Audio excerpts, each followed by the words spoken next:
banned out here, so throwing the Kimmy there. I mean, the highest win rate with the number of times played. Yeah. Okay, Farce has been played like 20 plus times. Yeah, it's been a lot. So Lunox has like Hello, good afternoon. So maybe I'll consider Eve as the next 16 games played, 10 wins. Okay. So Grabe pretty high PH, up there, and then, PH agad. Now for RORA, they go Grok, they get the Granger, there's a Uranus. I know... What's up kay Dave? I know Mirko's one of them next to me.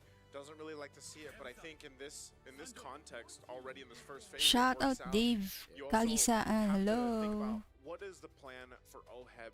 Usually when this YSS picks up, we have seen teams I feel like have more success if they go for gold lane fighters. Now you still have the CC open. You could even, we might even see that banned out here, at least dealing with one of the potential fighters to go in the gold lane. Especially on the hands of Sanford, right? I'm less of a fan of the Uranus here. I'm just really weirded out by the fact that Oo nga, ikaw first viewer. Wash out sa'yo. Well, I guess for TL right now, it should just be the Manalo, TLPH. Hello pala kay Elijah.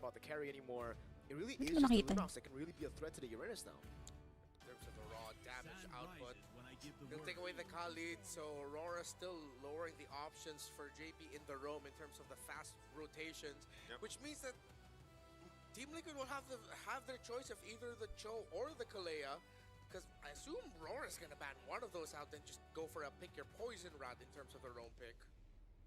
But you mentioned the fighter gold, and I think that might be the most logical decision for Team Liquid right now. They already have the YSS and Farsa. It's enough damage. Wow. A joy ban. Wait, what is this going to be? That means they're trying to overload the possible Lunox pick with more frontliners. So again, fighter gold makes sense. Pwede pa hingi Starlight card. You want to put gold? Is it just going to be the CC Gatot? In terms of damage, I think CC covers it. CC, Ruby does have the great crowd control that they are lacking. Second daw si Oliver. Hello, Oliver. They'll decide whether they want more damage or more crowd control. That's why I was wondering too, like, are we going to see potentially just a Hylos pick up here for TL? But then the question being is, what does Rora put in the jungle? Now that you have a lot of the assassins taken out that Demon Knight likes to play, there's the Sora ban, and also the Fredrin. So it's like, what if utility is the game plan here for Rora? Then one of the only options basically is the Baksha, or we have seen... Sakto live mo, papunta sana ako sa Nicknook. Wow. So they've got, they go with the Cho. You usually see that Cho in the first swing, right? When it's red side. But nasa page broadcast kasi ako, hindi pa nag-start sa kanila, nag-draft na dito. Lumipat ako sa English broadcast. He's only played Fredrin or YSS this tournament. Kaya di pa ako nakapag-start eh.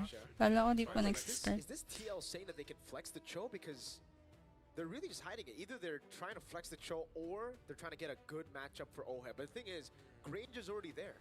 So you could have already picked up a good matchup. Again, I think there's a high possibility that they can actually flex this. Hindi hinihingi Starlight na kaya. It really looks like they're going to build a hyper carry composition just for Yue and Doming. And that's a way to bypass the front to back. Some more dive, a little bit more CC, and then you go for an initiator now on JP.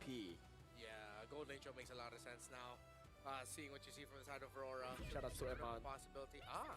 Okay, so it's JP Cho. Yeah, JP Cho, CC in the gold. They played with the idea at least, and then they went for the CC gold. But, I'm not really that big of a fan of the combo now. Because, like, CC Cho, Yisun Shin first, I guess there's a bit of pick off there, but Kimmy and Granger will just go Purify, and that's it. Yeah, there's that, but also I think, again, since this history has happened many times between these two, you gotta remember, Carl TZ for the most part has out-jungled Demon Kite. Facts. Even in their grand final. So that is a big component to this, and I feel like Rora is going to want to have to kind of adjust from there and secure that jungle. Ban Clad, no? Auto ban Clad. I think we're really going to have to look at the first fight. Turtle number 1. If anyone's going to suffer any major losses, both of these lineups are susceptible to just getting run over and snowballed quickly. It's the first day of knockouts, our last day in XO Hall. Before we move on to the Tennis Indoor Stadium, welcome to Game 1 of the epic rivalry between RORA and Team Liquid. This one's going to be great. It always is, and now we get to be with them for Paano a best kaya of ginawa three. ni Oheb yung Hopefully we get 3 nakapag-SS games siya? because it's always Di a ba great time diniscuss to yun ni watch these Pego, two baka caliber hindi teams siya slot 1 battle sa, it out ano, here sa lobby. in the Land of Dawn, and also taking a look at how things are going to play a part. Like I said, for Demon Kite, Baksha is great for being able to roam around, rotate around, but we also have seen a YSS just kind of get out of control if you get that lead. Nothing too crazy early on. Good poking, though. Now taking a look at the emblems. Wow. Pretty much the typical here. We've got, Lethal Ignition for Sanji on that Farsa. I mean, right now, the poke in the mid is just kind of tough to deal with. So Team Liquid, hopefully, a good thing they're not missing out on a lot of minion waves, and Aurora are just focusing on lowering down the health of the members of Team Liquid instead of really freezing them out. Yep. But JP's still here, still getting the vision, meaning that Carl TZ is still comfortable to just go from orange top side going down to purple. He'll probably get his green camp there with the Beetle, show himself at bot, or just go back straight to through the middle of the map, find a pick off, and then go. Oh, he goes straight to mid. Okay. All right, he goes mid. Again, both these lineups kind of playing around level 4s, being in that position where you either play for the tech charge or play for the kick for the most part, or even when Sanji gets that feathered airstrike, a lot of your damage profile is there. So it's slow and steady, and that's kind of what we expect between these two. Turtle's going to be up here in just a bit, and they'll get the buffs they need. JP going to go for mid at least to try to get a Purify if they can. Oh, he was very low, but he holds on to the Purify now. Mountain Chakra reveals light, but that's Edward jumping in with a Petrify, and will be caught him out of the Chakra of the coat. Feathered airstrike to take him down from the skies. Demon Kite still getting the retreat down on Turtle number 1 as Domeng bullies Oheb up top. Yeah, that was a perfect rampart by Light, actually, blocking Carl. He would have been in retry range. Yeah, that was a punish on the even with the Dragon Form. It was just a little bit too late from Edward, not be able to catch who he wanted to with the Furious Dive or that Petrify. So good response. I mean, at least they get something. Objective secured. Domeng seems to be doing fine. Holding his own. Oheb? Whoa, risky moves there. Domeng. That's threading the yo-yo, man, right there. Like, it's not threading the needle anymore, but interesting enough. It's not too much built up for TL, but you do see, of course, you've got the Fury Hammer now on Edward, so wants to go ahead and have that little bit of extra damage. If he does get the Furious Dive or the Petrify off later on, that's respectable damage already, too. Domeng's got his. You've got, what is UA going to go first? Is it going to be, we see a lot of mid laners go for, what, Glowing Wand first, but Kimmy's traditionally, do you go with Glowing Wand? Yeah, I mean, you already got Baksha. Yeah. Usually it is the Glowing Wand. We'll see if he'll still lean towards that. Or maybe he'd want to go for, no, yeah, usually it's just the Glowing Wand. Yeah, I think so. Again, both these, interesting with the compositions is once, if they just kind of duke it out, level up in the lane, or scale up in the lanes, they're fine. Whoa. Interesting. Domeng, instead of going for the Fury Hammer into Sky Piercer, he goes straight for the Hunter Strike, yeah. Yeah, Domeng I like that. Gets the last hit. I really like that build, by the way. Because on the Granger now, you're not really going to be looking for those early kills, especially when your team is behind. So he adapted. As soon as Aurora lost out on the trade of Turtle number 1, they got it, but they gave out a kill. It was the swap into the Hunter Strike here. I think maybe it was already pre-planned. He's waiting for maybe Turtle 2, 3 onwards where he'll really be active. All right, well, he's got it. He's got a little bit of defense, too, to deal with this. Oheb's quite low, and this Turtle up. They're going to go in positioning. They know they have a bit of a health advantage anyway, so JP's giving the information. They'll just blitz the Turtle. Yep. They'll even use a Black Dragon Form here. Onto the top side. Petrify going to be locking in. Wow, look at the tech charge as well. Oheb able to stay alive with the Vengeance, but that's going to be Edward jumping in again as Demon Kite comes around with the Shield Unity. A turret gone in the bottom lane for Oheb and JP. Perfect juggle by Aurora. Clean dive onto JP and Oheb, but in the bottom, they at least balance it out in terms of the tower. So a little bit of a learning experience against SRG. Instead of just going full commit for the Turtles, they're opening up the map while also making sure Oheb has a little bit of protection. Despite him going down, at least you see the intention there. Yeah, that's something you can always count on for TL. You know, if they are going to lose at one side of the map, they're going to take something else, and they'll continuously do that. Now, all this has pretty much even things out. You know, it's not big a lead by all means for TL, but right now the gold lane is definitely going over here to Domeng Kite. Oheb's going to have to wait a little bit longer to be more useful on the CC2. And now at some point, we've seen it with the Grangers, man. You know, when it does pop up and gets picked up, when that Claude is banned through the draft, you see a whole lot of Granger, and usually the Grangers get to shine, and he's right now, he's just guarded really well. He doesn't really have to worry about too much, and he can just have this pressure. I mean, look at Team kind of light right now, just bullying out OHEB and JP up on this top side. They want to take this tier 1 down so they can then focus elsewhere. Yep. This Baksha jungle for Aurora Gaming PH, one of the key picks that led to their domination of MPL Philippines Season 16 for the majority of it. So Liquid is now dealt with just clearing out minion waves, trying to open up the map, and most importantly, making sure that Carl TZ has... Oh! Dominic gets picked off! How did that happen, Sanji? Feathered airstrike, I guess, and that's the risk of running Purify when you're up against such artillery, such accurate artillery against the Chef. Yeah, the kick wasn't used at all either from JP, so... It was just a feathered airstrike. Yep, just a feathered airstrike. That amount of burst being available. This turtle's up now. Aurora's got 2 of the 3. We'll see if they're able to get the 3rd one. Carl TZ's going to start it up, though. Black Dragon form. Yep, they instantly disengage now, but Edward is getting poked down from the skies. Demon Kai pops into Poison's now. Sanford is able to pop into Consecration and still has the Purify. Furious not going to be used up. Tech charge! On 2 by Light! Gets 2 onto the knock-up as well. JP survives with 1 HP. Demon Kai with Retry now. As Sanford gets away, just barely. Wow.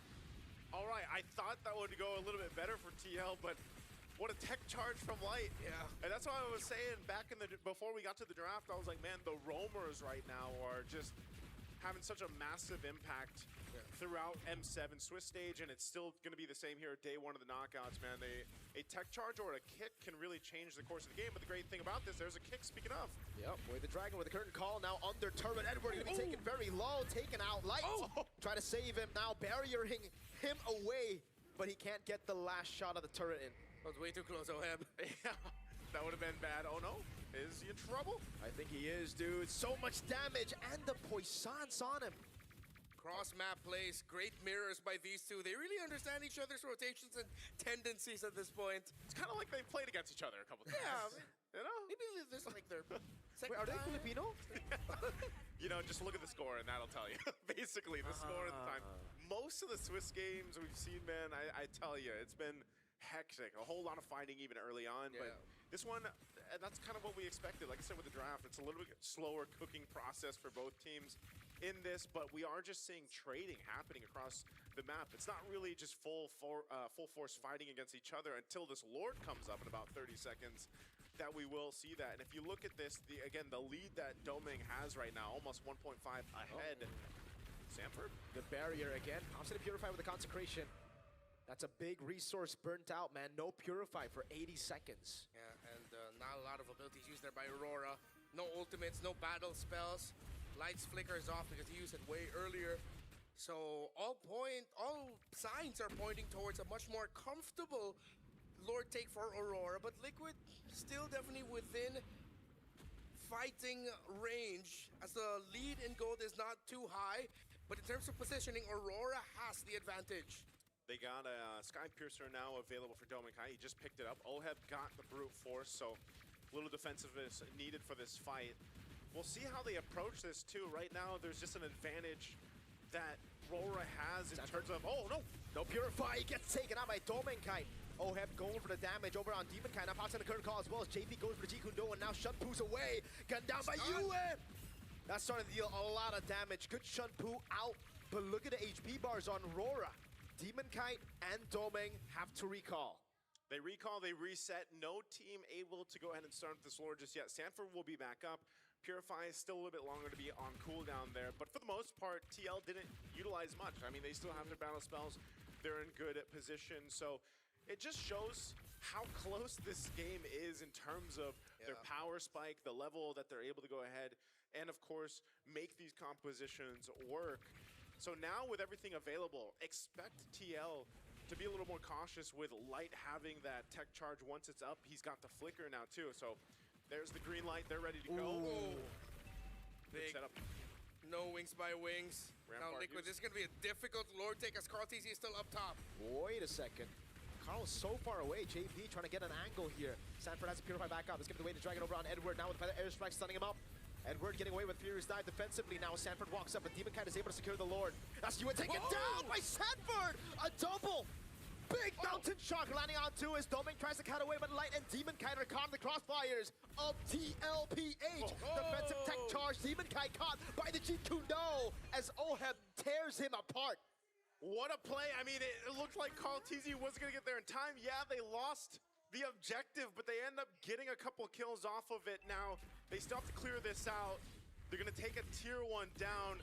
Great escape from Light and a Rampart to boot. So it'll keep them in a good defensive position to clear these out and still get ready to march towards with the Lord. Yeah, that was their balancer, the post-objective team fight.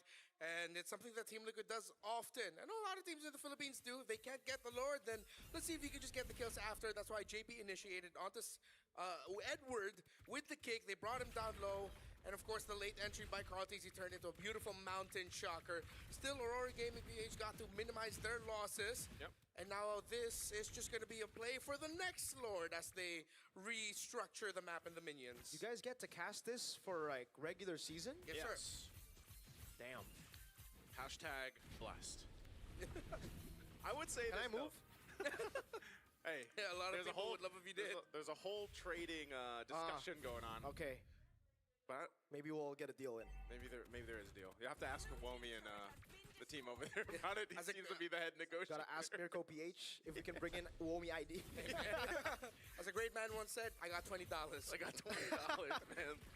Looking at this though, it's interesting because with the way this game is going, plus take note, this is Flying Cloud, the longest map of them. JP, is he going to be in trouble? Good Shunpu. I don't know which one was cleaner, the Shunpu bait by Demon Kite or the Jeet Kune Do cancel on Shield Unity. That was beautiful. It looked like he ducked under the wheel dashing through. That looked pretty sick. If you could get like those camera angles when they have like the replays and stuff. Yeah. Oh, that'd be good. Again, that was like a move, right? To try to make something happen before the Lord comes up. If that doesn't happen, then they just continue to farm up, get to where they need to be. You can see there's, on both sides, there's a difference in terms of gold built up respective to the lanes. Right now, Dominkind obviously still ahead against Oheb, but Oheb, it doesn't really matter too much, right? On the CC, on the fighter, he's mainly there to get that current call off. Of course, the Yo-Yo Blitz has some pretty good damage to it, but he's also there to soak up a lot of the damage, even if you have to pop the Vengeance and tank a couple Rhapsody shots or the Death Sonatas. Divine Glaive now over here for TL. Sanji is going to be popping off a lot of damage with a Feathered Airstrike. He's always very trigger happy with that ultimate, but definitely as this Lord comes up, they will get that tier 2 down on bot, so another objective goes down. And now they'll rotate forward. If they can get a pick off or at push across the map, then they know Aurora Gaming has to respond to it.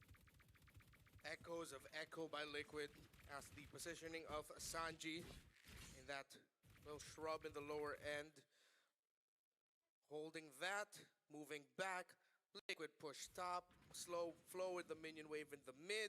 See if they can still get minion wave pushes on the opposite side of the map. While JP playing way far back, looking to see if he can isolate someone. Gets the info, Dominkai. Classic Liquid right now. Look at Carl T. He's doing the same exact thing, right? He knows I don't have to technically be there right now. I can put pressure on the cross side of the map, make Aurora respond to it, gives the call for TL to go ahead and start up this Lord. I'm wondering if they're actually going to commit because they're still staying up there. They want to potentially just take down a tier 2 turret if they can, knowing they can take their time with this. They're going to let RORA initiate and start things up. Sanford has popping Consecration. Good for the airstrike, turning it around right now as Demonkind and Yue are both low. Sanford got traded for the HP, but he's a Uranus. He can just regen it back. Now, with all of the things that happened in the map, those little exchanges, Yue brought down low Liquid. That's a turret up top, no? Yeah, it will be. Man, what a... Yo. It's a macro play, man. This is what TL does. I like this game. All the time. Mirko, this is what we, alongside LaFell, were active for yesterday when we had all those 10,000 plus game leads. W boring server, man. And now this is once again just this is the epitome of a chess match between two powerhouse teams. Look at JP swinging around the corner here. He's going to find an angle. Black Dragon form over on Carl Teasy. Can he get the traces in time now? The Petrify will lock him down, but look at JP and Sanford doing the same thing as Edward goes for the furious dive. But again, Sanford is able to get Consecration in. OHEB gets the killing spree, and JP goes! The GOAT Traceless is in and wins the retry! Now it's like, take it low! Carl Teasy with a walk-up. Sanji picks up the kill. Tomei getting a double. Just the backliners of RORA alive. Wow! It's a 3-for-2 trade. Well, Lord goes over to TL, and you have to I don't know if we'll see the replay, but man, JP did work. He went for Domenkite. Yeah. Got the Purify out, put pressure on Domenkite, so he didn't have freeway to just go and do what he wanted. Carl Oh, Carl. gets shot. That's Sonata 3 times! Good touch from you as well, man. Yeah, Carl was going for the move, man, but still, they do get themselves to Lord. It's a good thing Domenkite stayed up alongside UA. They should be able to go and clear this out, actually, and not lose too much of their base turrets at all, actually, with it. But still, it is a showcase of what Aurora Gaming has to watch out for if they get to the next Lord fight right now, because these waves are going to be cleared out. They'll maintain it. And you got to keep an eye on JP. He had an immortality earlier as well. Got the Purify out. That's one of the big things he has to do, either on UA or Domenkite. Specifically, better if they do catch Domenkite. It's a credit to the lineup that Aurora Gaming PH drafted. Double carries, lots of backline damage. That Liquid has to do so many things in the map just so that they can break that formation. If you go back to that Lord fight, Edward was actually in a perfect spot to ruin it. But because JP and Sanford were way too deep, that means Edward barely had the help that he needed to capitalize on that Petrify. Oh, Light was late on the tech charge by just like a millisecond. Yeah. It was already after the Retribution was pressed and then he dished it out. And that's the pressure of the Uranus and the Cho for you. So that was Liquid had to fire. They had to fire off on all cylinders to make that work. From macro to micro. Because Aurora Gaming with their lineup, it's so much easier to pull off if you just go for front to back. That's the thing though. Like, when you already have a Yuzong there, you would assume, all right, that's job done. I just have to peel for the backline. But the fact that Edward just couldn't do it because Carl and Sanji were diverting the Dragon's attention, it gets so difficult. 30 stacks, though. 30 stacks for Domenkite, 750 for the Granger stacks. It's a good thing he didn't die, right, on the attempt there. So Domenkite's been doing really good at his positioning, the way he's moving around, and just kind of relying on the fact that he's got to purify and, you know, the dash, basically. But that's one of the hard things here is, again, the work that JP has to do to potentially get a Purify down. Now, even with this is staying true to our Flying Cloud time, by the way. I think it was 19-ish minutes. Yeah, the highest average game time of all the maps. Dude, I just gotta say, when we looked at the draft, we were like, oh, this is not gonna be a good game for the Eastern Shin and Farsa against the Dragon. The Dragon's the one struggling. Dude. Yeah. With how well Carl Teasy and Sanji have just been handling him, the threat, and what everything that Team Liquid has done to diminish the effect of Edward Yuzong, who is now just sitting at 1-4-2. Bro, 5,500 gold lead for the GOAT. Oh my. That's why I said, like, that's why I highlighted the fact that, it's a YSS versus a Baksho, but statistically and historically, Carl Teasy has been able to just kind of out-farm and out-jungle Domenkite in terms of, you know, getting the lead, farming up well on the YSS especially. So they'll go ahead. They see that push up top from OHEB. Sanford taking a lot of shots. Yeah, but UA is also taking a lot of shots there. Tech charge missing! Completely whiffing. Black Dragon from coming in as Sanford tries to jump in, pops in the Consecration of the Purify now as again the Dragon at the bottom lane is struggling, has to use the Furious Dive. Sanji able to bait away, now Feathered Airstrike! Edward taken down by Carl Teasy, Lord. Not low enough for RORA to force it out. TL have outmaneuvered Aurora Gaming. Domenkite trying to walk in, but the Dragon kicks him out now. Retry from Carl picks it up. JP will lose his immortality. Domenkite there, Light gets in attack charge. Lands it on Sanford. Carl buys an immortality right now, but he is going to be left all alone. Oh, trace this away. Domenkite gets a double. Is looking for the triple. OHEB will be shut down by Domeng, and that's him with a triple. Domenkite with the moves all game on this Granger. They only lose Edward. He was a dragon chasing a bird, but it might have just worked out for them. They just have to clear out this lane, deal with the Lord, the bald one pushing in. What a cut in the wave as well. Feathered Airstrike on the initial wave, a cut for JP. and now an Evolved Lord that they have to deal with. Yeah, that makes it so much easier for Liquid to deal with the center of the map, but this is what we were talking about. Liquid were doing it again, but Aurora, they decided, wait, they're not completely in position. Let's rush this Lord. Yeah, we whiffed out the initial engagement, but then they held on. They still had the right tools, and Light eventually got the Rampart and the knock up back in perfectly. Aurora, this time we're ready for the counter, and that's what we were talking about, how much easier to make this lineup of Aurora work. When Liquid is not in the right time and position to do all of their crafty things in the map and during the team fights, that's what happens. They get counter-initiated, and the counter-initiation of Aurora is deadly. Yeah, looking at this too, the replay here, Domenkite, not only is he just doing great on his own positioning, but he's well guarded. If you look at a lot of times when Light decides to go ahead and tech charge, you know that UA is there with him. He can go ahead and use a traction pulse if he has to help peel, and then they can just rely on their purifies as well. 6 stacks now on that Sky Piercer. This is why, again, he picked it up later in the game, but he's been able to just kind of maintain those stacks without dying. And again, for you guys back at home, if you know you're going to be playing for scaling, if you know that you're going to be playing for the Granger weak side, I'd recommend RORA's build here for Domenkite. I mean, take a look at the Hunter Strike first item. He knows exactly when the timer is going to hit for him to get Sky Piercer stacks, and that's generally going to be like Turtle 3, mid-game onwards after laning phase. Because just the Hunter Strike gives you so much more mobility, especially when you're forced on the Purify, which seems to be the case for most Rangers nowadays. Yeah. And if you have someone on your side packing a Sky Piercer, no need to pack another one. It's all right. Yep. Bundle it all into one person. Purify out from Sanji, though, gets caught by it, has to use the immortality there. Sanji, can he get away from this? Curtain call coming out. Sanji will fall. JP with a way to drag it onto the backline, but Kaltizi gets caught by the Petrify and the Furious Dive of Edward. Good traceless out of there. Sanford trying to escape. TL minimalize their losses. They just lose Sanji, but Aurora have position for Evolved Lord. They lost Sanji, they lost some battle spells, and their ultimates aren't available yet. So Aurora, they'll go ahead and have an advantage on this Lord. They'll start it up. They'll take their time with it. Light in position if he needs to. He still has a flicker.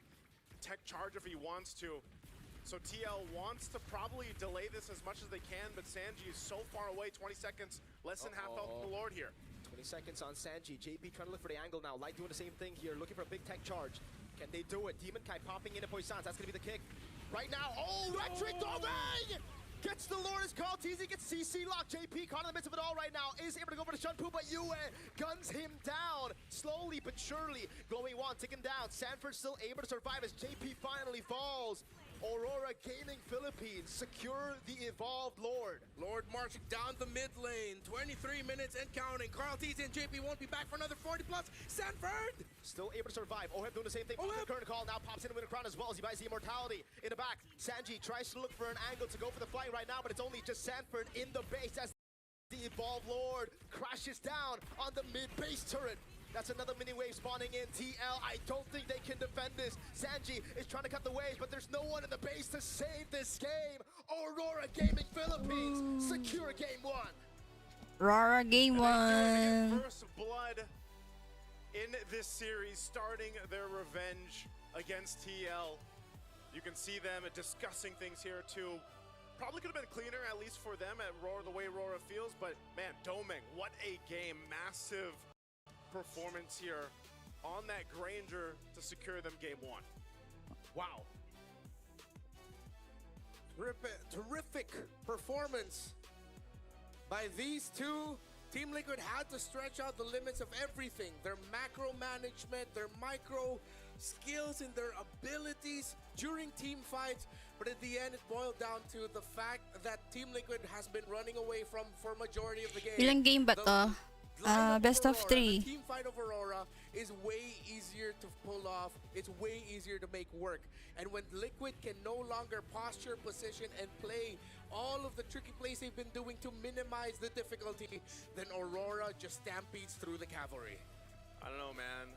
I know we didn't see it here on the English broadcast, but I still believe in what I said when I predicted this series. There's something about RORA, and when they get knocked down, Follower bracket na kayo. I think this was a really good TLPH, showcase of that, malakas but naman also, kayo sabi. this is potentially the start of maybe TL's lower bracket run. I know there's still a game ahead of us. Don't want to get ahead of myself here. Possibly 2 more. Possibly 2 more. But this was a really great game from for RORA overall. Yes, there was individual lanes, different things happening across the lanes, some leads built up, like we mentioned with Carl TZ, specifically on the YSS in the jungle. But when it came down to those team fights, it was RORA's ability Natalo pa to daw really TL. protect UA, part of that, but more so even Dominkite. I mean, again, the guy his positioning was impeccable, but also just well guarded. And also note that Light's Grok is probably one of the better picks that Light has. He's able to make those massive tech charges like we saw. Maybe he missed the timing on one of them when that Lord was being taken, but overall, Light did a great job at just kind of starting those fights up. And Hello, John even a Gabriel. Rampart. Like, think how little of an ability technically a Rampart is, but how big of an impact that has. Yeah. There were so many times where he blocked off Carl TZ, meaning that he had to use the traceless to get out or maybe even enter. Times were just a little bit of interruption, messed up Sanji. So the effect of the Grok was really felt here. And this is something that Aurora likes to ensure in all of their picks, that all of their picks will have a big impact. We talked about May the laban CC. pa sino matalo dyan, So ate technically Del. eventually Oo, served may it with lower Green bracket which pa made a lot to. of sense. Kaya, We didn't feel the CC as much in terms of the kalmahan team nyo fights, guys. even with the curtain calls being perfect. At the end, Oheb was just being minion wave manager alongside Carl TZ. Yeah.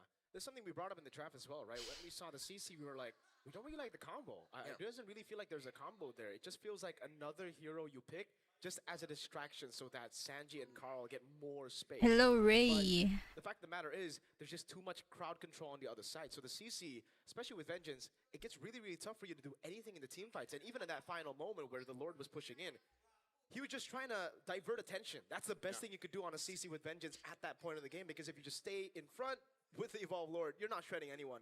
Which makes me almost wonder, like, what Best of 3 what, naman to, what would have guys. been better to bring into Pag-asa pa like, PH to specifically, PH. yeah, Yes, that may was, pag-asa a pa ang really PH to difficult thing for them. PH. Harith was open, right?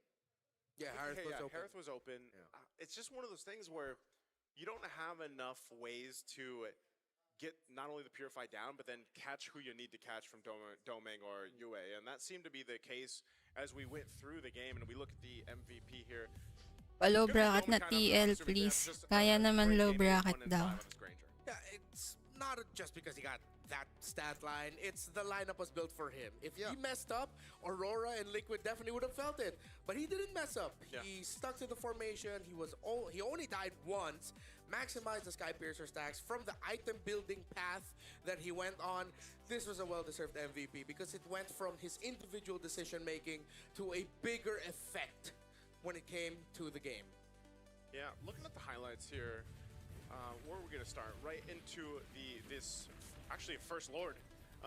We start here, and you know this was a constant dance. I feel like, and again, chess match between the objective takes specifically, and this one is where TL got that advantage when Carl TZ was pushing across the map, and then they collapsed down on here. So imagine this fight breaks out for Aurora, and their learning process from this, you know, and this is where Dominkite, keep an eye on Dominkite here. He's got so much space to work with. He's clumped up with the rest of the team. Great initiation from Light with a tech charge to go ahead and catch out a couple members of TL, and then they just capitalize on it. And even this, again, Oheb can't really escape from this, you know, and that's pretty much just Dominkite's game for this Granger. Even this Lord, it could have came down to a retribution, but he gets the Lord, they get a couple more kills. Uy, sa mga hindi aware, guys, meron tayong iponan ng points sa YT livestream. Naka-live ako sa YT livestream, and mag-comment lang kayo ng mag-comment doon, makakaipon kayo ng points. 1,000 points equals epic skin. Ganun lang kasimple. So, kung gusto nyo lang magtiyaga, mag-comment ng mag-comment para sa epic skin, lipat na kayo sa YT livestream. And then they time another dive after that. I think that was one of the biggest shifts that Aurora did. Instead of bring the Sanford Uranus down low, then backing off and resetting, allowing him to heal, it's like, oh, he's slow. Okay, let's continue the fight. Yeah, I'll give props to TL though, because they went for a composition that is super high execution. This is a very difficult comp to pull off, and they actually almost did. There were so many times where it looked really good for them, right? And the game was relatively equal up until we got to that point where Sanji got picked off, and then it was just, oh, crazy. We have to go for a fight because Sanji's going to be down for so long. If they get Evolve Lord and push in, Sanji won't be able to respawn in time. And that's why it just got so botched. But having said that, I think I would much rather have what we were expecting in the draft, which is Sanford on the Playmaker instead of this Uranus, right? We saw the Uranus and we were instantly like, we don't like the Uranus, especially when it's on Sanford, because Sanford is the type of guy to actually put the team on his back when it gets heavy. So even if you want to say pick like Uranus, have something with more oomph, I think, like an Alice. Yeah. Pwede kahit Goldock. Pwede naman. Ganda ng laban page to PH, no? Kaya, same rin rin sa Whitey. Yes! Knockout stage. Parang playoffs. Oh, you had it? Alright. Had it a few days now. Game na dan pangalan ko sa Whitey. Like, you know, brag about the AI gaming codes and consecutive skills features, the perfect preset combo with just one tap, all those macros, being able to guide your strategy and elevating your execution, the full AI powered edge. We couldn't do that when it was stuck inside Gideon, but so I'm glad that you guys got it out of him. That's right. I forgot that it was inside Gideon. Yeah. We don't want to get into the specifics on how that happened, but hey, from prediction to performance, it's the complete package. You play, we carry. Realme 15 Pro, the M7 official gaming phone.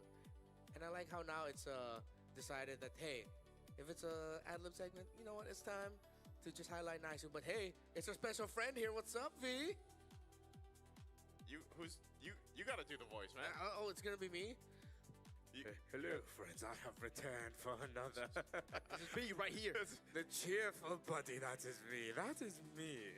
Here at the M7 World Championship, I'm here to cheer you all up. Aren't I cute?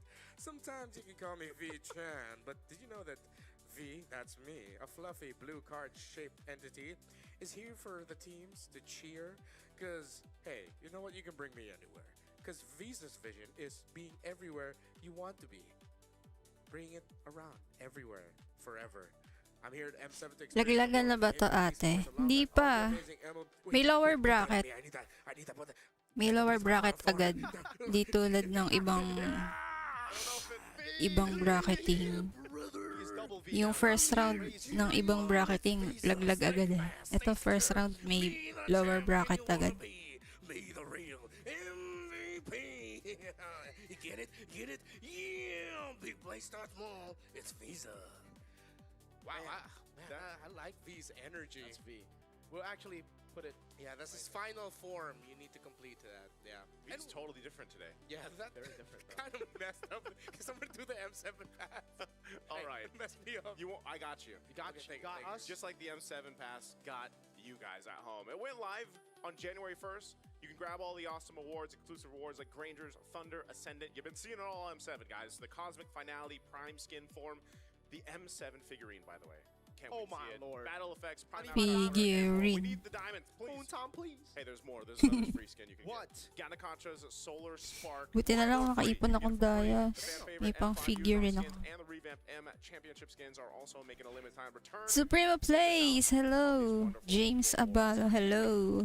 Yun, mga nasa YT livestream. Nalipat na kayo guys kung gusto niyo mag-ipon ng points. Ito ang pa-event natin. Exclusive sa YT livestream lang yan. Pagka FB livestream, nice G lang. Oh, yeah, V. Okay.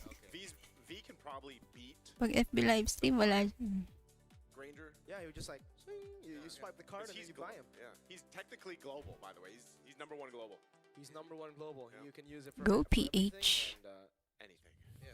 And he's always the MVP. You know what? You can probably use your Game na Visa agad. to get Charing. the diamonds you need for the M7 pass. You should. Huwag kayo mag-spam ha. Hindi yata counted pag sobrang spam. While you're playing on your Realme. Yeah, while you're playing. Yung ano if lang. you don't have a Realme, buy Yung yourself a parang Realme. nakikipagkwentuhan lang kayo, gano'n. while you're drinking your Red Bull. While drinking your Red Bull and sitting on your secret lab. Oh. Hire us. Right. Anyways, game number 2.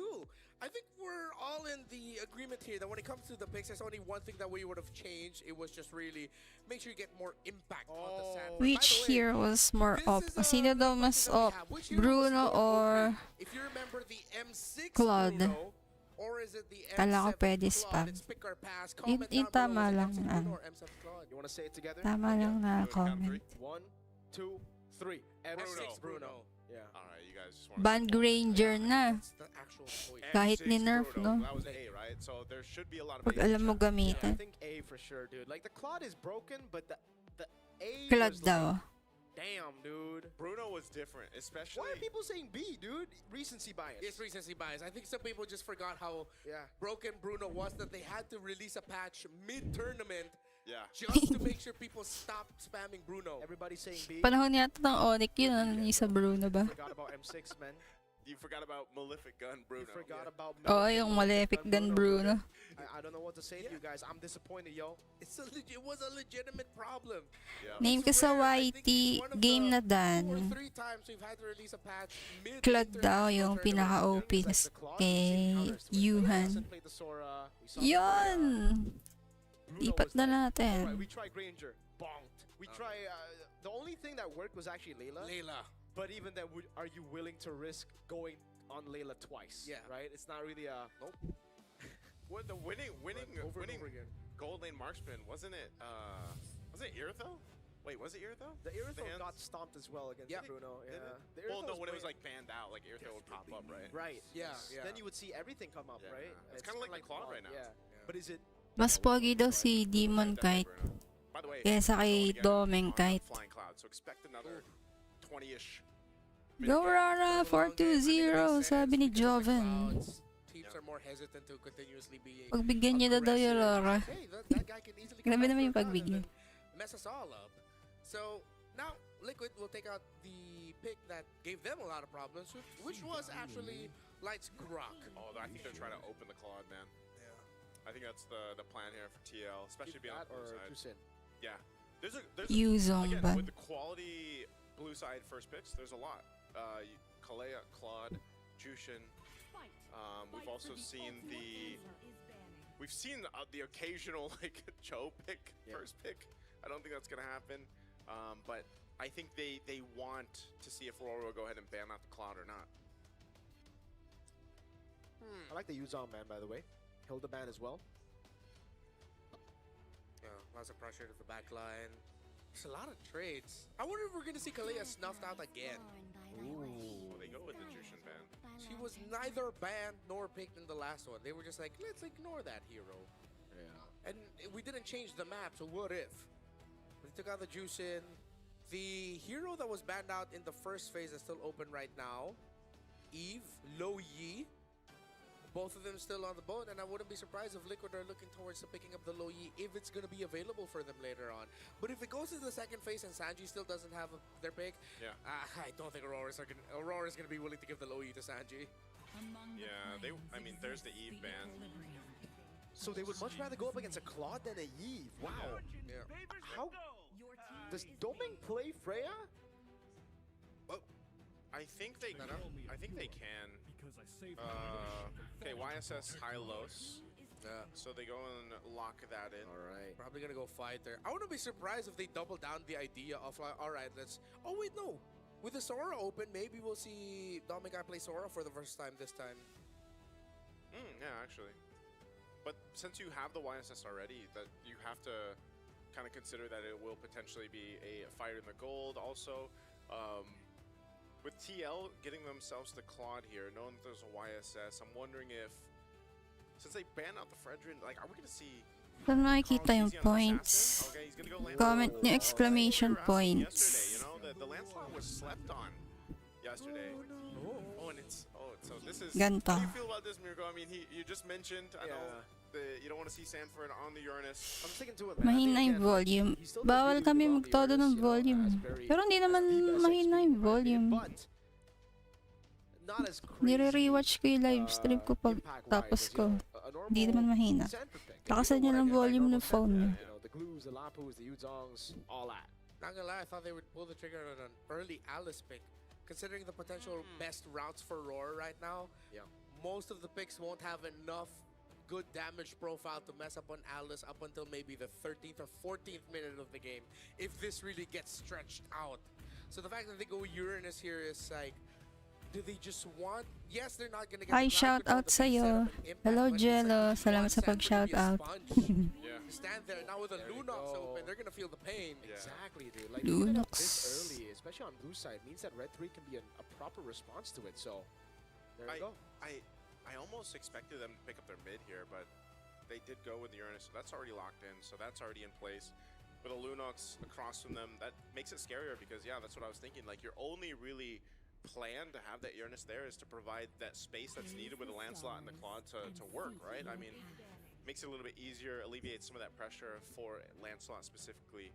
But now you have to think, all right, what do they want to like complement Marit this ba? with? Luyiban na. And so for JT, I Natuto don't know, na. because the Hylos is taken, they're the ones that banned out the Grok.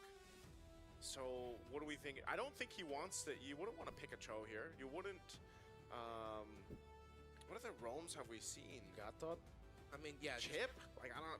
Ooh. Does he want to go Chip again? Wait, with the Uranus actually makes Yeah. a lot more sense. But Yeah, maybe that's why they picked it up early on. He can just be a sponge while the chip goes around. This might be a Kimmy Chip.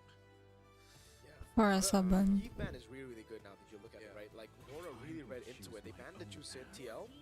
RORA banned the Eve. Usually you would be like, why would you ban the Eve? But it's actually to set up for the Lunox because they were sniffing out that TL might want to go for the Uranus again. So now with the fourth pick here for RORA, it is an Esmeralda. That's really good. Yeah, into the Uranus. Dead lane up until Uranus realizes there's not much I can do against the Esmeralda just dancing on me and getting my shields.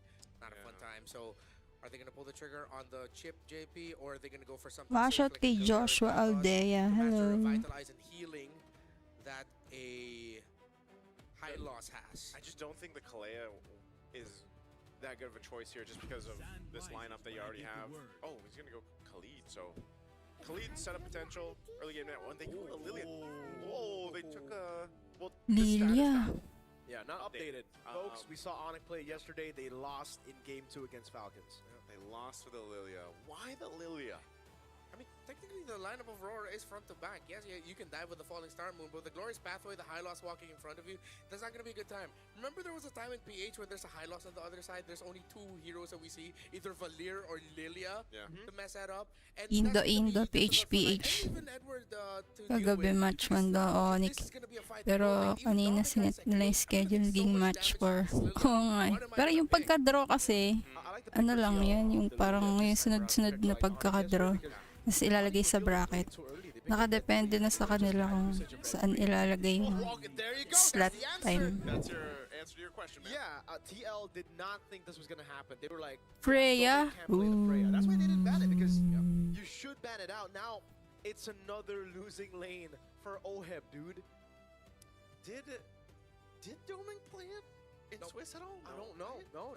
No. He didn't. But I'm sure like they tested out in scrims. Like the answer is always For in sure. scrims, right? So it's like But like, how confident are you? How fast did you learn a new hero? Did you pick up a new hero that's so different to all the heroes that we've seen from Doming? because hasn't that been the only answer to deal with the Claude though? Like for the most success. Sora Gold. Innocent. Yeah, Sora but Gold. this is the most success. Yes. Takot Successful kasi with the Indo. Freya Gold, so okay, interesting here. Di nila Uh, ipagtapat it's sa gonna be game PH 2. daw. Looking forward to seeing what's gonna happen Ranger here. Will open. Aurora move on forward and send the team looking to complete the Golden Road to the lower bracket? Di nila Or are pinansin we gonna Ranger. see a game number 3? Lots of questions, but right now, the main one is, how well can Liquid handle the Freya of Dominkite the first time he will show it this M7? Oh, and he's also got the old war cry emblem, man, you know, so might be looking at and knowing just Dominkite in general as he likes to lane. He likes to just duel it out, you know, and so expect that with Oh, whoa! Oh my goodness! Almost a solo kill up top. Both flickers early on. wow, okay. So I know we call this like the dead lane. It's not so much the dead lane right now. Not for level 1. Yeah, not for the level 1. Edward getting a bit of an upper hand, of course, over that. So a lot more action already early on in this game, too, than we saw in the previous one. We got updated stats, ladies and gentlemen. As of today, Claude is 0 wins against the Freya. It is 0 to 3. So is that good? It's good Right for now. the Freya. It's good for the Freya. Weapon mastery too. I think this is the first weapon mastery Freya, right? Yeah. Like Weapon RP mastery. didn't go for weapon mastery. At least I don't. He didn't have Festival. They didn't run Festival of Blood, did they? I remember Owl would pack Weapon Mastery with it. Who? Owl? Okay, Owl. Yeah, GCG. So maybe it is the default one, the Sanji. Oh, In lane, jump on Yue, flicker out from Yue. There you go. Yeah, good damage here. This is what we expect from the Khalid early on. Yeah. Pressure. You see there why you pick it up against the lineup of the Lunox. You can blast it down early on. So, trying to find the right timing here for Team Liquid of when they decide to fight and go all out, and then they hit the inevitable wall that is, oh, that Freya has items and is killing all of us.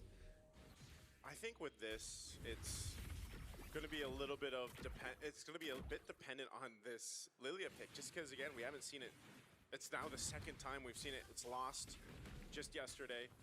It works great against the Hylos, for example, like you mentioned, but fighting for this turtle.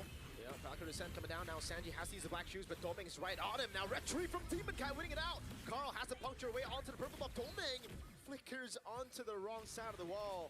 Purple buff going to be taken away as well by Aurora. This is a big win at the start of the game. Yeah, objective secured for Aurora.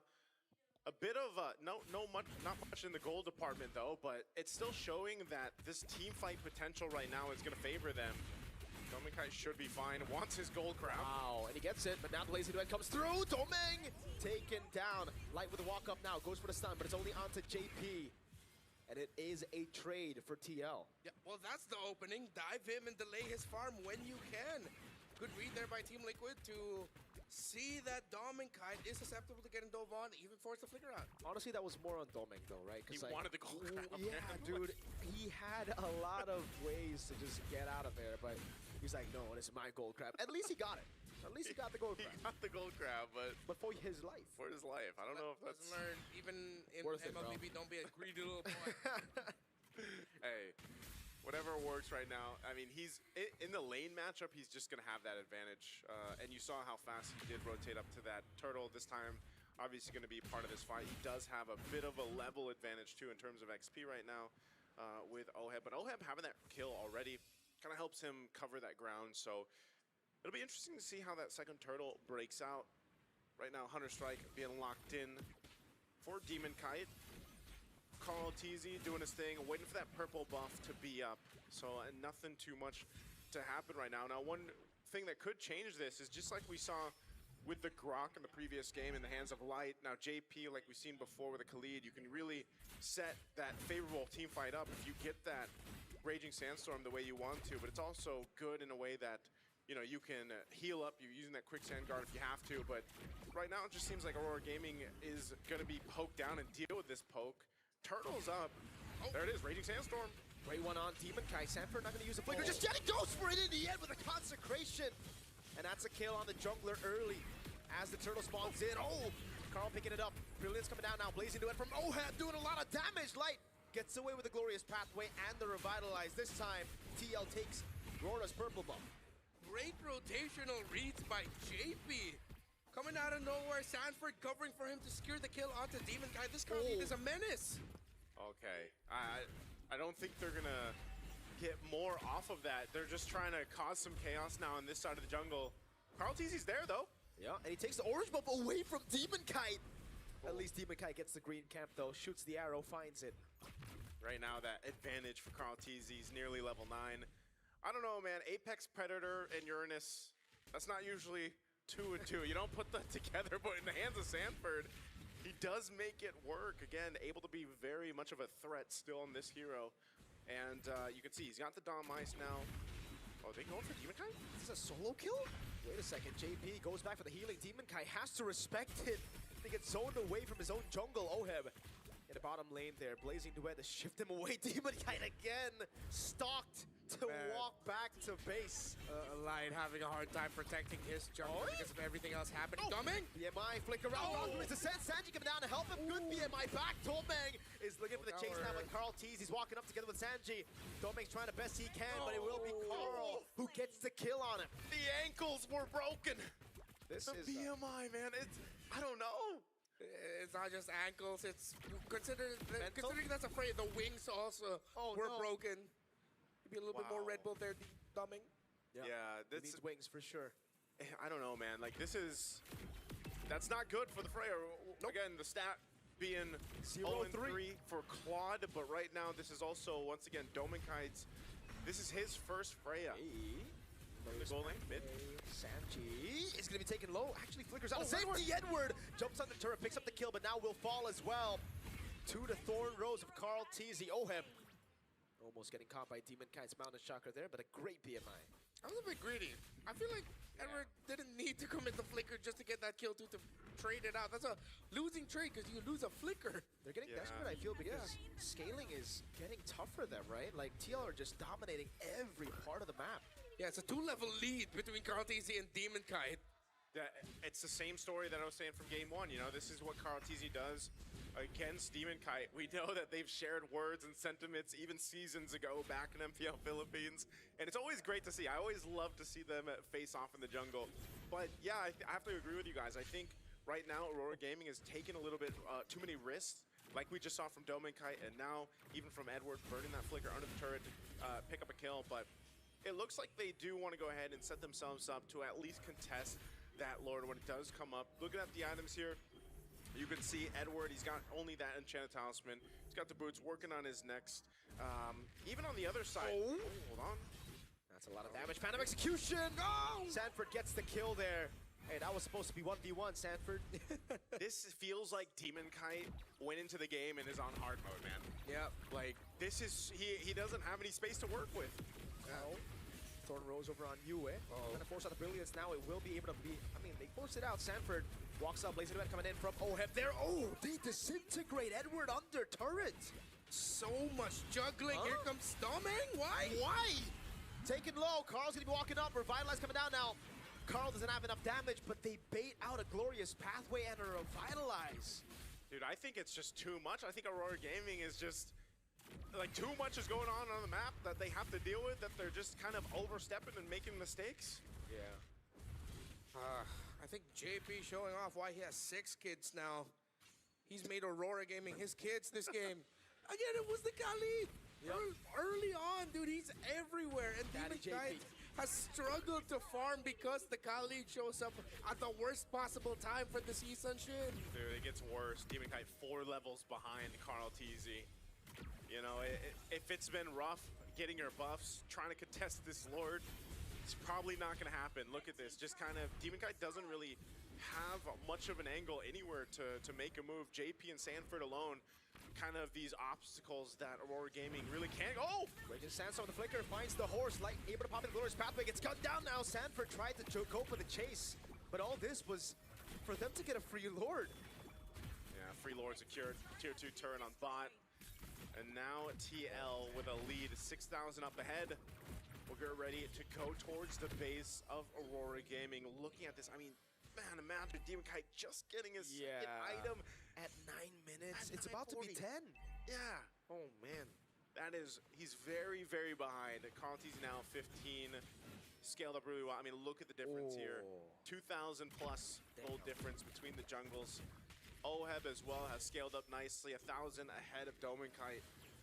And you can see it, man. I mean, this is a clear advantage in terms of firepower and scalability that they have. Oh, Raging Sandstorm! Over on 2 right now. The combo coming down now. Brilliance is to escape. Demon Kite barely getting away. Mountain Shocker landing on 2. But 2 down tanky. JP still able to escape as Sanford pops into Consecration, and Lord is able to deal with the tier 2 up top. Team Liquid want to continue the siege. They might do just that. Flying Cloud bringing a light over. A little charge in from the Lord, but the shield's gonna pop. So they'll still hold on to the turret. Yue might be one of the saving graces here for RORA. Picks up a Divine Glaive, and another wave will be cleared out. Sanford is just chilling, man. Yeah. Get me out of here. Okay. He gets out. But these turrets are getting pretty low, man. Bottom lane as well. They diverted the attention of RORA, and now they're going to be able to take the turret down to the bottom lane, and that's the 4 lane. Great black shoes right as the Mountain Shocker comes around. Even the glorious pathway baited out. It's crazy how Sanford standing there is what stopped Aurora from being able to successfully defend the tower in the bot lane. Yeah. Has to be very frustrating right now. It is. You don't see too many teams get a base turret off the first Lord. Whoa! Oh my God! Die from Carl TZ in the back, gets the puncture, gets an execution out, Demon Kite! Gets a fadeaway kill, but Oheb's able to crack the base open again with another base turret. That's value, no shutdown on the GOAT. All right, they get a kill. They lose 2 base turrets though, so Aurora Gaming took step 1 Oh. into this forest pathway. Sanji has the black shoes. Can he pop it in time now? Radiant Sandstorm coming down and look at the AoE combo! With the blazing duet from Oheb! Now to dive into the bag right now as the BMI gets Oheb out. Sanford and JP are sticking out to Demon Knight! JP goes and gets a double. Oheb gets a now play on Edward on the other side of the map, and now it's Yue flickering out to safety, but Sanford Minions. is chasing him down. The Apex Predator hunts its prey, and he gets a killing spree. Ladies and gentlemen, of course, we're going to be going to a full 3-game Wow, series. 3 games. I was about to say they got step 1 in maybe a 10-step process to turn the game around. Oh my goodness, I think they forgot they were 8,000 gold behind. They chose to fight anyway and got punished for it. So, again, smiles on the face here for TL. Hey, that's a first win for Claude against Freya as well. So, we're going to a game 3. Epic rivalry. No other way to end it for this stage. I mean, who knows? I don't want to say this is the last time they'll face off against each other because who knows? What if? Maybe, right? I just want to say, Ubos, handled that ubos. game really well as a Claude. Yeah. Handled laning so well. He handled eventually once it became the 5v5 team fights around the map. It was a perfect game for him. He went 3-0-4. It's so demanding of a Claude to be like, hey, first pick. It's a last Parang pick ano for lang, the entire lineup ilang of minutes Aurora lang ba had yun? the whole draft to readjust 12? to this Claude, and they said, yeah, this Claude, this is 13? our answer to it. But Oheb stayed perfect. That's crazy. Yeah, looking at this Parang again, 12 lang, 11 na they dito. controlled this in pretty much this entire game, and it started off with some mistakes that Rora probably just didn't need to take, you know, and I don't know, just interesting enough how fast the game scaled out of control. 12 on Demon lang. Kite getting shut down. It was very reminiscent 12-10. of what we saw in the grand finals in MPL Philippines, man. It almost felt the same because we saw that one of the weak points of Aurora's gameplay and the playstyle was, one, Demon Kite was behind. TL just knows. It's like that familiarity. Like, we're going to go ahead, continue to put pressure on Demon Kite. The team has to make a choice. Do we respond and help Demon Kite, or do we try to win somewhere else? But when somewhere else is also losing, Mukhang di pa rin it's ata really makakabawi. difficult to gain control back from that. And Hirap to na get yourself hirapan back in sila. the game. And for you guys back at home, Freya before this game held a 3-0 record against the Claude. This is the first time in M7 where the Freya has lost against the Claude. So now the record is 3-1. And that shows the quality of the gold laner that Oheb Di actually napagana is. yung Very demanding Freya. for him to do that, but then overall, it looks like Liquid had a much clearer game plan this time around. They picked up the Khalid, which made the Uranus look like, okay, that makes so much sense, as we mentioned. And then JP was free to do what he did for the majority of the grand finals in Season 16, which was disrupt Demon Kite and Light's flow. And I gotta say, the concern that we had in the draft when they picked up the Freya came true. We were like, hey, this is a good counter. Can he play Can you Freya? play it? Yeah. But having someone like Dolmeng who's played a certain way all throughout the regular season, throughout here, even with the fighter golds being a thing, he would still stick to the orthodox gold laners. I think the playstyle was a bit too much for him to adapt on the go. Yeah, it was also just really good the way that I would say TL responded to the way that Domenkite was playing that Freya. That was part of it too. They knew how to punish it. Yeah. So I feel Laglag like, kahit you sino know, now the teams matalo. that they Lower have all that bracket data from lang. Swiss stage, they're like, all right, May lower if we bracket pick up a pa. Claude and the team's potentially going to pick up a Sora or a Freya, like we have a game plan for that too, and I think that was really good from them. Also, by the way, that also misconstrued the stats for Flying Clouds. That was a 12-ish minute game, man. Yeah. So One of the fastest, if not the fastest flying cloud game we've had in M7. So to make Flying Cloud shorter, you need sand. I guess. I think it was a Khalid, man. sand Sand and Uranus. counters the clouds. Oh, that's why I hate sand. Because It's rough. clouds are water. It's rough course and it gets everywhere. Calm down, Anakin.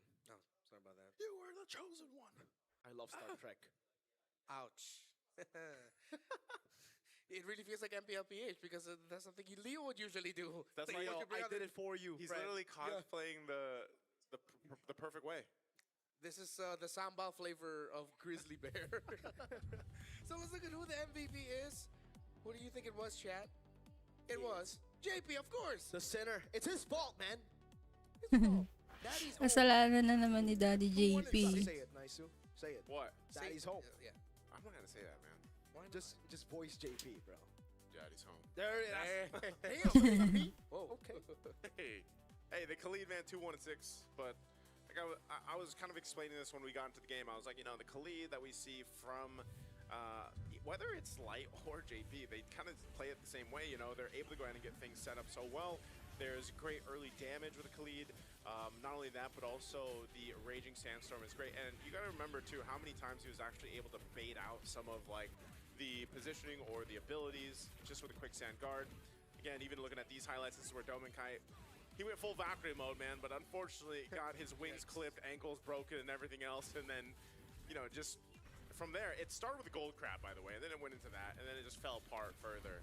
And, you know, by the way, too, the Lilia gets the first win. Yeah. So now Lilia's got the win in hands here, so maybe we even see more Lilia pop up throughout the knockout stage. Oo nga, first win But din I ng will Lilia say, pala. this is where they decided to just go ahead and hard initiate when, by the way, Demon Kite wasn't even part of that really big fight. And again, you're like, what, 8,000 gold behind. You don't have the defensive items or the offense that you need to fight that, even if you catch someone out there. So I'm really surprised that the call was to go. Maybe it was a last-ditch effort to just be like, you know what, let's just go for the Hail Mary play, basically. Try to make something to work, get a potential wipeout if we can, but it backfired. It didn't work, and now they have to face off in a game 3. Yeah, one thing I really like that Liquid did there, especially JP and Sanji together, is we all know how fast a Lilia can clear the lane already. Add a Kali to that, it's instant clear and then you're gone. Yeah. But they actually paced themselves. They allowed Light and Yue to get a little bit closer, and then we're gonna deal some damage while JP's gonna go get vision. They're not just clearing and rotating, they're setting the tempo through the center. Now it's time for us to move on to Eterna, actually, because she's got an interview on the audience.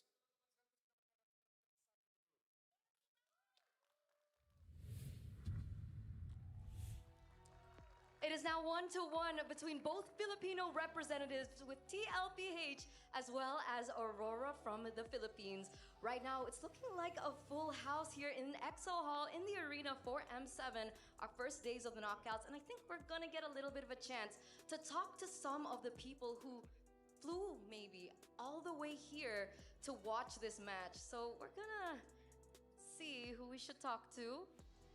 Okay. Hi. Do you have a moment? Okay, could you stand next to me real quick? Hi. Hi, What's your name? my name is Calvin. Calvin. Calvin, where are you from? I'm from Indonesia. From Indonesia. All right. Dari sini ke sini jauh nggak? Was it far for you to come here?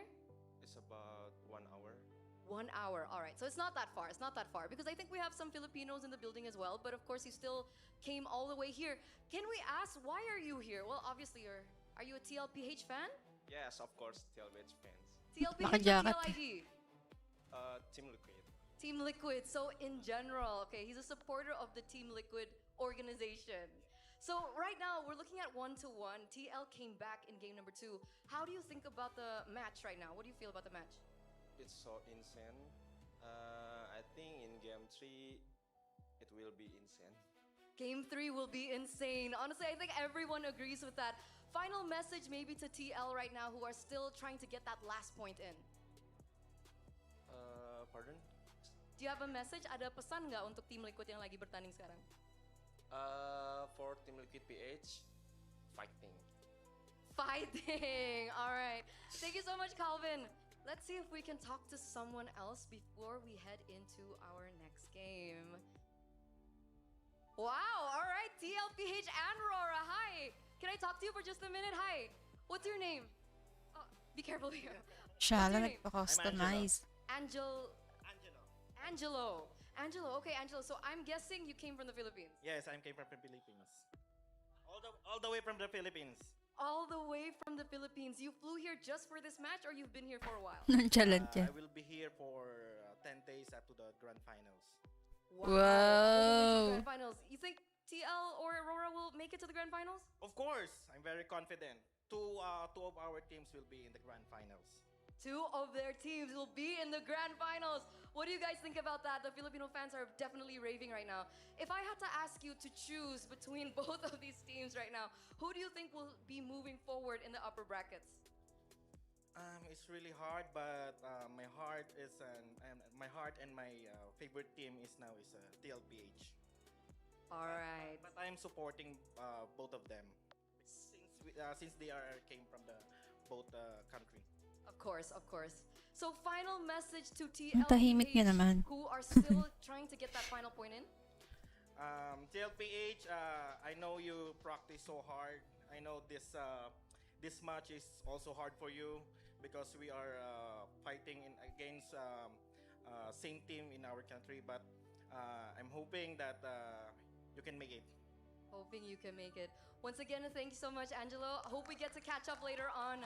But it seems like the players are ready. The casters are also ready. So we're going to throw it over back to them to break down this next game and to see who will take this next game. Will it be Aurora or will it be TLPH?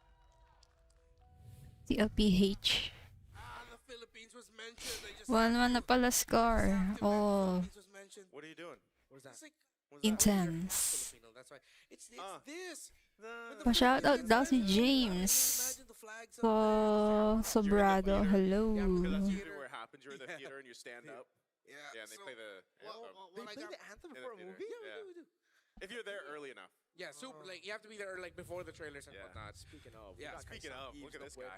Yeah, we got friends. We got Wolf there, but right now he's not the friend that I want to mention. I want to mention the Fairy Games app. Fairy game. It's the place to create and host a room to play MLBB 1v1 online with your friends, colleagues, and esports club members. Wait, so are you not against AI anymore? Is it different? Invite your friends to win. Oh, this is different. This is for the tribute ring. You want a tribute. So you want the M7 tribute rings, you get MLBB diamonds, new MLBB skins, so make sure you just download the Fairy Games app now and register Download nyo daw yun, oh. ID to start playing. Play for free until January 25th only, so get on that now. Hanggang 25 And lang. do you want a free skin? Because Mirko will tell you about the free skin. If you're looking for a free skin, just log in for 13 days between January 9th to the 31st. Server time. I don't know what server time is, but you know. To unlock the Edith's Verdant Night Skin. Completely free. It's that easy. Don't miss out. Look, Edith's kind of bad in both, like, in-game. Hey, man. Hey, man. nice recovery. Right? In-game. Edith's kind of bad. Like, I mean, like a bad hero to play right now. I think we're going to have a special cosplayer, by the way, too. Playing Edith? Cosplaying Edith, yeah. There's also a free, another free skin you guys can grab since you guys like free stuff. Gatacontra's Electrifying Solar Spark skin is free when you hit level 30, or no, Pose, 45. do the pose, man. Which one? Got the look, Is that the pose? Yeah, that. 45, M7 pass. Keep leveling up and claim your rewards. I wish I could do is it the Slam. The heroic Slam. entrance. AOG. But I can't get on the desk right now, bro. Yeah, maybe we'll have Mag-AOG si Naisu eh. Still need to see the Greco-Roman oil wrestling match between him and Naisu. I was not aware of this. Oh, you weren't? We were all promised that it would happen. Yeah. But I think there's just a bit of scheduling conflict with EGIDS. That's only for the premium subscribers out there. No, it's for everyone for free. You will be in public in the streets of Jakarta doing that. Because they like stuff for free. Exactly.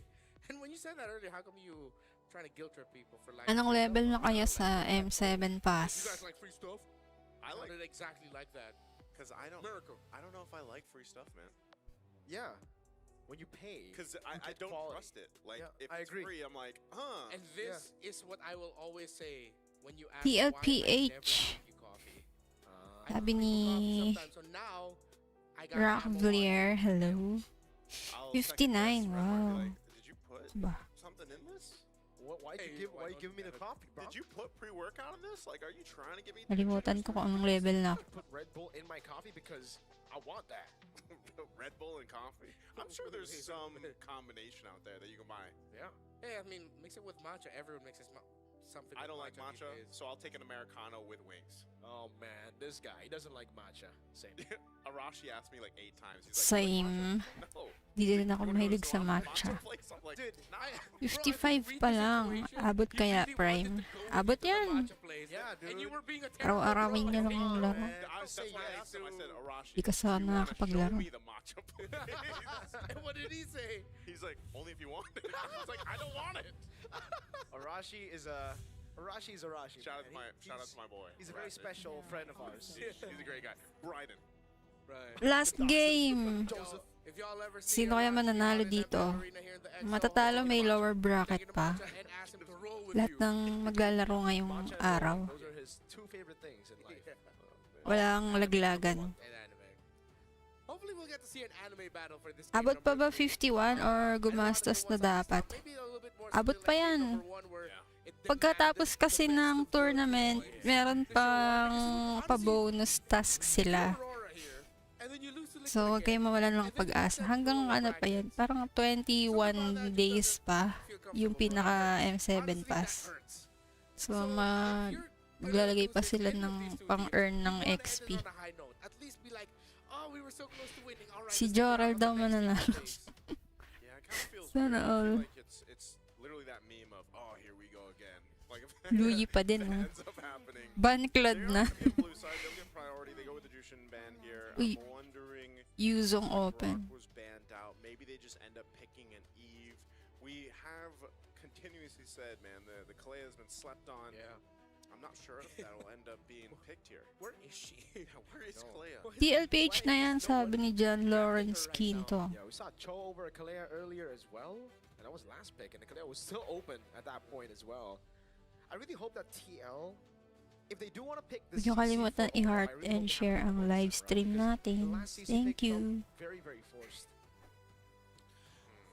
It looks like there's also something about the team fight of Liquid where, and how they've been playing, they're not really going for the long all Fred ends Ban. against Aurora. Yuzong. Throughout the series, he's been crafty. They're willing to give the Yuzhong again to Edward this time. Are they going to run it back? Yisun Shin Farsa? This time there's no Grok. Eve. Yeah, the Eve is open. It's open. Oh. So, Yisun Shin Eve? yeah. Or do they go last? Parang, oo nga. No? It's better against the Yuzong. It is. I almost wonder if they would even pick up the jungler right now. Like, they don't, so far, they don't necessarily. Dami pag-giveaway. Wala eh. If they wanted to. They could, but then the lands could be taken away from them, right? Yeah, but even if Ba't the yung Lions main take hero it, nila? like, again, like that matchup in the jungle, Abangan niyo usually yung has that knockout upper hand stage some way prediction. Epic or skin another, ang so I think premyo they'll nun. decide if they wanna go ahead Bukas and ko siguro pick up ipopost. something else before that jungle. What I know is if they... Okay, they go Lance. What if they go Lance? Is this red 3 for OHEB? Because if it's not, then the next two bans are, I think, going to be targeted down towards OHEB. Because again, when he's not on the Cloud, when he's not on an orthodox gold laner, it does feel like he doesn't find the same comfort as a lot of other fighter golds do. Yeah, and generally, if you're going to be giving the Yuzhong to the other side in the first phase, you'd want to get your gold laner already locked in if you're on the Anong red team side first unang phase. nanalo? 'Cause Aurora. at that point, the pool gets so small of heroes that can survive that dive to Yuzhong. At least you pick it up now so that you don't have to worry about Ano your challenge teammates, and then bukas? you just adjust your roam and EXP. May so live that ba bukas? that's one of your ways of handling kailangan ko the pala mag-live. Yuzhong a bit better. Yuzhong and Cho together has Bakit been a nagkalaban ng combination dalawang rising up PH te? M7. Nasa same bracket kasi sila. P1 3-1 sila, no? 3-1 bracket they're na. playing with an Eve, but they always have at least Kaya 2 to 3 50% heroes chance that can talagang do magtapat crafty yung stuff around ano. the map. Either you're constantly PH. invading, you're constantly split pushing while returning to the rest of the team, Yeah. so that Aurora aren't always going to be in that thick formation they love. The hard part about it too is, in terms of like crafty things around the map, Carl Teasy with a Lancelot can do that anywhere. And you know, for the most part, again, not only trying to control him within the jungle, but also Alam ko sino nanalo second game. is going to be something they want to watch out for. Granger being Pag may banned out, nagkamali dun, di ko na lang very alam kung interesting in the gold paano lane. I nangyari. feel like because both gold laners don't have their Ibig picks sabihin, yet, malakas we din might pala even talaga actually RORA see more PH. O gold laners nakaka-adjust na sila. Maybe the Indo rin, o... I think Aurora have the man Harith. Yung sa Indo, ano...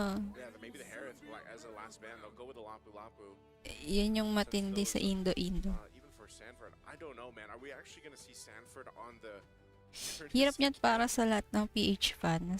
Honestly, not bad. Again, they have the Khalid as May well, lower right? So, bracket naman kaya hindi have the pa combo dapat right now. mag, If they ano, don't have any shred, magwala. if they ban carry, then I think it's kinda Kung like walang lower Scout bracket Team, yan, they yun. carry, Mukhang, go Uranus last pick. mukhang makukuyog yung The Uranus also allows them to do social that. me, In a narrative fight, social they siya. end up picking something like an Socials Alice, it's ng gonna ano, be ng all in for bobonat. sure. They can also go Esme, right? Like, Pero wala pa malalaglag ngayon. Uranus has been amazing, but the Esme is... Oh, never mind. They banned him banned now. him. So they want the Uranus with Yeah. now the Esme on the other side now. Okay. The Uranus Khalid Nag-pick and the daw ng Restream is Kimi. their gold lane Doesn't pick. this like push the Harith even more? Like, okay, we want Harith. We do not want to deal with the Esmeralda. Yeah, you have the Eve with you. You don't have to worry about high loss getting picked up here. Oh, unless mapupunta there's sa a lower sudden, bracket yung flex matatalo. by Dominkai to put that Cho gold, which we most likely will not see. So yeah, if Aurora don't ban out the Harith, it's just gonna be a free one. SRG yata nakakuha ng M7. Yeah, that's why I think they Wala pa naman panalo. gotta really decide on this last ban. It's gonna be the glue. So they are going to go for utility jungle. That's what they're looking for. So yeah, I think here you just pick up the Harith. Yeah, you can pick up Harith. Lock that in. There we go. Harit. Harith locked in. Now, what does Rora pick up for the last two picks? Do they have something Best of 5 ba yan? Best of 3 I lang. don't know, man. Is it just going to be like a Baksha? This is gonna be fast, man. Yeah. If they go fighter, Yung laban usually ngayong araw, puro someone- best of 3. Tas yung mga susunod na, puro best of 5. Para sa Grand There have been, Finals. like Ruby Gold. I don't Best think of 7 pag Grand Finals. Definitely not. They still won't have any shred, and we know the Uranus is coming in. May chance pa rin pala page to PH. Yes, may chance pa din. Lunox Gold? Pero if malaglag parehas ang page to PH, na wag naman sana, yan yung walang chance. The Joy. It has to be physical. Are they just gonna go Moscow for fighter? Back to Freya pa din. He decides to go again. Bro, TL, they can still go Uranus if they really want to, right? Yeah. But Yeah. I think now there's also Vigo, hello. good reason to go Phobius. Peach, Indo. Lots of dashes. You're gonna be very happy. SRG daw mag-champion, sabi ni It's Jowin. a Khalid heave, so you should be able to get prime Epic with pa din mid, ako straight to tagal rotate mag-GM. and then you get prime Wala, with nagpapatalo ka. Phobius, sorry. Provis. Two schools of thought. Are you gonna have a frontline anchor, or are you gonna have someone that can just also be aggressive while doing it? So it's on one side you got Uranus, and on another side you have Phobius. I think, yeah, those Phobius. makes sense, especially when that Joy came through. And This is so good for TL, dude. yeah, this is great team composition, not only for fighting around objectives, but just like duking it out if they have to. Yeah. They have a lot of tools available to them, Good luck, and both. even some comfort picks. Kahit available. sino manalo. Again, I just gotta say it's gonna be hard for Rora, especially if PH pa din. Pag natalo PH dito sa laban na to, dinaya na yon. potential to punish. Pag walang PH na nanalo. be there. Again, even with the line rating favoring Aurora, it's just Pag the TL punta execution lower, magiging cleaner sa biggest baba. thing to make work. There's one thing you always have to ask when there's a Joy in your lineup. Can you get that great early game, that moment that almost every Joy has? Di pa sure kung SRG ba ang M7. Wala pa naman guys, kakasimula pa lang You're ng ano, dancing with joy. na Well, puns intended. But at this knockout point, stage. the question now needs to be answered with a definitive finality, as in this game number 3, it will be decided which one of these two advances and continues their upper bracket journey, and who will have to crawl through the lower bracket. Can you King Kong it, man? King Kong it. King Kong the Joy. King Kong the Joy, that's the new verb now. King Kong it. Oh man. Kelroying the Beatrix. Countering the Beatrix, yeah. Beatrix. You know, with this too, I would say it's either way. I feel like it's hard to be someone cheering for the Philippines right now, because you've seen this so many times, and you're like, you know, you're down to one game again. And honestly, with both lineups, I could see them both working out. It's just, I think even this time it was like Demon Cuts. I gotta have something that can match the speed of a landslide. Whoa, Edward. Really Wow. good save. Petrify coming down now. JP trying to deal more damage, but that is such a big win for Sanford now. Yeah. Because look at the wave. He's going to deny as many as possible. Yeah, he already denied one melee minion, but Light's here. So is Demon Kite, but yeah, I don't think anything's gonna happen there. Taking a look at the emblems, you can see Sanford pretty much going this full. He's got the Brave Smite, Firmness too for a little more tankiness, Festival of Blood. Yeah. He's gonna be fine, at least in that lane matchup. He's gonna be pretty difficult to kill, and he's gonna have so many options to kind of reset, use that Infernal Pursuit. And even so, little 1v1 at jungle. I don't think Demon Kite's gonna let the same thing happen to him in this game that in game 2. And it's not just that. It's I think Light and Yue are gonna make sure that Demon Kite does not get ruined in the jungle by this Khalid. So they're really pulling Liquid away from Demon Kite. Whoa. Dome actually cut the wave earlier, so he's going to look to rotate. 4v5 and Turtle 1, I think. Well, they want to secure this if they can. Has to be a part of this fight now that he's got level 4, so it looks like they're just going to go clearly take this. Oh, Unless, what down Edward there. Carl TZ to be jumped on by Domain Kai. Now, Phantom Execution. Demon Kai still winning on the Restream, but Carl somehow escaping as JP gets shredded by the Freya. Demon Kai now looking for the purple buff, and this should be free as Carl has to recall, but Sanford rotates over, has the Infernal Pursuit, won't jump on Light just yet. Good damage coming down from Sanji, and they actually save the purple buff. Honestly, a greedy decision by Carl TZ to actually go back and try to take that turtle. And now their jungle gets pressured. He'll still be able to get it. Still would have been way worse for Liquid if they did not handle that correctly. Not only that, would have been way worse if Roar Gaming decided to stay in that purple and then get punished. So they take the bit of a lead that they got off the objective. They get back to the lanes. And yeah, it was a good decision from Domenkite to rotate for that. You can see building in, it looks like he's going to be growing that Corrosive Scythe first, just like we saw him. But he's even got a bit of a lead now in terms of gold against OHEB, which is expected. Picks up his Corrosive Scythe now.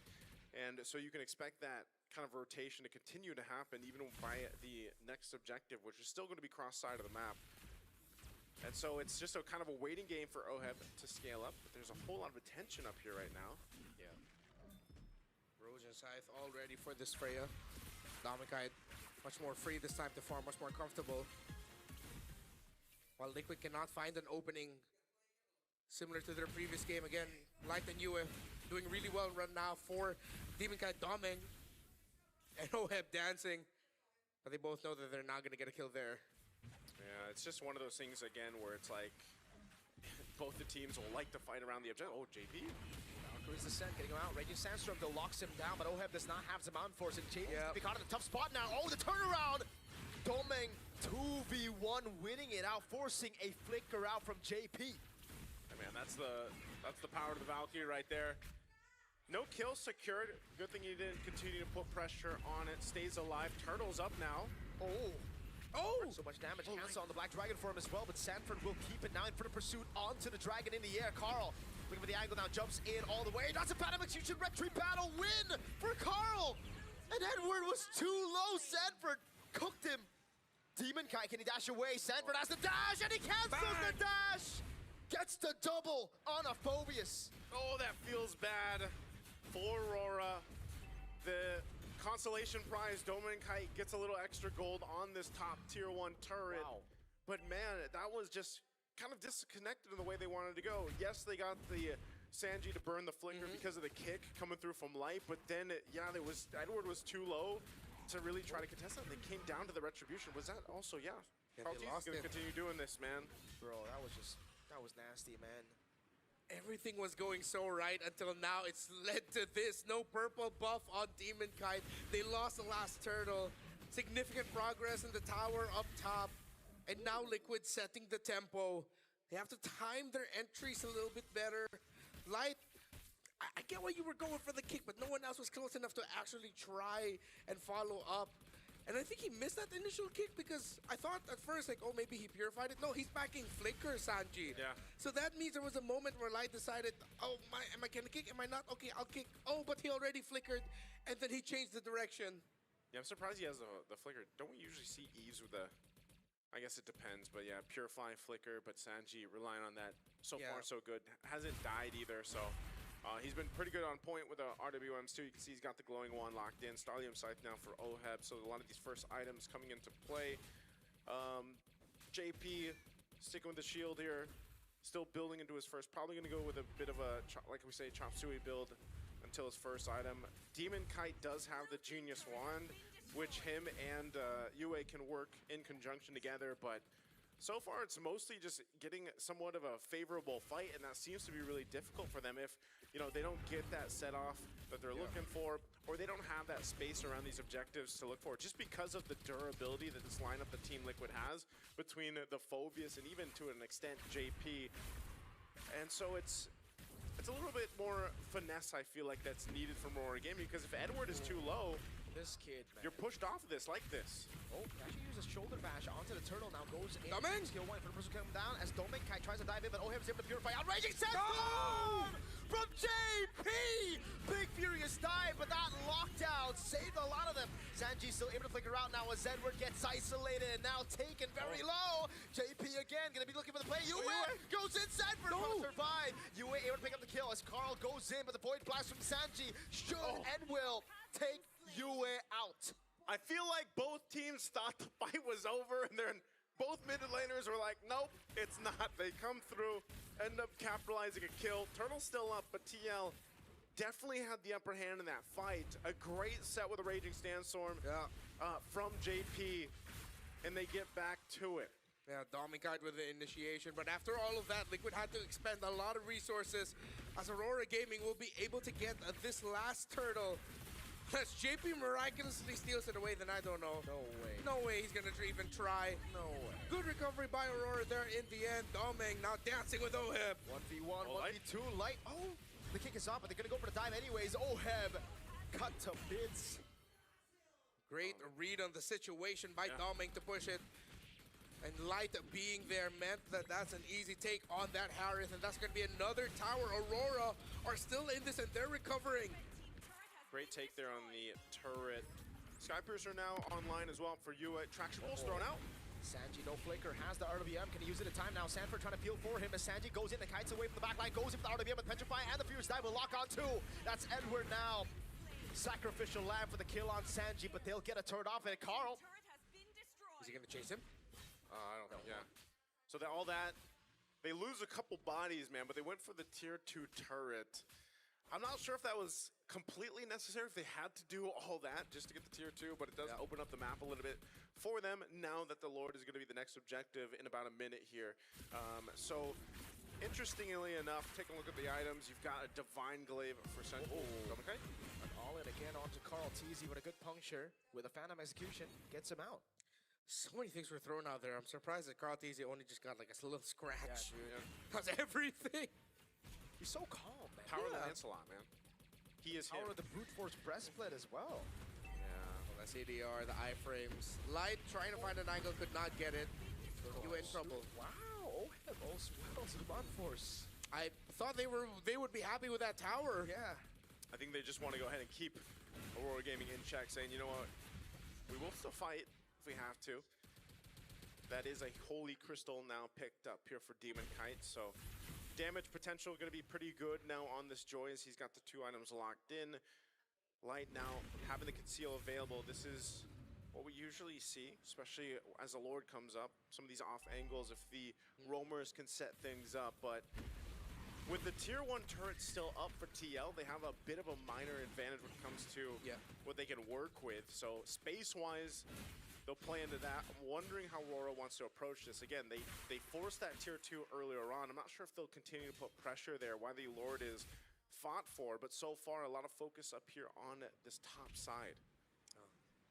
So I'm happy that we're getting the game that we were looking for, competitive, very close, that it all boils down to the little moments, the good things or the bad that stack up into the result that you would want to see. Good handling of the minion wave in mid by Aurora. They'll need that, because if sometimes Team Liquid they're more than happy to give up that Lord if they can just continue pushing down mid, and then as you're backing away from the Lord, they'll come back from behind you through your own purple buff side. But they're also handling the bottom side really well, meaning Oheb is stuck at bottom, trying to manage it, continuously making it 5v4, 4v5, as it's Domeng who frequently goes to the bottom lane. But that's also one of the advantages of being on expanding rivers. You know, in a way, it's like, even on the cross side of the map, that's true. You're mostly fine just because you have such a wide range of this bonus to get back onto the other side of the map with that speed boost if you need it. So pretty much a stalemate right now. Neither team really having this upper hand advantage when it comes to actually securing this Lord. It's more so of a push and pull, seeing what the roamers can provide information-wise to the junglers and deciding on how they want to go with it. Again, Light might have to rely on a conceal play if he can, or a kick play, trying to get out potentially Sanji or Oheb. Even if he gets the Purify, that might be able to go ahead and help them. Now gets the Athena shield locked in. A little more defensiveness for Light, because he's got to be the guy to start things up here. Both teams playing the far lane pick-off, the slow management to see if they can find an opening where it'll suddenly be a 2v1, catching off someone in the current rotation of who's gonna manage, who's gonna clear, and vice versa. But Liquid has started off this Lord. They're rushing! Yeah, they burst out the Lord. Aurora couldn't even time it that well. They didn't know. Sanford flickers out of Jikundo. Light looking for it. Edward with a jump. No, he saves the jump. That was just beautiful. Team Liquid utilized the slow push by Domeng in favor. Oh, Carl wants more. Thorn Rose doesn't land. Demon Kite with the electrifying beats. Again, I know it's a small thing, but the upper hand of having that tier 1 turret up still kind of gives you that opportunity to make plays like that with map pressure, and that's exactly what TL did. And then by the time Aurora Gaming realized, hey, they're taking the Lord, they were too late to the party, so now they have to deal with this Lord.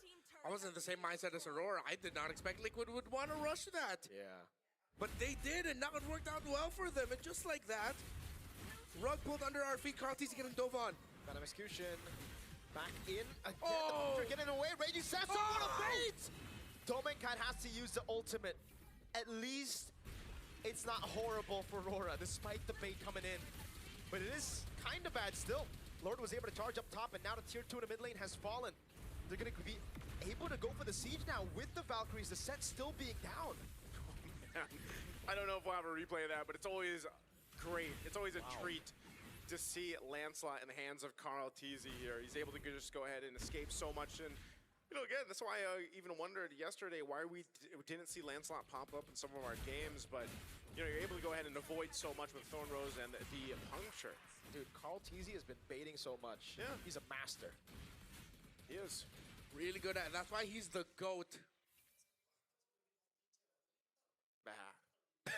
Is that what a goat sounds like? That's what you say, man. I did not expect the silence to get broken by a man. Hey. A bleed from Naisu to cut through the silence. That was Mirko, man. He always talks about the goats. Listen to the replay. This is what I was talking about, though. Look at the Carl TZ. All right? Look at the moves. What a baiter, man. Look at that. Oh. The master. And then the Thorn Rose. Oh, we missed the Thorn Rose. Yeah, Well, Masterful bait. While here, Naisu, the master bleeder. Like a goat. That's right. what you call it. The right. B-L-E-A-T. Yeah. There you go. But, I mean, we got to credit JP also for saving him with the Raging Sandstorm. It wasn't all the goat. It was also the goat's dad. Wait, no. What? What are we talking about? I mean, he calls him Dad, Daddy. Everyone calls him Dad JP, so yeah. Let's get off the farm and get back to the Land of Dawn. Hey, man, with how Liquid are farming up the map, it still also looks like the farm here. That's true, that's true. 20 seconds from this Lord coming up. All this, by the way, across the map has basically got them this lead they've built up. You see the base turrets still standing, but the shield's all down and everything else. Win a crown here now, too, for Sanford. This Phoveus has done so well throughout the draft, providing so much of that tankiness and that front line that TL can rely on. So this is going to be a difficult one. Lord started up. They'll take their time with it, too. Look at JP's positioning. He's got the information he needs. Domeng is around the corner. I'm not sure if they're going to go for like some type of cutoff play here, but Domeng might run in to too many bodies of TL. Yeah, but now they're showing. Instead of holding that bush, Sanji decided to show, and now that allows Aurora to recalibrate, which means Liquid will change it. Are they going to just rush it again? I think they are, man. Look at the zoning coming down from Sanford over on Demon Kite. He catches, no. Electrifying beats coming down. Demon Kite wins out the retreat battles. JP caught in the back. Sanji here as well, trying to cut away, but it's going to be Domeng who slices him up. Still Oheb doing a lot of damage with the Purify as well. Sanford doing the same thing now as Light comes back with the Immortality, goes over to Jikundo, and will be able to find Oheb, but he's still cutting away. He's down, but Edward goes through them all. Sanford win a crown with the Inferno Pursuit now against everybody. Oh, Sanford! How did he do that? He stayed alive for so long. 18 seconds though on Carl. I think it's over. That's it. I think RORA can end it here. They're going to take the mid turret. Do they have enough clear? That's it. One cannon minion, Aurora turned the tide with one team fight, and finally, they sent TL Naubos si TL. brackets. You are not gonna fool them twice with the same tactic. Inubos Would din. be the stampede Grabe. through the upper bracket, but it's the Di na ako light humihinga dito. shining. Di naman. in the Humihinga end. naman ako. They sent the Golden Road Dream to the lower, and it's Aurora moving forward. Hey man, if you want to get Bumawi the na. first team in history to be able to accomplish that, it's going to be a little bit longer of a road. You got to go to the lower bracket, TL. All right, maybe we get to see another Nakabawi rematch. na, I know nakabawi. there's people out there that want to see these Bakit two teams nabaliktad? battle it out. Tanong mo in sa a kanila. best of 7, because this best of 3 was Weird a tanong. treat in itself. This time around, RORA getting that revenge. And just when it looked a little dicey for them around that Lord take, man, they made it work. What a team fight they were able to pull off there too. That was a 4,000 gold lead for Liquid. Erased, eradicated, and switched into a loss by RORA. They dove them at the right time. Liquid, too greedy, trying to rush it yet again. They were zoned out, and it was the easiest dive for RORA to take it. If ever they want to complete the Golden Road, they'll have to take the longest and most difficult way to do that. Lugi daw sa But the pickings. Filipinos can rejoice as one of their representatives will continue moving forward. Wow. Nice, you called it. I called it, man. Aurora have finally done what seemed to be the impossible. Hey, I'm living in the future today. Tomorrow. I'm living in the tomorrow today. Not LaFell's not here. So Laglag na ba TL? Hindi, ano yung lower bracket. Isn't it? Wait, is every?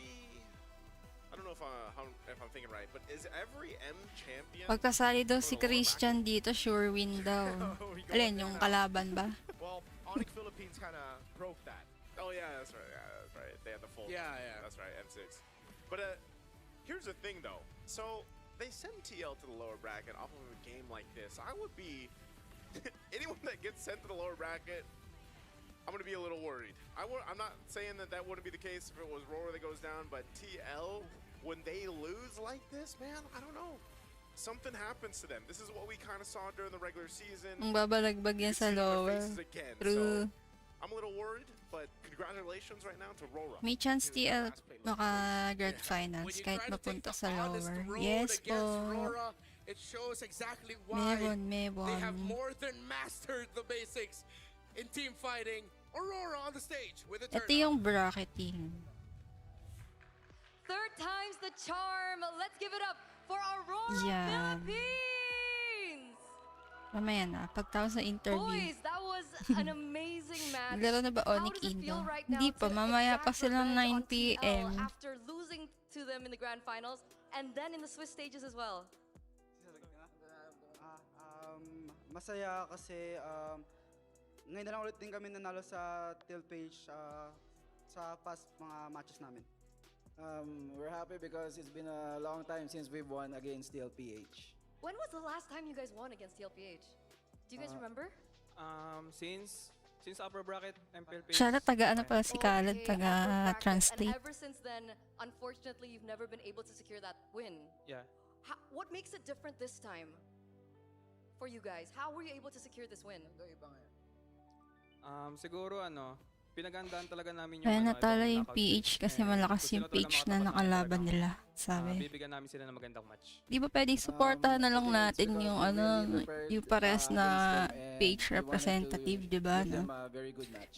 Ganun lang It was guys, a very hindi good naman match. It was very porket close from game 1, and then we saw game 2, may and then we natalo. saw game 3, which was amazing as well. Just one moment turned everything Ewan around. ko ba? Bakit Yue, ganun? we have to ask, what was the biggest lesson that you learned from the previous matches that you applied today, specifically? Siguro yung mga small mistakes na nagawa namin ng last match, yun yung tinama namin sa naging match namin yun. Maybe we adjusted all our small errors or mistakes and we improved them or corrected them during the match. Small errors and mistakes. Can we get a little bit more insight into that? Is it a calm thing, a decision-making thing, maybe drafting?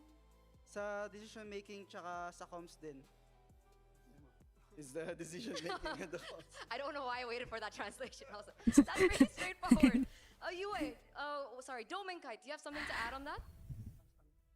About maybe something that you learned from previous matches that you could apply to this match to ultimately get this win? Syempre nung pagkatalo namin ng TLPH, parang ginanan ulit ako maglaro pa and magpursige siguro kasi words gusto ko ma-redeem yung sarili ko pa. And yun, pinagandaan ko talaga yung sino makalaban namin. Because of the losses against TLPH, it lit a fire in me and it made him prepare more for this match. Lit a fire and made him more Next prepared. game, Aurora Because after Turkey this, tsaka best of threes, you guys are gonna go now YG. facing against a best of fives. Are you guys prepared for a best of five? Washout Christian, Kontapay. Siyempre, prepare kasi yun nga best of Basta 5 page Blue mo ako Series ng yun M7, no? mapaganda Kaya nga, talaga kahit namin. sino. Yes, we are prepared, but we will still do a lot of preparation because it's a long series. Okay, it's a longer series, we know that. But what we don't know is who you will be facing up against next. It's either one of the Indo representatives, either ONIC or Alter Ego. If you both had to guess who the next opponent will be, who will you be facing next? Based on the previous matches, I think Alter Ego. Ooh, okay. Yue thinks it's gonna be Alter Ego. What about Doming Guide? I think ONIC. ONIC. Okay, so a split opinion here. Why do you think it's going to be ONIC, Doming? Siguro nakakuha sila ng momentum ng pagkapanalo na and feel ko mas nakakainga sila ngayon sa BO3 match or BO5. Sorry, what? Hindi narinig ni Do I Carlot. pretend that I just said oo? That's all I know, oo. Yun nga, siguro mas prepare yung ONIC sa BO2 and BO3 match. I think that ONIC will be more prepared for BO3 or BO5 matches. Okay, interesting. Good insight because I think the players BO2. themselves recognize that. So, final message to perhaps TL that, I know that you guys are still friends outside of the game. Do you guys have a message perhaps to Team Liquid who lost today? Nice game sa Team Liquid and yun, alam ko makabawi ka sa lower bracket, yung kita-kits sa finals. Nice game for Team Liquid and let's see each other in the grand finals. Okay, what about you, Yue? Now your message is to Alter Ego or ONIC? Good luck sa inyo parehas. Good luck to the both of you. Okay. Once again, thank you, Doming. Thank you, Yue. Thank you so much for the translation as well. As we give it up once again for Aurora Philippines, we're going to throw it over back to the casters.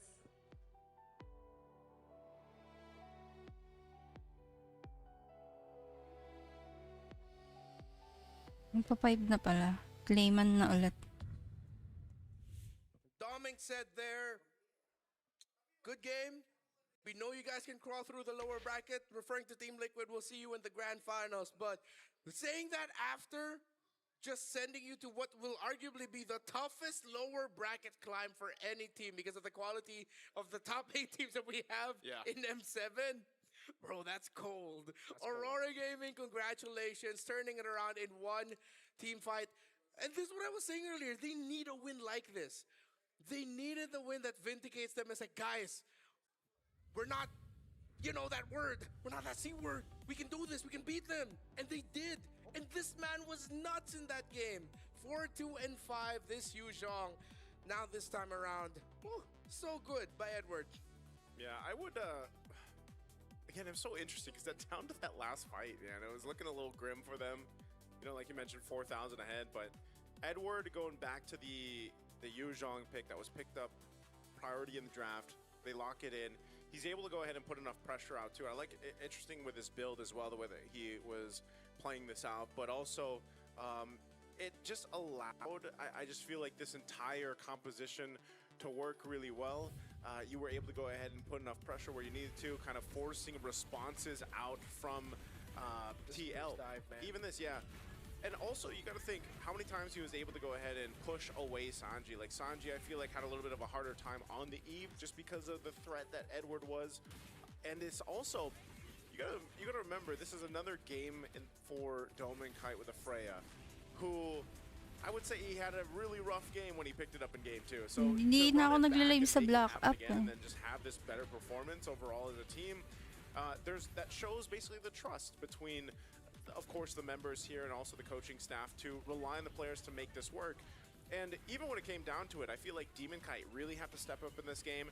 We were going through all the options of the heroes that Demon Kite could pick up in the jungle, especially going against Carl TZ's Lancelot, by the way, which we saw was styling at certain moments in this game.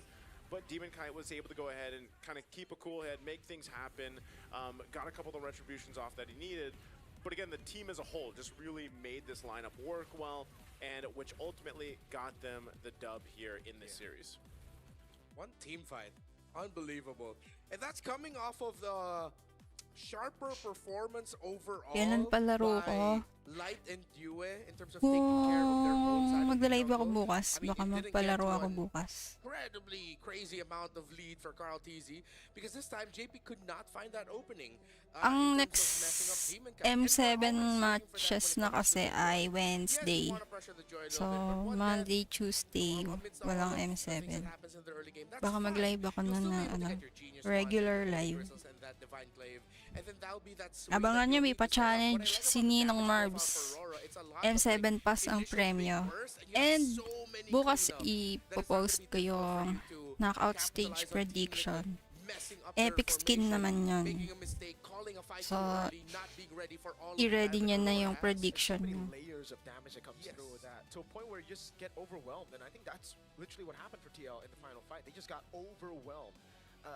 Usually when you fight in the Zaman Force and the real world manipulation, it should just be cooked. But the fact that it wasn't shows you just how much sustain and how much, what Remar said, layering they have in this team fight. Joy came in a bit late, Yuzong started it all, and then again Domenkai. He was the guy who was cleaning up as well a lot of times, and I don't know what he did after that Game 2 performance, because it really looked like it was a forced Freya in Game 2. Yeah. But here, it looked like he was comfortable, completely comfortable on the Freya. Yeah, I like it, man. I think it was what I was saying for essentially for RORA was everybody kind of had to step up after Game 2 because that was such a quick game, 12 plus minutes, and then they came together and made this composition work. And this is something that I guess we've all been talking about, right? Like, what have they been missing the entire time? The clutch factor and the willingness to take a risk. When they were behind there, they didn't default to their normal default. Yeah. They went in, and it was because of the Freya pick that it was like, yo, we have to go in, right? This is what the Freya pick is for. Yeah. That was a great read of the situation. Any other team would have just taken, all right, we take Sanford down, all right, let's slow it down, maybe get the retry. If we're not going to get it, then we'll just back off. But they have all the tools ready to just capitalize, turn it around at that moment, and they did. And that willingness is something that you see in a lot of the other teams here, also in the top 8. Alter Ego are a team known for willing to take that. SRG, ONIC, and all of them. Once again, congratulations to Aurora Gaming Philippines moving forward. They will face either Alter Ego or ONIC, and that match will be happening, not next, but later tonight.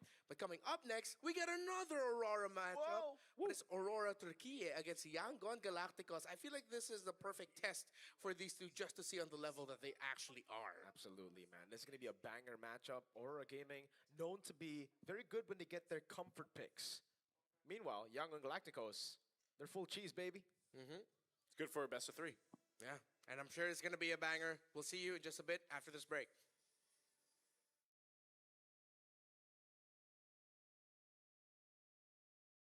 Mute ko muna. 10 minutes pa yan. Pwede ba kayo magmerienda or baka gusto niyo mag-brawl?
rarely get to see. Earlier, we saw Team Liquid Philippines get taken down by Aurora Gaming PH. Finally, for the Northern Lights, as they will continue the upper bracket while Liquid continues their golden road hopes through the lower. But now it's Aurora Gaming again from Turkey against Yangon Galacticos. And yeah, I'm hyped for this one. I think this is the one that we could potentially see some crazier aspects of the M7 come out, but also in a cleaner fashion. Yeah. I think for Aurora Gaming versus Yangon Galacticos, again, we brought this up a little bit earlier, but it's kind of that. It's kind of like comfort picks versus wild picks. And we have seen a lot of wild picks for Yangon Galacticos. Even learning the Freya. Stitch played a really good Freya game against the Claude. Even from RORA Turkey, man. Like, I feel like if anything was, if you look at the first match, it's like it's high level, it's standard, you know, it's very macro-centric, great team fights and everything else. This one, a little more curveball-y because you have a lot of great picks coming out. Wasn't it also, wait, was it TNZ that brought the Harley? It was TNZ Yeah, that the brought Harley. Yes, sir. Like, both teams have some crazy things in their pockets. Like, most teams, they've got deep pockets when it comes to hero pool. These guys have extra pockets, I feel like. They're from two rising regions, and they only have one path to glory. Just get victory. It's Turkey versus Myanmar on the surface, but deep down, these are two teams from regions that for quite some time now have been trying to break through the powerhouse ceiling of MLBB Global Esports. In Global MLBB Esports, you have the big three: Philippines, Malaysia, Indonesia. Majority of tournaments are won by, or at least podium finished by, teams from those three regions. But you see, of course, Team Spirit from ECA.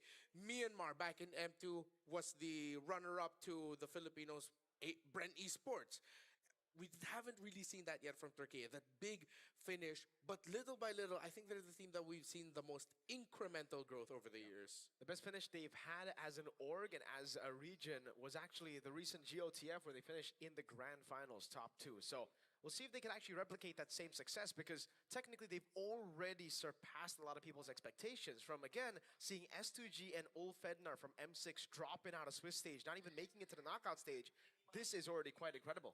Yeah. So now we're gonna get to understand the community in Turkey a little bit more in an interaction that is very unique to us. We don't usually get to do this. So we're gonna meet up with Johnny and Mehitra from the M7 Turkey broadcast panel to welcome them, and Elvin, Dorian, Morano, and Johnny. Hello, hello. Can you guys hear us? Hi. Hello. Can you guys hear us well? How are All you guys? We're good. We're good. Yeah. All right, great. Of course, Cool. here on the English nice to broadcast, meet you. It's nice to meet you too. We don't get to meet or get to talk a lot with you guys. So please introduce yourselves to the global MLBB community. Who are you guys? Hello guys, I'm Mitra. And I'm so excited right now because of the match about Aurora Turkey. I'm Mitra. I'm Johnny. First of all, I love your work.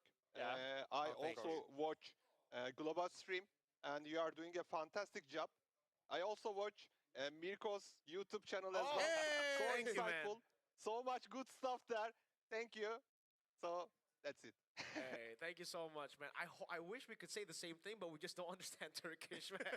But hey, I'll catch it if you guys start That's speaking totally English. normal. Yeah, but I have a question for you though. So- How's the community feeling about Aurora Okay. Gaming's performance at M7 so far? And do the Turkish fans believe that Aurora this time can make a deep run at M7? Yeah, I think so, because all the community are supporting them well, and we reach quarterfinals before, and we are really sure about that. At least we can make a semi-final this time. This time we also have a better chance, because in the past our opponents were really powerful. We were a bit unlucky about that, but this year we are a bit luckier than the previous tournaments. Thanks, guys. A little question. Maybe you, aside from the match against Yangon Galacticos, maybe you guys can give us some information, maybe that our international viewers wouldn't know about the Aurora players for Aurora Turkey. Maybe some interesting facts, if you will, about any of the players for our international audience to know. Yeah, Before, there were some transitions. Pogo was in another team, S2G, last year, and also Lunar wasn't here. So I think in the history of Turkish MLBB esports, this team is the strongest one because all the components are very powerful. Uh, Addition of Lunar and Pago are making team better. We saw this in our normal league. Now I think especially Pago is doing a fantastic job. You remember the Grok play from the previous series. So I think this team with all the components, with all the players, is the best team we have seen from Turkey so far. Wow, thank you so much, guys, for all of the knowledge that you dropped. And we wish all the best to Aurora Turkey and, of course, to all our fans in Turkey. A lot of you are more active now in global MLBB community. So thank you so much. Enjoy the cast. Have fun. And we'll see you next time. Bye-bye. You too. Bye, man. Thank you. Bye, Thank you, guys. Thank you. See you guys. Nice to meet you. Nice to meet you, too. Nice to meet you. Again, it's rare that we get to meet the Turkish casters. And Johnny's part of the Mir cult, apparently. Oh man, Johnny. I think he knows some of the real words you say. Basta naman, guys. Bro, I speak the way I speak on broadcast on my YouTube and yeah. Yeah, why don't you share with us the Filipino that you know again? Gusto ko kain sisig. Yeah. Masarap yan. I thought it was sinigang. Yeah, but we gotta change it. You know? It can't always be sinigang. But you're saying ara. That means every day. So Yes. technically. Oh, some araw. Yes. Do you only eat once a day? So you can eat sisig and sinigang, bro. One meal a day, man. OMAD. Oh. Araw-araw daw nagsisisig si Mirko. Purga sa sisig. We must know more about Aurora Turkey. So, Aurora, they are seen now by their region as the strongest version of a Turkish team to compete in an international tournament. And they are all hoping that semifinals is the sentiment in Turkey. Rosa-led rosters have yet to achieve a place higher than 5th to 8th place, while Myanmar teams, though never finished below 5th to 8th, have been pretty inconsistent. Up, down, up, down. So, let's revisit the history between these two. In M4, Falcon Esports, the Naomi team, defeated Incendio Supremacy, Aurora minus Sigiboom and Lunar, during the group stage tiebreaker in lower bracket round 3. So far, aside from their first match against Zone, Yangon has yet to opt for an off-meta draft. Just like cheese picks here and there. Yeah. Is it time for them to finally show Naisu like, hey, here's our surprise card? I think this is I almost just think it's part of their region identity, because ever since we started seeing the teams on the global stage from especially Turkey, that's always something we've highlighted. Every time we get to drafts is kind of that excitement of, oh man, what are they going to pick? They're going to bring something a little more spicy. And then you also think about Myanmar. Like overall, this region is known for a very specific way of playing the game. And there's a reason why usually all the other global teams that are playing on the international stage still have that kind of mutual respect for Myanmar teams, but also, again, for Turkey. Wash out Marvin Corpus, hello. For Yangon Galacticos, they pocket picks, if you will, niche picks, cheese picks, whatever you want to call them. I think, yes, this is one of those cases. It is knockouts, or technically it's sort of a play-ins that we're going through here. You can bring it out in a best of 3. I think it's a great time to do it. Now, will we see it where on both sides they kind of go against the grain from what we're used to seeing in terms of the meta? I think if it's their strength, then yeah, we will see that through the draft. I just don't know which lane, for example, that's going to come from, but it's been mostly even the jungle picks. I've had the sentiment or feeling about Yangon Galacticos where they're a team that looks like they live and die by the team fight. Yes, they manage the minion waves. Yes, they handle the map, but not in the level that we saw the Team Liquid try to do against Aurora. Yangon, it's like, all right, clear the minion waves, come to the middle of the map, and we're going to fight it out. Yeah, Sino nanalo sa dalawang Pinas? Aurora nanalo. Let's go. Right here, right now. They want action, and that's why we see a lot more from them here in the M7 World Championships that I thought was going to be more Yangon, but it actually turned out to be Alter Ego who showed it first. The Freya in the gold lane. Much more brawly compositions like with the Leo Mord as well. So for Yangon Galacticos, it's always going to be that. I feel like, yes, they have a certain amount of pocket/cheese picks that they like to go for, the Baksha and the Hellker mainly, but if those two are banned, they're still really good at fundamental MLBB. add in a spice of Freya there, you know, a little bit more brawly there. But again, that's going to be a big threat for a lot of teams because you will have to ban not Lose only the fully defensive TLPH. picks, Oo, but you have to kasi keep in mind dalawa that lang if sila you let go of the magkalaban. Baksha and the Hellcurt, they'll still pick it up, dude. Yeah. I really hope we get to see the unique side of Yangon Galactica shine here, because if you try to go standard per standard, textbook per textbook against a team like Aurora, it's in their name. We know how the organization loves their players to play. You are gonna struggle big time. Rosa, one of the best in the position in global MLBB, and has showed it off this M7. Yangon needs to pressure Rosa here. Yeah, pressure Rosa. Even interesting that they're, you know, most picked and most banned heroes. There's a bit of a difference, of course, especially in the XP lane. A lot of Terizla that's popped through here for Lunar, and then, of course, like the Benedetta. Like, how often do you see the Benedetta picked up right now in the current meta? And this is what we're talking Sino about. nanalo kahapon? Anong laban?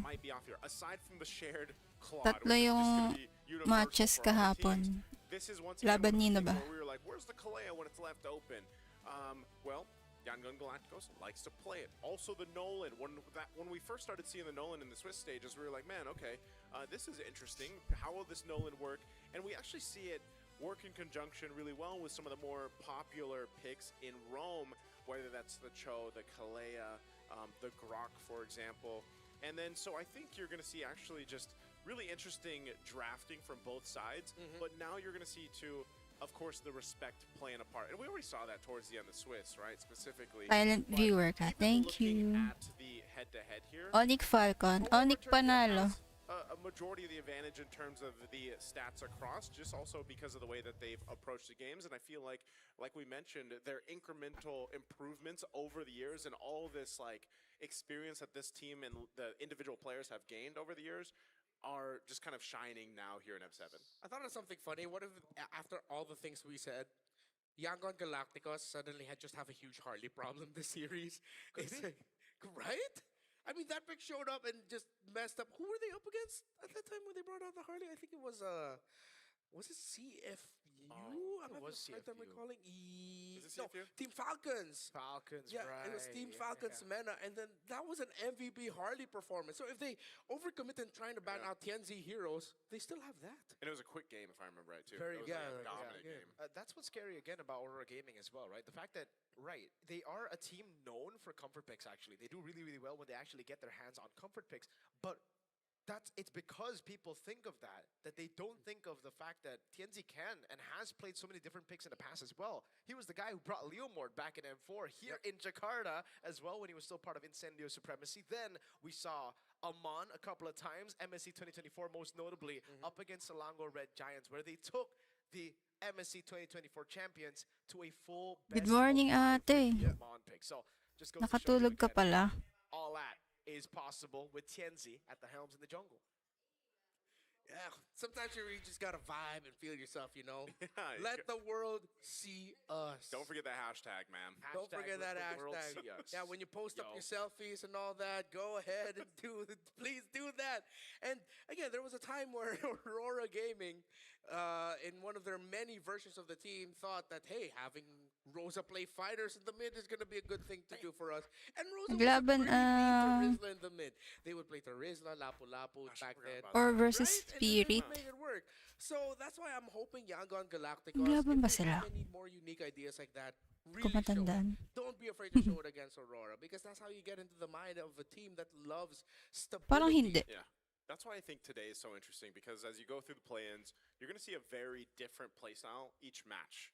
You know, and all the way to the end, I think that's, even though you have like some of the familiar matches of champions from their own respective regions playing against each other, even then, like, there's still very unique playstyles to these teams. And if you think about the way the draw went, it's actually interesting to see that, yes, RORA Turkey and Yangon Galacticos got paired up, because they are more of the, I guess you could say, just like wild teams when it comes to the draft. And, you know, now that you get to a meta that's formed up to this point, and you've got the kind of shakeup that's happened here, this makes things interesting into the sense of, all right, what are they going to pick? What what even unique hero could we possibly still see here? Yeah.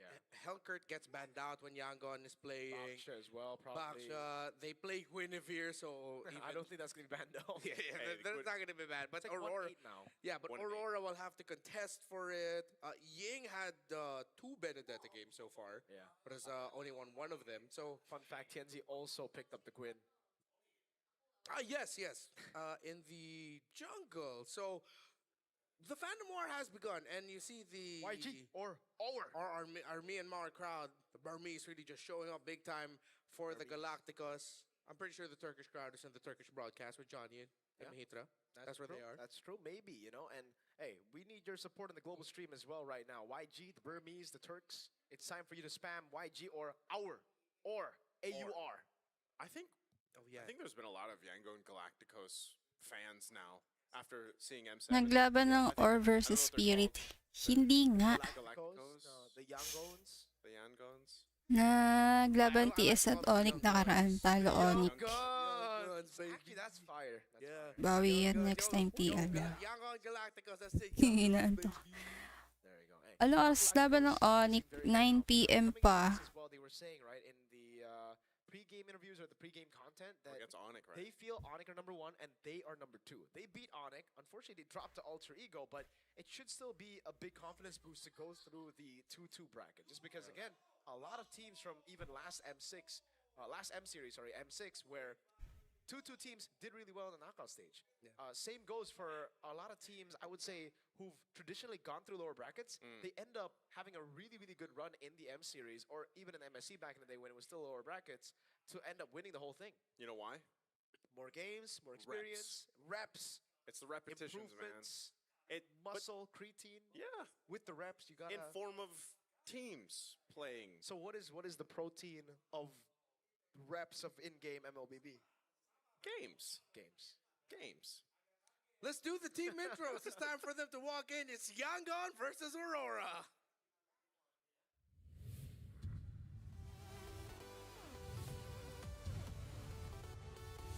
These are dark horses turned true contenders, delivering when it mattered the most, ready to push their region's legacy even further.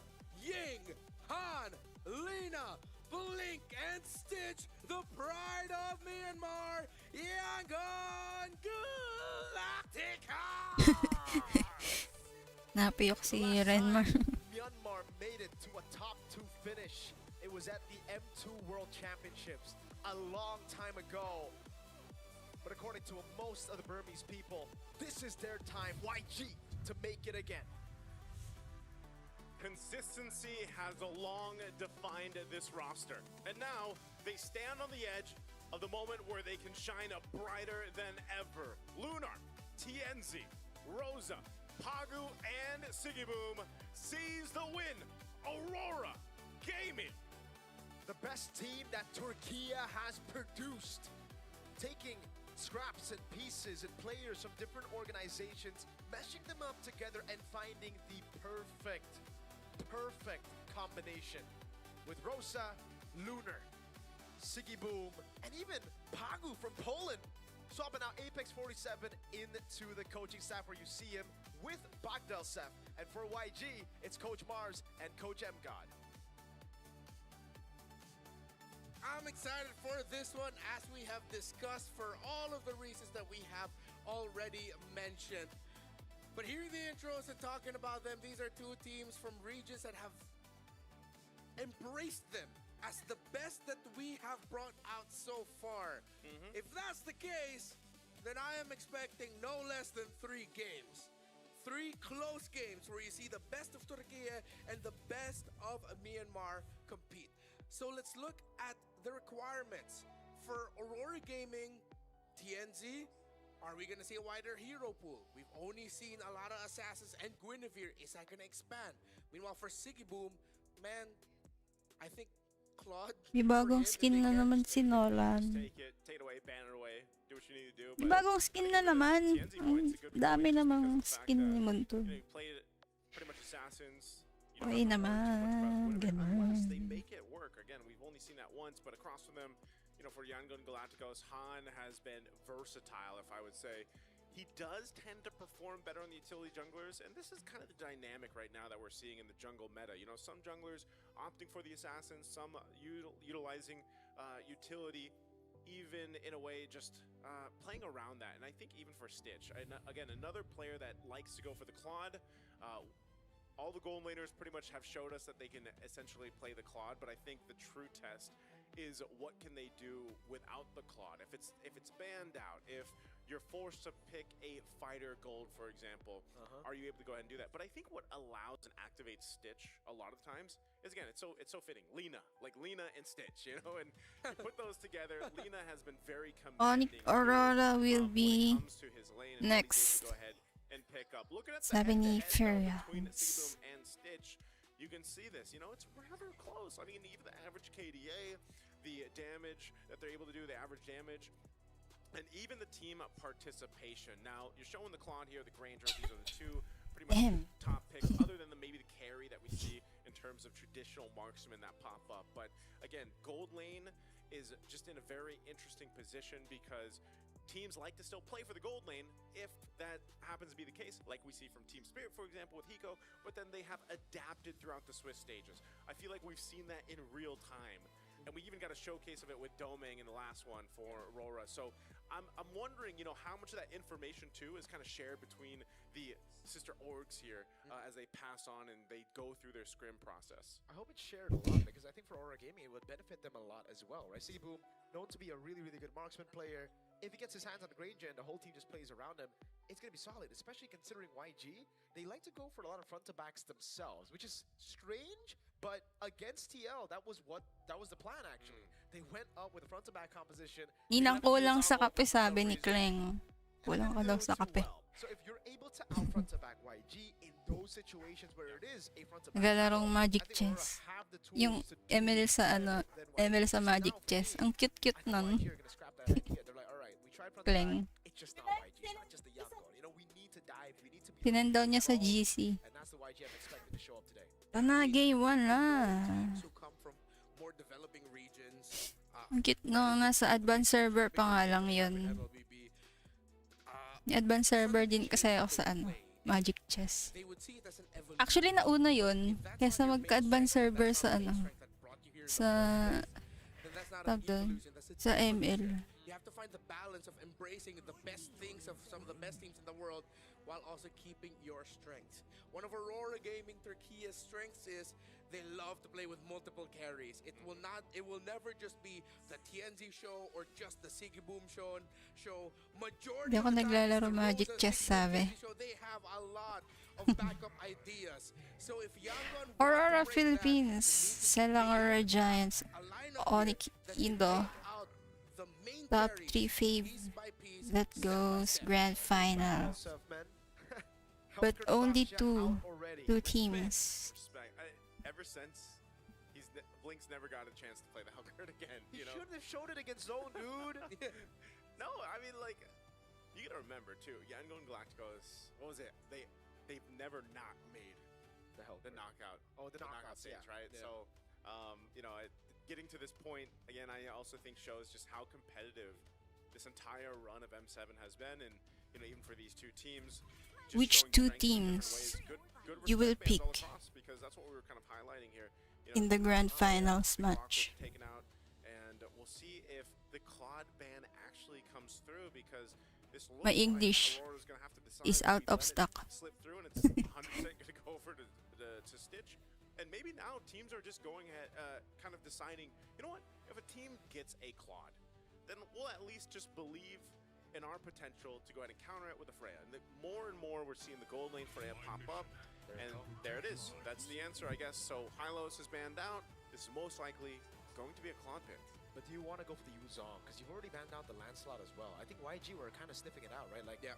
even if we don't get the Claude, we might get the Yuzong, so we ban out Lancelot, and then Aurora will be forced to just deal with it. But in this position, I agree with Iso. I think I would rather have the Claude over the Yuzong. Yeah, pick that up. Even if Aurora end up with something like Yuzhong here, they'll also be looking towards making sure that they end up with a power pick for Rosa. If it's not the Juicin, it might be the Farsa, which means then that since there's a Claude on the other side, it makes it tougher. So yeah, it was the perfect first pick for Yangon Galacticos. Does that mean that Aurora were... Then this means that they willingly gave this up. Yeah. So what did they prepare for it to deal with it? Well, a lot of good mid lane options are still open, especially Rosa. We've seen Rosa play the Farsa so much. Yeah.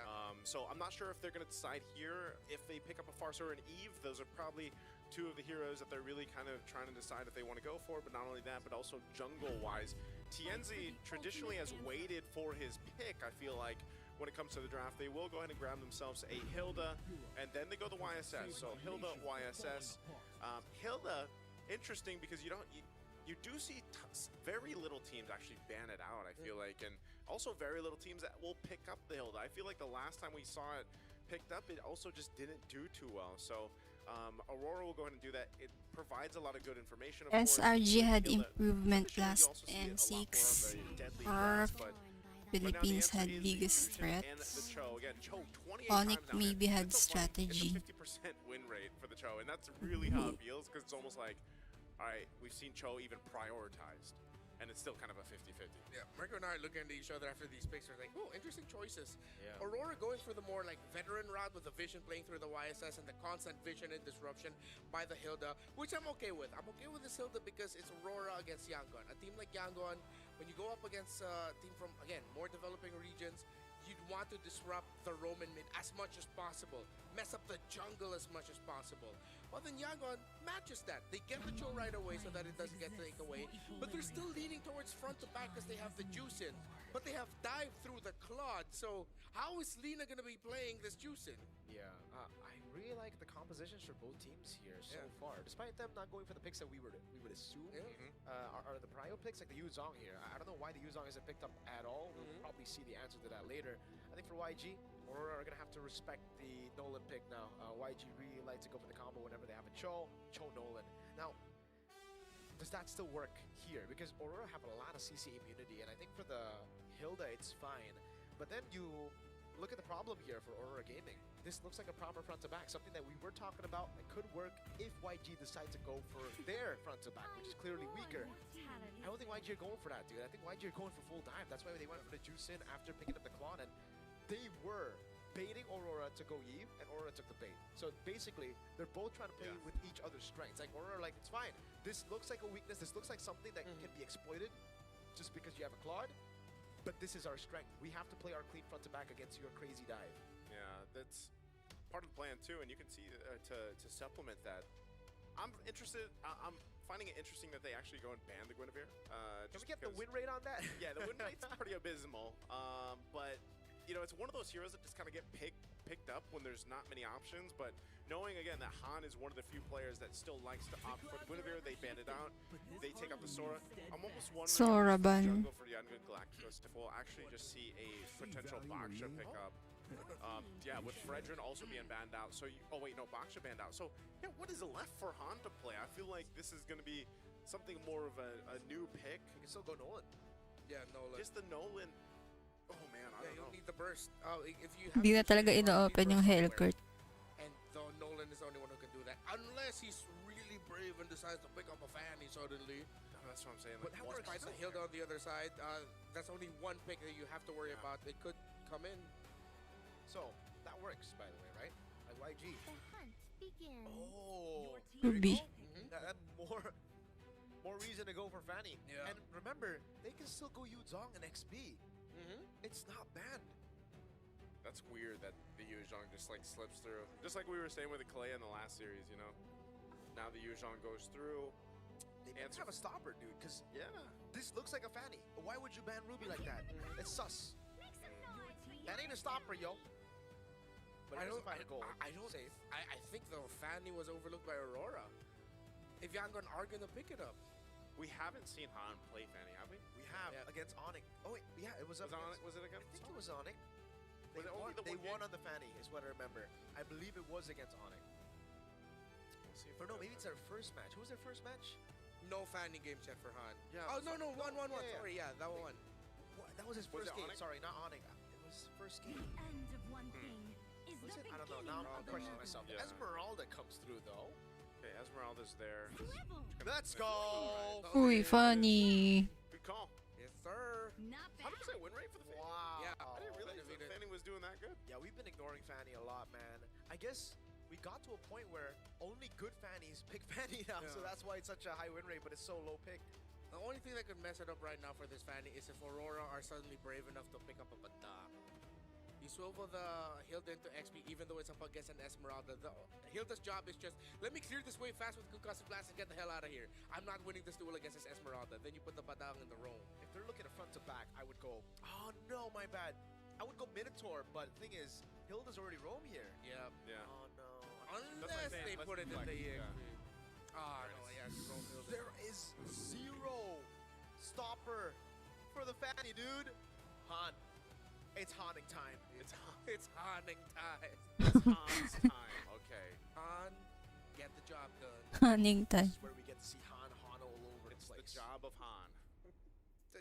Yeah. Walang ano, stun na. It's his time now to make it work on the Fanny. Well, for Aurora, it's their responsibility to stop it from popping off. They cannot let Han bust out in this game. You gotta stop Han from doing his job. It's They don't really have a stopper. Yeah, they don't. It's very clear. The story of this game, it revolves around the jungle, and it revolves around stopping or engaging the promotions. The rotations, excuse me, promotions. Welcome to game number 1 of Yagon versus Aurora. Well, looking at this, again, being surprised with with Fanny having a 100% win rate. We'll see if they make it work right off the bat. That's a lot of flickers, bro. That is. Oh. 4 flickers on the side of YG, and only 1 Purify on Aurora. So, hey, Blink's gonna have a blast. Yep. Lunar is going to be the main guy up front, which makes sense that he's the only one who's packing the Purify here. But they're going to need their frontliner some help up against this Esmeralda. They want to make it comfortable, so it's a tough choice for Aurora. Do we help out the jungle by disrupting the Fanny, or do we help out our Uranus, who is our only main frontliner later? Cool. Look at that. This is what I like to see with the Hilda, man. Like, the poke potential's so good. Go ahead and regen. Looking at the emblems here too, like you mentioned, Concussive Blast. There, Lunar's dealing with this Esmeralda, which we see quite often. It looks like they might try to make okay, no, Blink wasn't able to connect the way they were wanting to. And Han, he'll grab his orange buff. Pagu's given that information over, so I think they want to put pressure here potentially. All right, Retribution used to secure it. Okay. I wonder if Han actually went. Okay, never mind. I think Tienzi got all of his camps, so no invade. And Han's actually going to be delayed here by Pagu on the Hilda. Yeah, he used a Retribution, so... Yep, they're going to have to be very, very careful. Tienzi going to be looking for the dive at the bottom lane. Oh, Stitch puts into the MI. Tienzi reads it out. Flicker out from Stitch. Pagu right there to pick up first blood. And now, can they get the trade over? Lancer there, knock him out. Now with the cables from Han, able to pick up another kill. But Han, whoa! Sigma got the kill with the yo-yo blitz. One last basic attack. No purple buff for 11 seconds. Traveling yo-yo, that's really the distance. Yeah, it tracks you. Perfect rotation by Aurora. This is how you deal with the Fanny if you don't have the sure catch. Once it gets to the bigger team fights later on in the game, you stop it and delay it while it's rotating and getting cams, and that was just perfection by Aurora. You know, I'm not a Fanny main here, but playing on broken walls, does that throw off Fanny at all? I've heard from really good Fanny players that this is a good map. Yeah. It's just better, like it actually favors the Fanny? Okay. Yeah, there's actually extra avenues for them to cable out of. Yeah. We saw it in MLBB. Fanny, Zyda did not care about broken walls, and he actually used the broken walls as a means for extra ways through the map. So I'm wondering if that actually weighed into the decision here for them. So Turtle taken, easily secured. It's going to be the trade anyway with what happened earlier towards that gold lane. So Daniel and Galacticos gives themselves an objective to work towards. So Aurora Gaming even holding on to that minor lead. They'll have to continue to decide between kind of honing in and slowing down Han or just picking elsewhere. Yeah, the top topside turtle, Aurora had to give that because Lunar's struggling in lane against that Esmeralda. So it makes sense for them to just, all right, let's play for our own camps. Just get it, maybe get vision or not, and then let's just continue our rotations and then see if we can get another counter rotate into that Fanny by messing it up. Ooh. But now Blink has read it. He's like, all right, I'm sticking with my Fanny, shadowing for him and keeping him safe. Did they take that away from Tienzi? Not too sure if he did, but yeah, he still hasn't taken a single orange buff here. Oh, all in on Lina. That was great timing by Pagu on the bonk, because it CC'd Lina enough so that he can actually pop the Crimson Beacon or the Flicker. Yeah, just stopped in his tracks. That's what I was saying. This Hilda, you know, it's interesting that we haven't seen it picked up too much. Now, some teams are obviously still going for that ban. Now it looks like they want to go ahead and put pressure on Han on this purple buff. Maybe to just force out the retribution. There's the kick, though. Dude, that is an awkward kick. It's the kick to just say, hey, my Fanny wants purple. Get out. Get out of here. Blade of Pepsi's picked up now. Gonna be a good start. Oh. Whoa, Rosa. Flicker out. Great decision there. Could have been bad if he just decided to stretch out the limits of that little engagement with that Fanny. So for Aurora, they're still getting the wins, and now it's tough for Blink. The pick off onto Lina was heartbreaking for him because he's like, all right, I'm doing my job. I'm protecting my Fanny. Oh, I'm sorry, Lina. You got picked off, man. So now it's really the balance for Blink. Yeah. Who are you protecting? Your mid, your jungle, and how do you do it? That's why it's, you know, it's going to be a constant decision process as the game unfolds here, and I think Ying's going to be a big component to this. Turtle's up now, second one of the game, so they'll go ahead and get position. Blink has a Flicker available. We'll see if he ends up kicking any of the members of Aurora Gaming, but right now it's all a fight for space. Oh, two-man Mountain Shocker, forcing Crimson Beacon. Now Stitch doing a bit of damage. Lancer Flare picks up Lunar. Now the Automan comes down, but it's going to be Han in the backline with the cables. Now it's Blazing Away. Gets used up by Stitch. Han with the Retry win, but he will be taken down by Tienzi. Ying flickers out to safety. Lunar still holding that angle. 1 for 1. See, it's very difficult to get into those spaces around the objective, but do they still want to go? Blink misses the Jikudo, won't be able to look for any picks. Meanwhile, down below, look at Siggy Boom picking up a turret for free, so that makes it so much more worth it for Aurora Gaming. Yeah, they really spent a lot of time. Oh, this Blink, okay, I thought he was going to kick. He doesn't. Mountain Shocker and the Yo-Yo Blitz against Siggy Boom.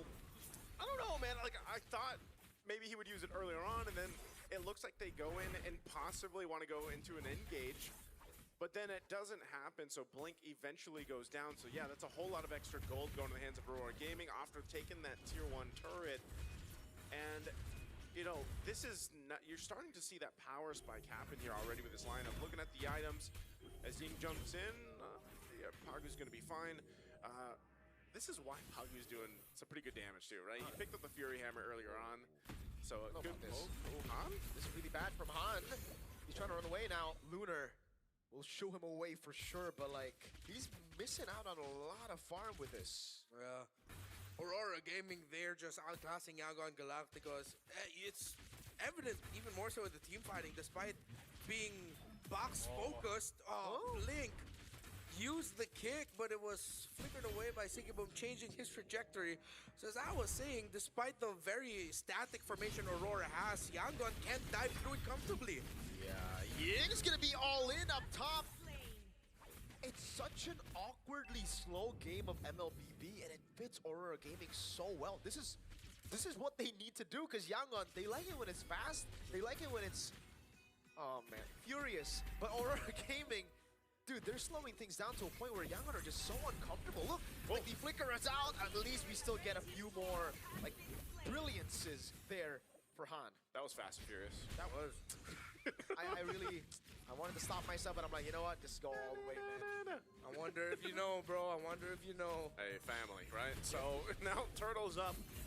Third one of the game. Oh, he missed. In the back, Jiku doing the way the dragon. They go for the turtle, and it's still Tienzi who gets it without the retry. Now the all in, but Tienzi survives through it all. Pagu gets a triple. Aurora Gaming. What was that? That was just a complete slaughter for that team fight. Again, getting 4 kills and the objective, Stitch. They're bonking Stitch down. Siggy Boom is taking the Blazing Nuet, and he's running with it. It seems like against a lineup with a Fanny, Hilda, and CC is enough, apparently. Dude, I mean, do you guys remember when we had the discussion about Pagu coming into this lineup and the effect of him? I mean, he's showing it on this Hilda right now. We're going to look at the instant replay.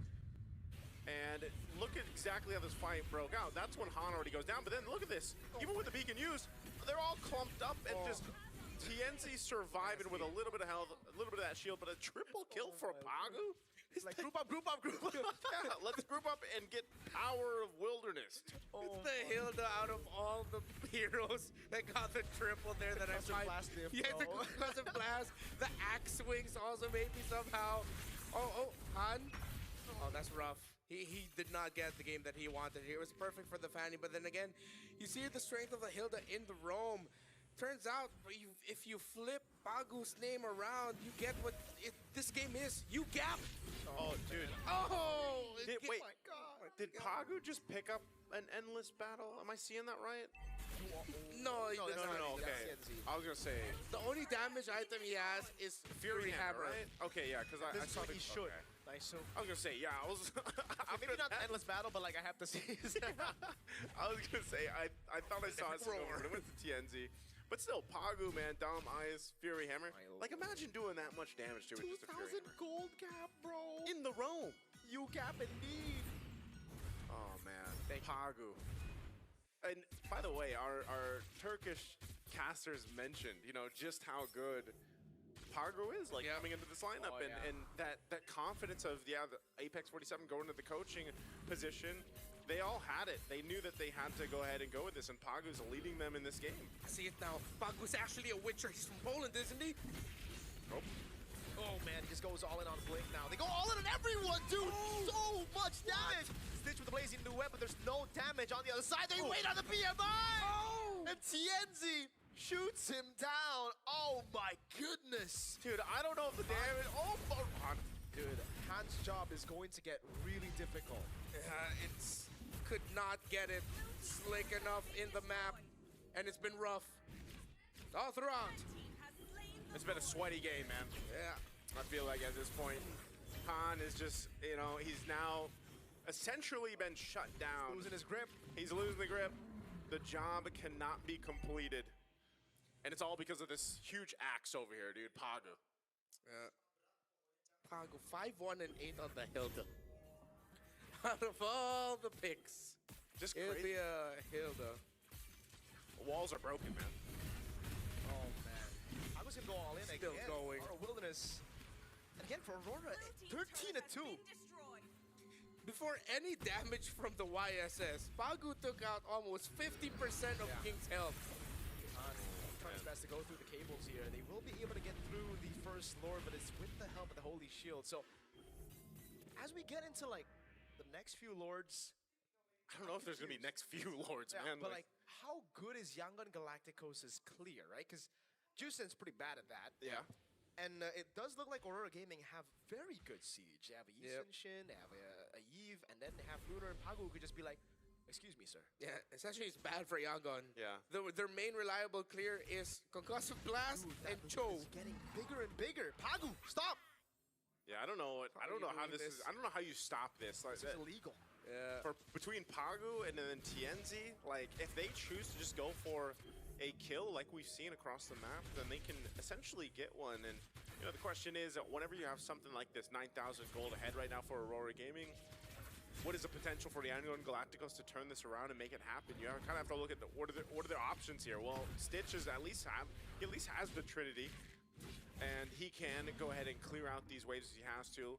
The cables, though, being thrown out by Han is probably one of the options they have. Can you play for a cross-map pressure like we see when Fannies traditionally get shut down and they just stay on the other side of the map to push? Oh my god. Oh, the follow-through almost from Pagu. The man just hates Han. He did not expect to see the Hilda tracking basic attack. Dude, just lock in. That's what I mean, there's no safe place to go, man. See Han heal, no. Half HP with a full combo. It's so ironic that usually you say that against the Fanny. Yeah. There's no safe place. There's no safe place with a Fanny around. Here, there's no safe place with a Hilda around. Yeah, and what makes it worse is like Hilda just can basically stay in these bushes, you know, and wait for Han to show up, or even anyone. There's no purple buffs, man. No. It's gonna be really tough for Han. Look, Lunar and Paku are already holding the waiting. lines. They are the gatekeepers of this purple buff. And we know what happens too. When your Fanny gets behind, you don't get to grab the buffs that you want. It's even that, but gives a thumbs up like, yep. Thank you. Thanks, guys. Lauren is up here now. This should just be an easy take for Aurora Gaming. This is the Wind of Nature now locked in for Stitch. I would be so surprised if they decide to actually try to contest this. Because I think unless somehow Blink gets the kick of a lifetime off, and I don't even know who he's going to have to go and kick here, because... Oh, look at this Mountain Shocker on Ying. Ouch! When Yisun Shin does here damage he is. on an Esmeralda, you know you're kind of cooked, Blink. Can they take out Pagu here? If they angle, they're going to go all in on Pagu right now. That's going to be Blink in the back line, way to drag him, but it's a bit delayed as Rosa is able to flick it around. But how? What is that damage? Tears down Rosa. Sigibu with the curtain call, onto 2. Stitch now comes in with the Blazing Duet and the BMI. Not doing a lot of damage, but Sigibu's going to be locked out by the Lancer Flare. Lunar has to purify out. Stitch doing damage. Falling Storm Moon, and all of a sudden, Aurora Gaming lose 3. What just happened? Yangon Galacticos still have a ton of room to cover here. TNT is still up. They might want to go ahead and try to spot him out. This Lord is held at half health while they wait for Han to have that retribution available. So they're just delaying it. TNT. No traceless. The traceless now. Han goes in, gets the cables down with the cutthroat to shut TNZ down. And the last 13 minutes now become nothing. The lead is almost gone. Just in a single moment, Pagu decided, hey man, my time to shine. Nope. Yangon were ready. They punished the dive and all of the disruption that Hilda has been doing, and now has turned the fight around. Han, slick, he gets the job done. Naisu, this is exactly what we experienced in MSL Myanmar, man. Yeah. There was a game like this where YG were just so far down. We were like, all right, it's over. And then they turn it around. I believe it was the grand finals against Team 7. Yeah. It's something about the ability for Yangon Galacticos to turn even the biggest deficits around. And I mean, again, look at the difference here between the jungle and then the roam. Earlier on, it was 2,000 and 3,000 gold ahead. They've basically nearly evened it out. They're going to be marching in with this Lord and charging the mid turret. Now again, should be cleared out. This isn't a winning angle just yet for Yangon Galacticos, but they have basically dissipated. Oh, Han. Okay. They've dissipated about 8,000 gold, and they've got it in their pockets now. So that's why you have this huge swing in their favor. Now, Pago was also just kind of in that position in the last fight where, yeah, he got kind of got caught, cut off from the team, got taken out. That was a big threat to Yangon Galacticos earlier on. So now they've gotten themselves this confidence that they can move around the map. Earlier we were talking about, you know, Han being kind of scared to move, no safe place to go. Well, now he's got more safe places now. He's got a little bit more control of his map. You're still plenty away from this Lord. And they still have to respect what Aurora Gaming's lineup is capable of doing. It's not just going to be as easy to turn it into a win just yet. So now some of this defensive items also coming into play here. You've got the Dom Ice plus that Anti-Cuirass and the Oracles now for Ying. And Ying is giving that space to Blink to find these kicks that he needs to land, because so far throughout this game, Blink really hasn't found those favorable kicks just yet. Yeah, it's been really, really tough for him. Earlier as well, he had to go for an awkward engage just to get pressure off of the team, but also, funnily enough, it enabled Han to go for it. I was going to go for Rosa as well, but he needs to be careful. I just want to say, this is the risk that Aurora Gaming are running with this kind of composition. Well, I don't know if they actually knew about the Fanny, but they picked up the Uranus last pick, right? So still no lockers. And with that, it means that they have to win through tempo. They have to win through snowballing, because once we get into the late game portions, Stitch and Han will be free to go in. No one's going to stop him. Yeah, Hilda hates games like these. Hilda loved the game that was played before that turnaround. It's like, all right, I'm the one taking control. I'm the one setting the tempo and getting vision. It's the team. It's the opponents reacting to me. Yeah. Now it's, hey, Lunar, can you be the guy in the front? Because now I'm the only one with reliable stun to stop this Fanny. Yeah. So the Lunar has to stick in front. And as you see, Pagu's sticking a bit closer to Tianzi. Yeah. He has to stick a little bit closer to Rosa. He has to change the gameplay that he's been playing for the past 15 minutes. Look at Blink right now, too. Look at his positioning. Giving the information over. Yep. Seabum making his way. He was spotted out, so they're going to have to choose how they approach this Lord fight. Lunar's leading up that front. Consecration already used. Lantern Flick coming down. Two-man mounted chakra from TNC into the RWM. He can flicker out now, but they're going to go through him now. He has the shielding. Han goes into the back line. Now looking for the cables again as Blink is able to find the way to Dragon. Stitch goes in for Blazing Duet on TNC. He buys the Immortality. Rose Gold Meteor. TNC with the cutaway. Stitch. BMI forward. Now with TNC. Lunar on him now. Good G Kundo from Blink. Stitch still going through Lunar. He has the Immortality. Buys it in time now. Can he kite away? Immortality down. What does he do? He gets point blasted by Rosa. 2-0 in favor of Aurora Gaming. What a hard-fought win that was for Aurora Gaming. Not only the item swaps there to make sure they survive, but even the timing. And Sigiboom actually separating some of the key members. Jahan, okay, you can't, dude, he's going to be stopped in his tracks, right? There's no way.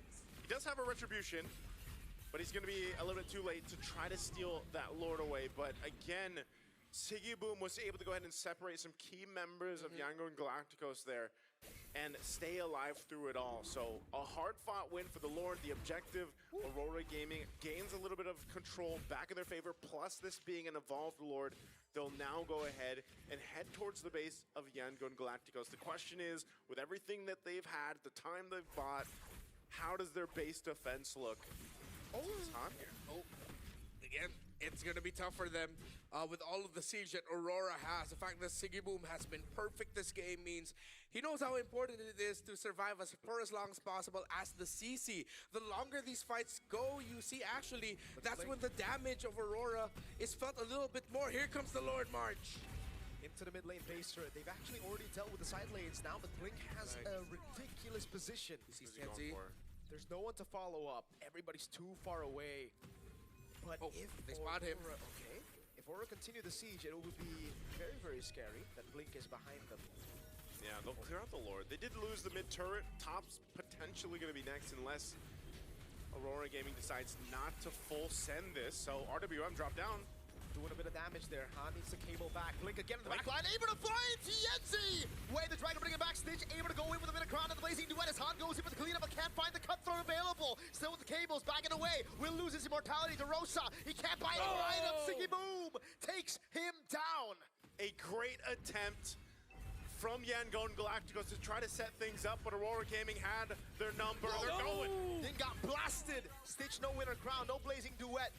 But they do have waves still available for them.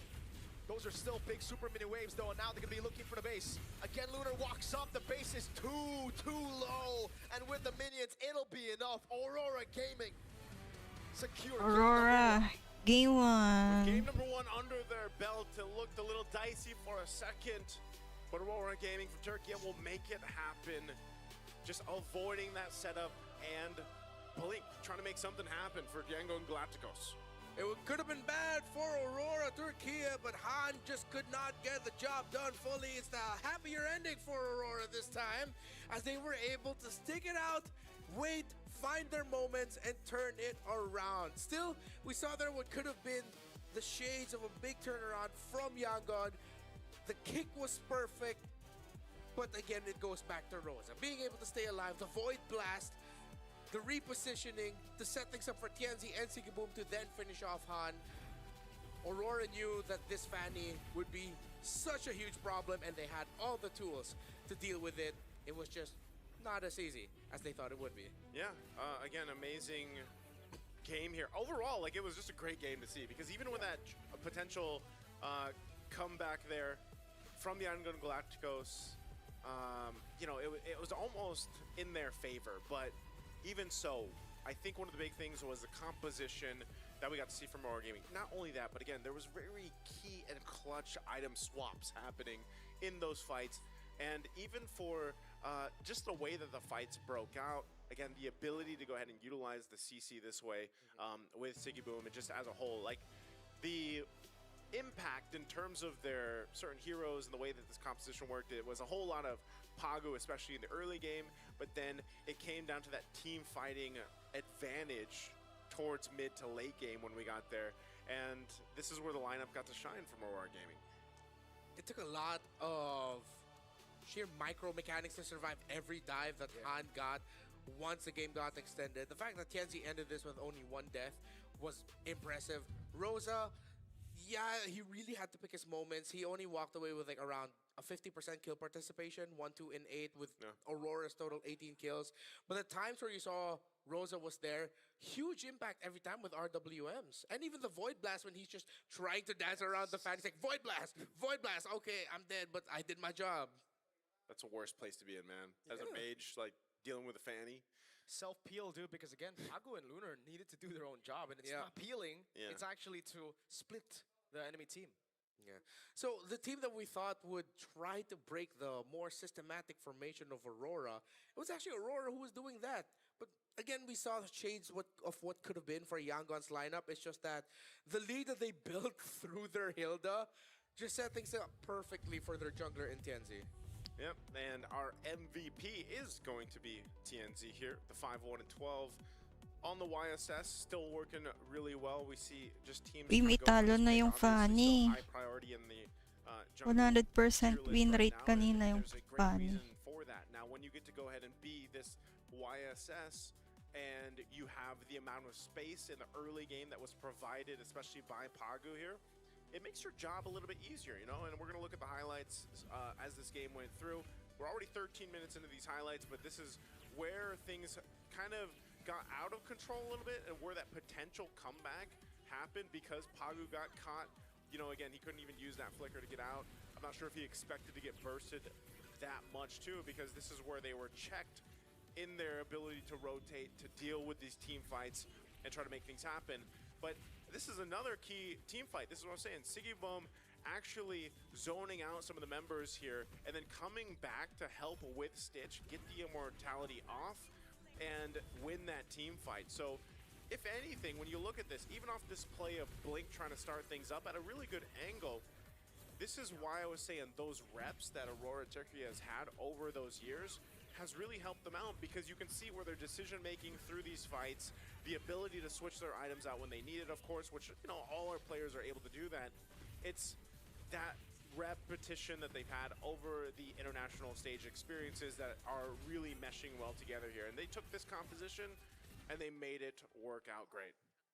Dude, after seeing through the highlights again, Naisu, it just became even more impressive that TNZ was able to survive that final onslaught of skills from Han, because Han actually got a lot of those cables in, but TNZ had Rose Gold Meteor, that's number one, but was able to dash out, consistently getting the passive stacks, or sorry, the passive hits, so it would reduce the traces and he would be able to re-engage or re-enter the team fight again. Phenomenal stuff from TNZ, and I would say a part of the game that's very flashy, but sometimes still very underrated, because we didn't get to see too much from YG, and we saw a whole lot from TNZ, is the fact that item swaps matter, dude. Yeah. So many times we saw for TNZ, those item swaps actually changed the pace of the game and made him survive a lot of positions he shouldn't have. Yeah, it's great. I can't wait for the next game, but before that, we're going to have a little bit of a side report, I believe, with MGod and Marvs. A turner here with the coaching staff from Yangon Galacticos. We have MGod as well as Mars. Yeah. So I gotta ask first and foremost, how did you guys come to get to be together on the coaching staff? Yeah, back on MSL1 in Myanmar, I'm having hard time in communicating with the players, and then as we all see that I don't have an Filipino import. I'm just playing with the boys. They're all 5 Burmese, so I'm having hard time to execute my draft, my plans, and then how the patch going. So it's difficult for me. That's why they're sending us to second place on MSL1. And then me and Sir Blade decided to make a big adjustment. So I really asked him to find a guy that can touch the player's heart, and then he can also understand what I'm trying to say. So the boys, we asked Blink and Stitch back then, and then they said, let's have MGod.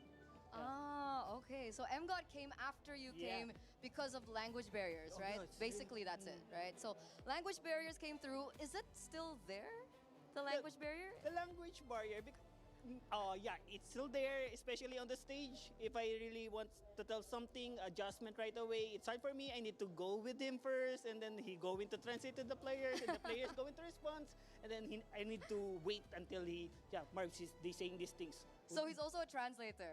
That's the big thing. Can we talk to MGod just a little bit here? How did it feel when you came into the roster, into the lineup, and how did you fix that barrier or that bridge, or so and so forth?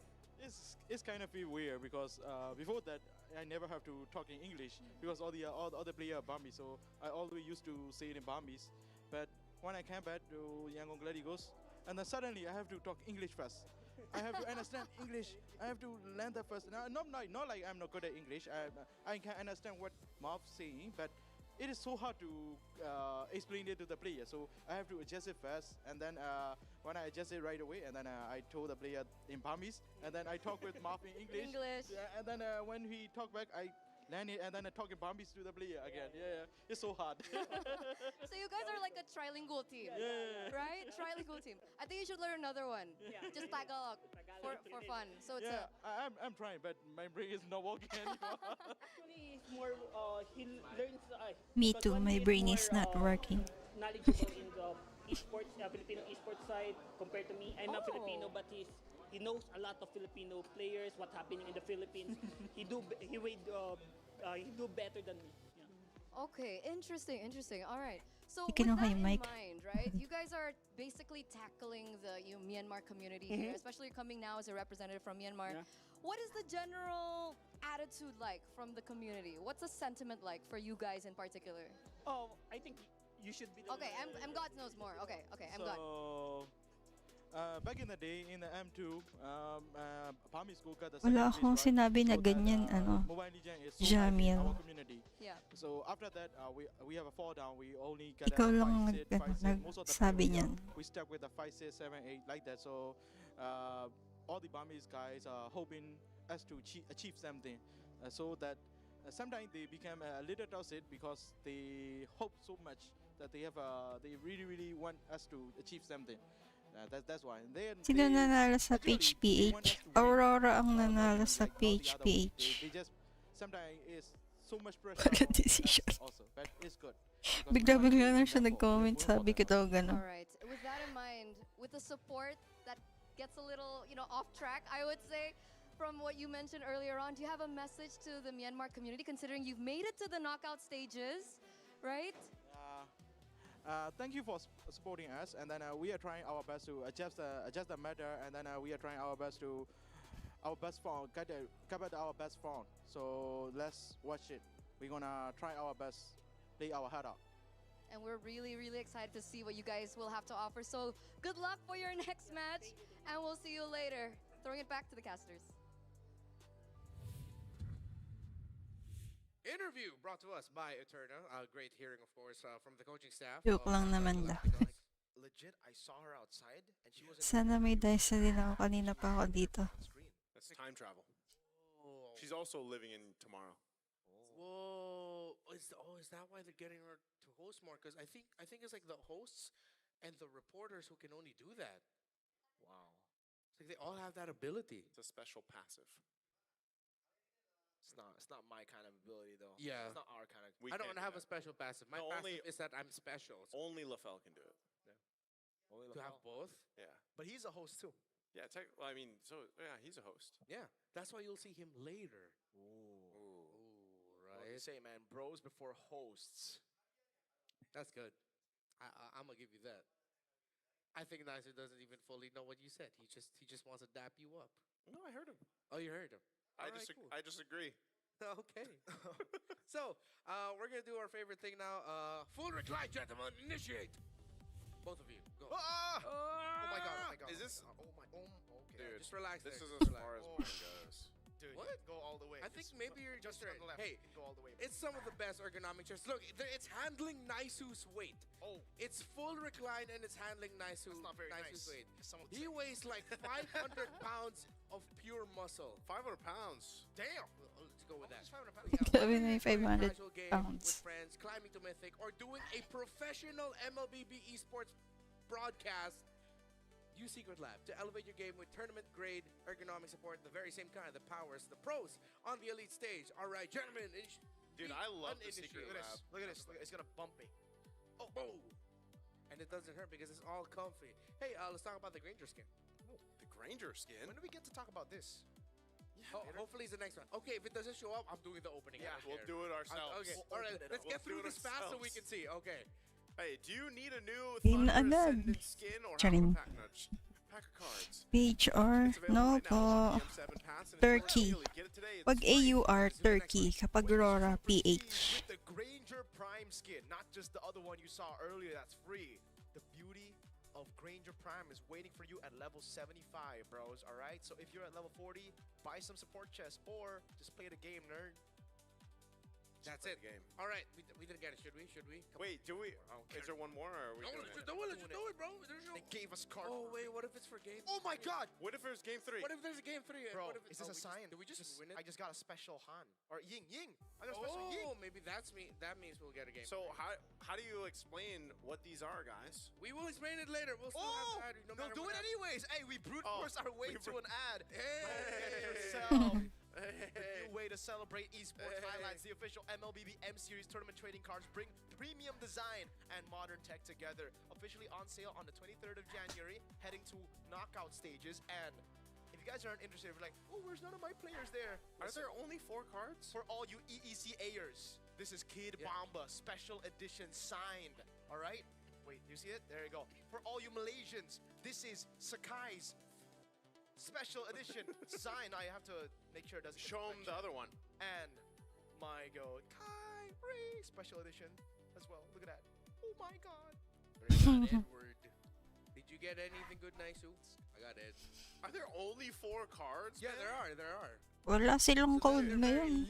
Ang tipid nila sa code. Parang hindi pa naglabas ng code. Since nag-start. I got Bober. Cool. Wow, that's cool. Bobber. I got Alec and I got Yooms. That's pretty cool. Yeah, but I don't have any glowy ones. I thought I was gonna get it like a holographic, bro. That's rare, man. That's why it costs a lot. It's gonna be so funny if we have to do this ad read again if there's a game 3 and because we got way too excited. We put them back in the pack. Redemption code, please. Let it rip again. What By did the way, they say? guys, the Kyrie one disappeared. The Kyrie one disappeared? Yeah. What did they say? Wala, ayaw nga nila What do those maglabas people eh. say when they're ripping packs open? Is that it? Ripping packs? Yeah, you're ripping a pack. I'm gonna rip a pack. There's one guy, great content idea for someone out there. You go and buy these on January 23rd. I will. Ang tipid nila. Kaya nga. Rip packs open and hope for the best. Gaantay nga din ako. That you can get. Masaya kaya yung nakikipag-unahan ka sa code. Tapos ang laman lang alikabok. Let's rip maps and now we get Flying Cloud. So we could either have a fast game or a long game, depending on how these two teams decide to play it out. As we enter the drafting phase, game number 1, Yangon Galacticos was on the blue side. Aurora Gaming was on the red. Is there going to be a switch up? And the answer is yes, as this time Aurora Gaming goes to the blue.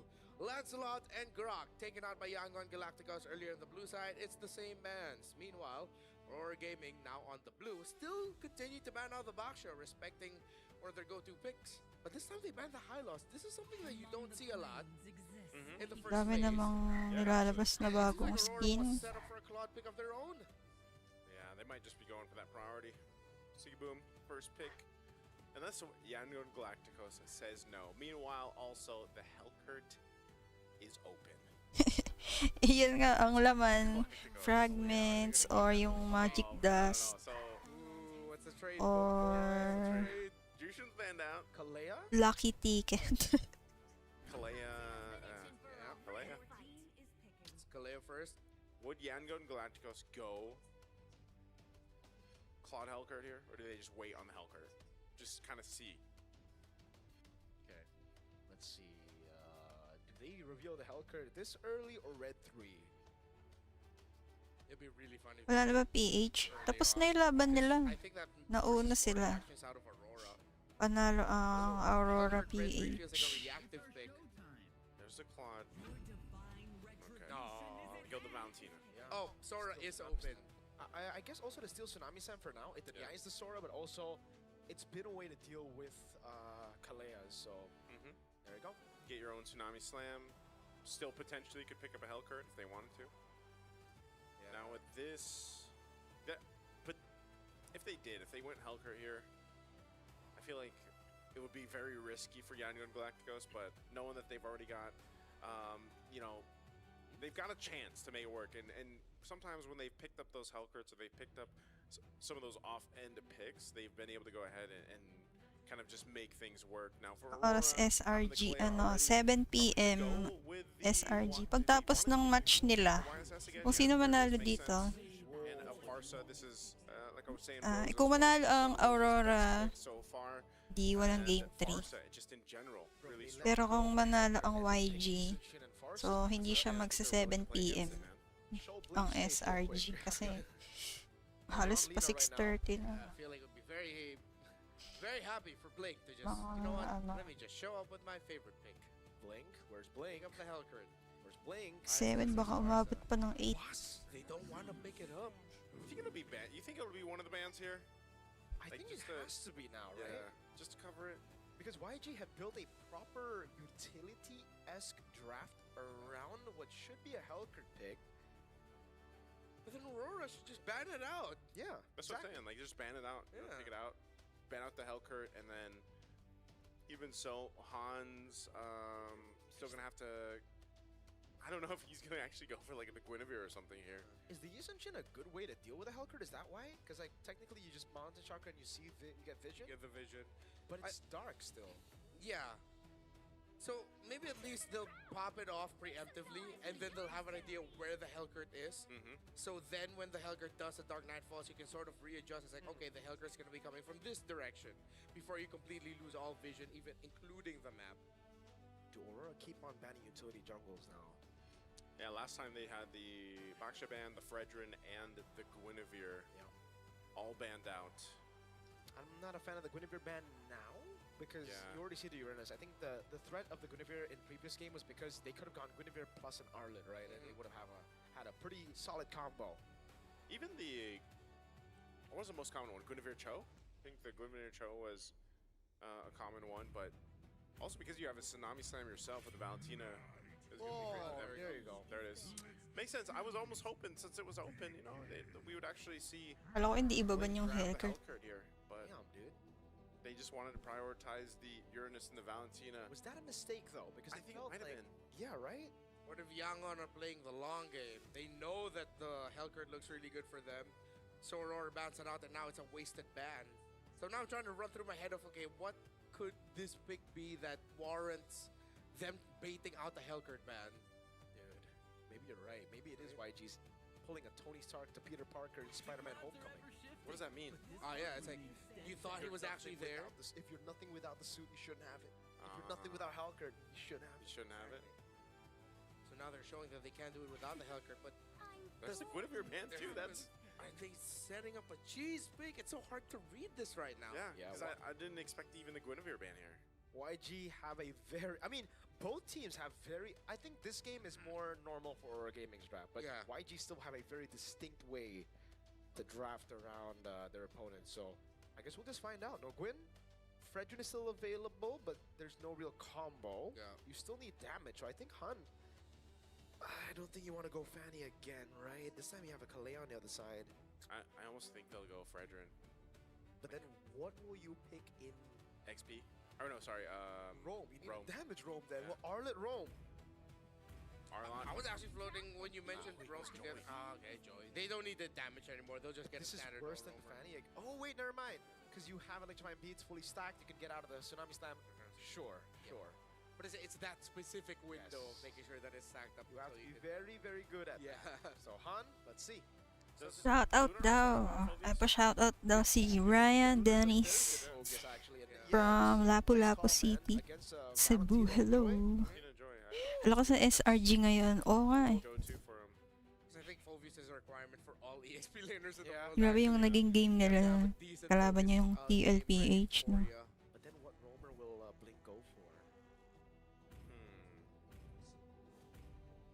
Are they just gonna be stuck with like a Gatot? I think it has to be Gatot Kacha.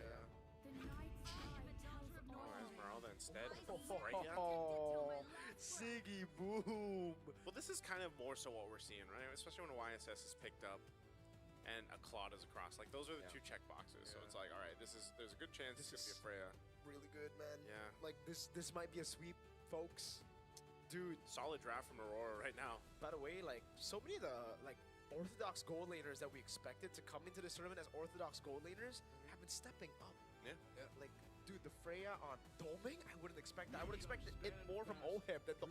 Oh my god! I wish I said it. I was Freya actually thinking it Tig. because It's actually really good, yeah, because there's no Purify. Most of them are gonna go Flick. Oh my god. strong counter set. There's so much dive.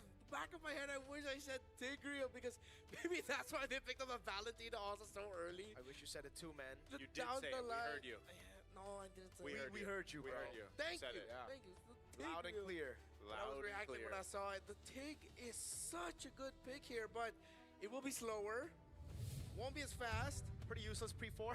Yeah, pretty useless pre-level 4. He's literally gonna have to blink, man. Yeah, the hurdle is that's the main climb here. Bro, Sigibu went vengeance on Freya. Yeah, he needed to up against this this Tigreal. So that's actually a good adjustment on the fly for that Freya to just go for the Vengeance. now. And plus you also shut down the clock a little bit more. Match point. Suddenly, here comes another surprise for Yangon Galacticos. They go for the Tigreal. Everybody's first roamer, I would like to think so. While Aurora goes for a very standard lineup, but with one of the picks of the tournament in the Freya Gold. Is it gonna be game 3 or will it end here? Yeah.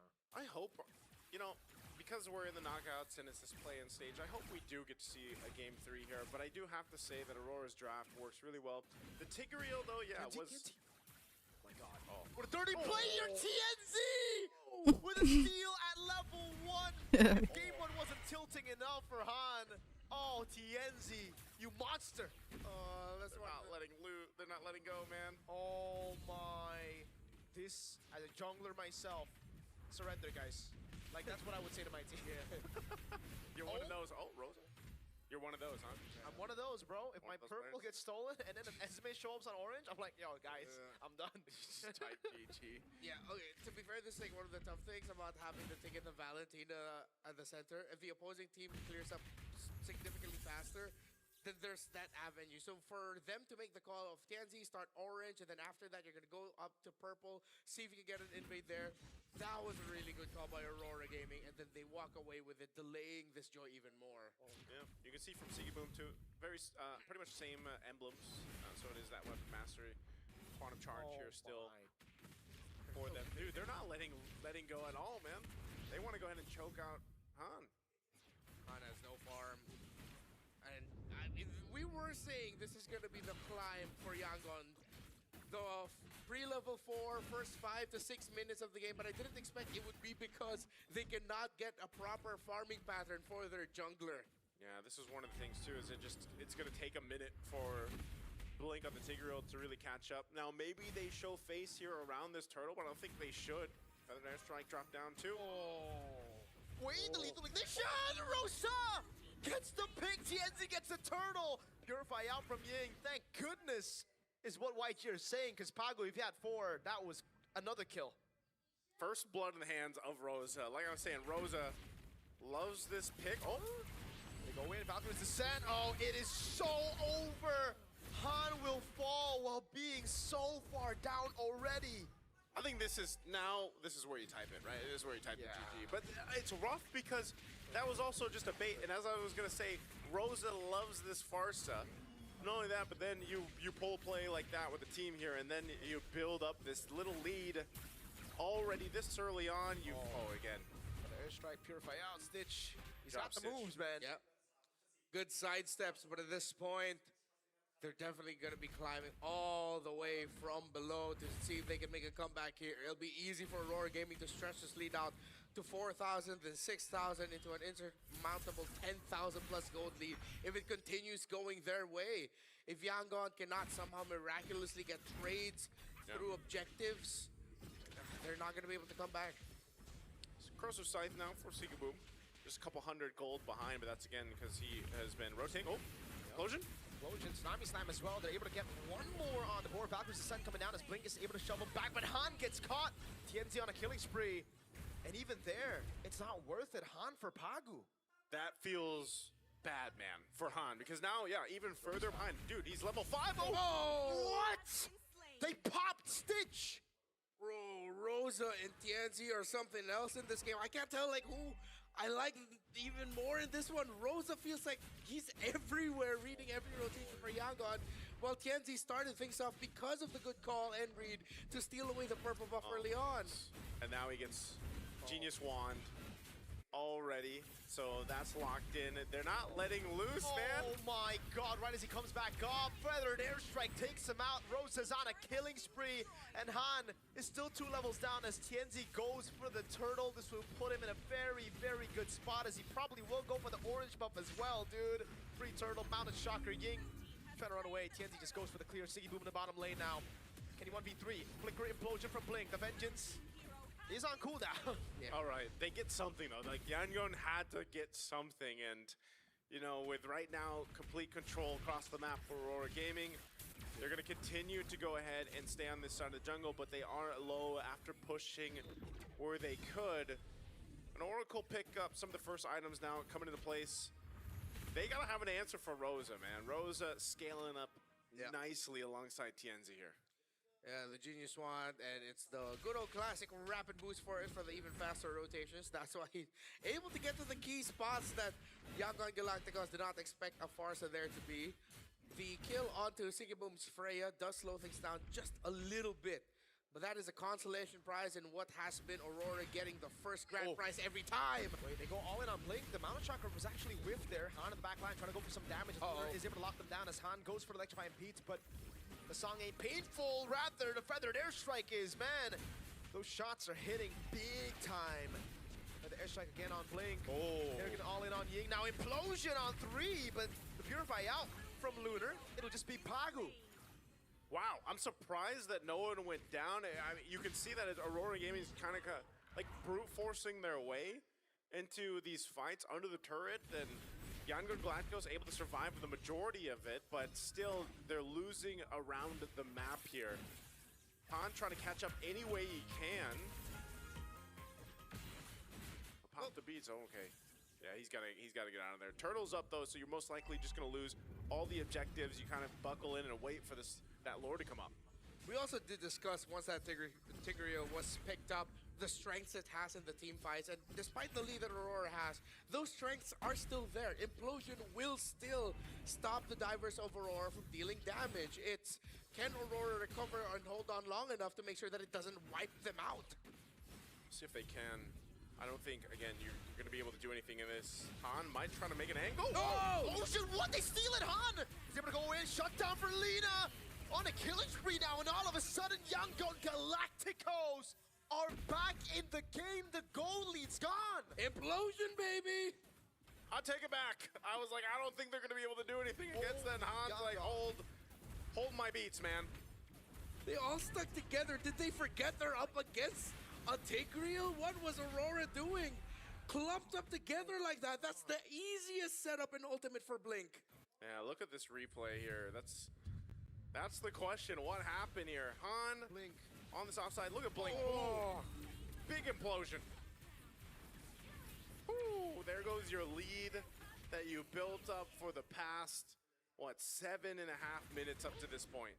I'm just waiting for the Tsunami Slam. Now Han can actually go back in with the rest of the team. That's their only peel tool, right? All right. The YG are going to stay chill. They just got to win. Gold leads back to 0, by the way.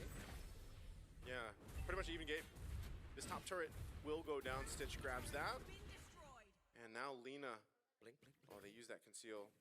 They're not. I think they wanted to catch Seaboom, but under the safety of this turret alongside with Lunar here. So now with this kind of shift in the game, Yangon Galacticos finds themselves pretty much evening out across the items as well. Almost a Holy Crystal built up for Han. He's nearly caught up in levels on top of it. So Han dealt with so much pressure in the early game. Well, now he finally gets to move around the map. They can go all in on Ying. Purify out of there, though. Is he going to try to look for more? It does look like that's going to be the case here. Ying. Never mind. Just decided to push him back.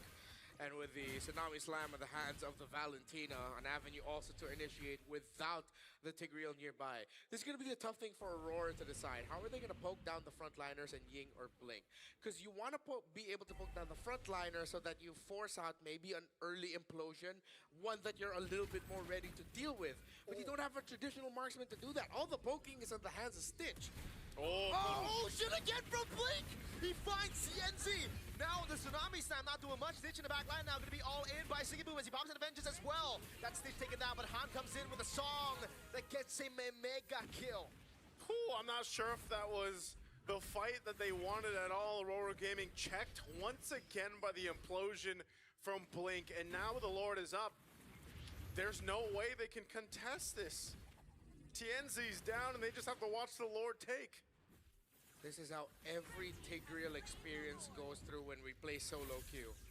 You struggle early on, you're wondering where the hell is the set, and here comes Blink with 2 to 3 big-time sets to completely turn it to the favor of Yangon Galacticos.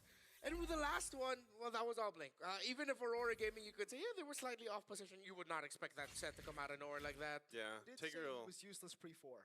I was gonna say, he's literally like, guys, just wait till 4. We have been saying it. It will be that is the mountain to climb, the hurdle to climb for Yangon. The first 5 to 6 minutes a game, and then they found the big turnaround at around 6 to 7 with that big implosion. That was it, bro. Yeah. Chastise Pauldron. Chastise Pauldron. He's got the Athena Shield. Trinity now achieved here and locked in for Stitch.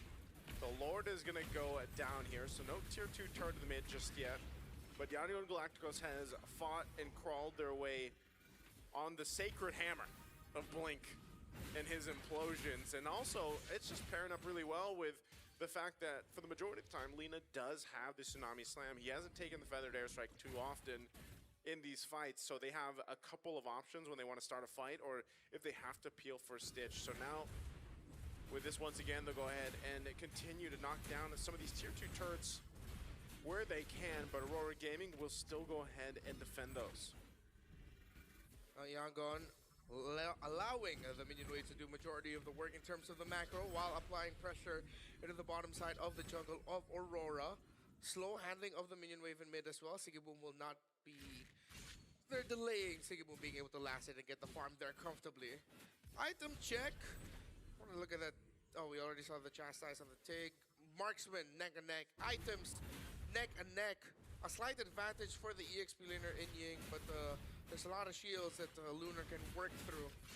It's one of those things because it's relatively even aside from the XP lane where it's coming down to those team fights and how they approach it. I think for the biggest obstacle for Aurora Gaming is surviving that initial initiation of that set, whether that's from Lina, whether that's the implosion from Blink, and being able to avoid that. Now the problem with this lineup too is they seem to just kind of stay close together, clumped up in a way, because TNZ also has to be crucial that he doesn't get caught out by one of those. And, you know, so it almost makes it counterintuitive for them to just kind of be like, okay, we got to protect TNZ, but we also just don't want to be in a situation where we allow Blink that favorable implosion to set up. So that's a whole lot for Aurora Gaming to kind of decide as they get towards this next objective, which is going to be in about 10 seconds on the Lord.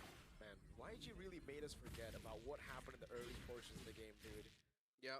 Because if you look at it, if you just joined, by the way, Aurora were smashing Yangon at the start of the game because of a steal from TNZ level 1. Oh. He had a 3,000 gold lead at most at one point, maybe even closer to 4,000. But it was one big setup by Blink around Turtle 2 or Turtle 3, if I'm not mistaken, where Aurora just stood together and they eventually felt the hammer of Blink fall down on them.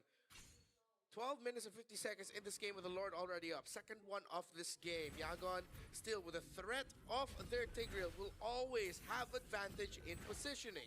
Ooh, Wind of Nature for Stitch. Yeah. He can go all in now. And that's why you have kind of this stalemate right now for Lord. Neither team really can commit to it because it's not like there's one big advantage from either side. It's more so of just how they're choosing to team fight. Oh, they want pick-off. Yeah. Gonna kill Han. Stay on the purple buff. Are they going for Han? Oh my god, good dodge. Feather Airstrike coming down. No, Han gets away, just barely pops in electrifying beats. No Feather Airstrike, no Mountain Shocker, no Retry for both junglers. Oh, that's big. That's actually quite a bit of resources. So I don't know if they still want to delay this Lord take. Good damage from Rosa too on Stitch. Wow. Again, you got to respect what this Farsa from Rosa can do. Purple buff secured. Oh. Yeah. Just checking things out. By the time they actually commit to this, all those resources on both sides will be back up. We'll see if they need to do take this tier 1 down. Oh, Divine Glaive picked up too. Ying in trouble? Potentially. He's holding it in. Look at the Lord, though. It's going to be very, very low now. It's implosion from Blink! Again, bringing TNC back into the fray, into the electrified beats. TNC very low, still able to count away, able to find the shutdown with the blazing duet from Stitch. Gets enough damage to take him down now with Lina there. He's going to be able to count away. Siggy Boom jumps in over to Stitch, but when nature actually saves him for a long time. But Siggy Boom's right there. Stitch falls in the end to Lunar. But YG have taken the Lord and 3 members down. Now it's Lunar against 3. Jumps back in. Falling Star Move, picking up a double kill. Lina kiting away, now backing off to the tier 2. Man, again, it came down to the team fight. Even Siggy Boom holding on to go into that Valkyrie mode to fight that off, but the Lord secured by Yangon Galacticos, and it was TNZ getting caught. Just a great decision from Blink to find the right target and just slow things down, and then it came out to that team fight, but ultimately, even across the board, Lord is dealt with already. There will be a tier 2 turret that falls in the mid, so a very small win on the grand scheme of things for Yangon Galacticos. Yeah, they do steal the purple buff away, so they'll be able to extend the lead even further. TNZ being in that bush, that was a blind read by Blink. I mean, he had a very good idea that he was there. Decided to flicker forward and then even use the implosion outside of the bush, pulling TNZ in, which is why I was wondering why TNZ didn't try to at least move out of that area. If he moved a little bit closer to Lord on the other side of the wall, it would be hard for TNZ to reach, and he could try to time it with a tracer so that he could somehow get the Restream. But in the end, it was Lina who walked away with it. Han was also dealing with a lot of things. Aurora Gaming, they still have not found the solution to the stick reel in the big team fights.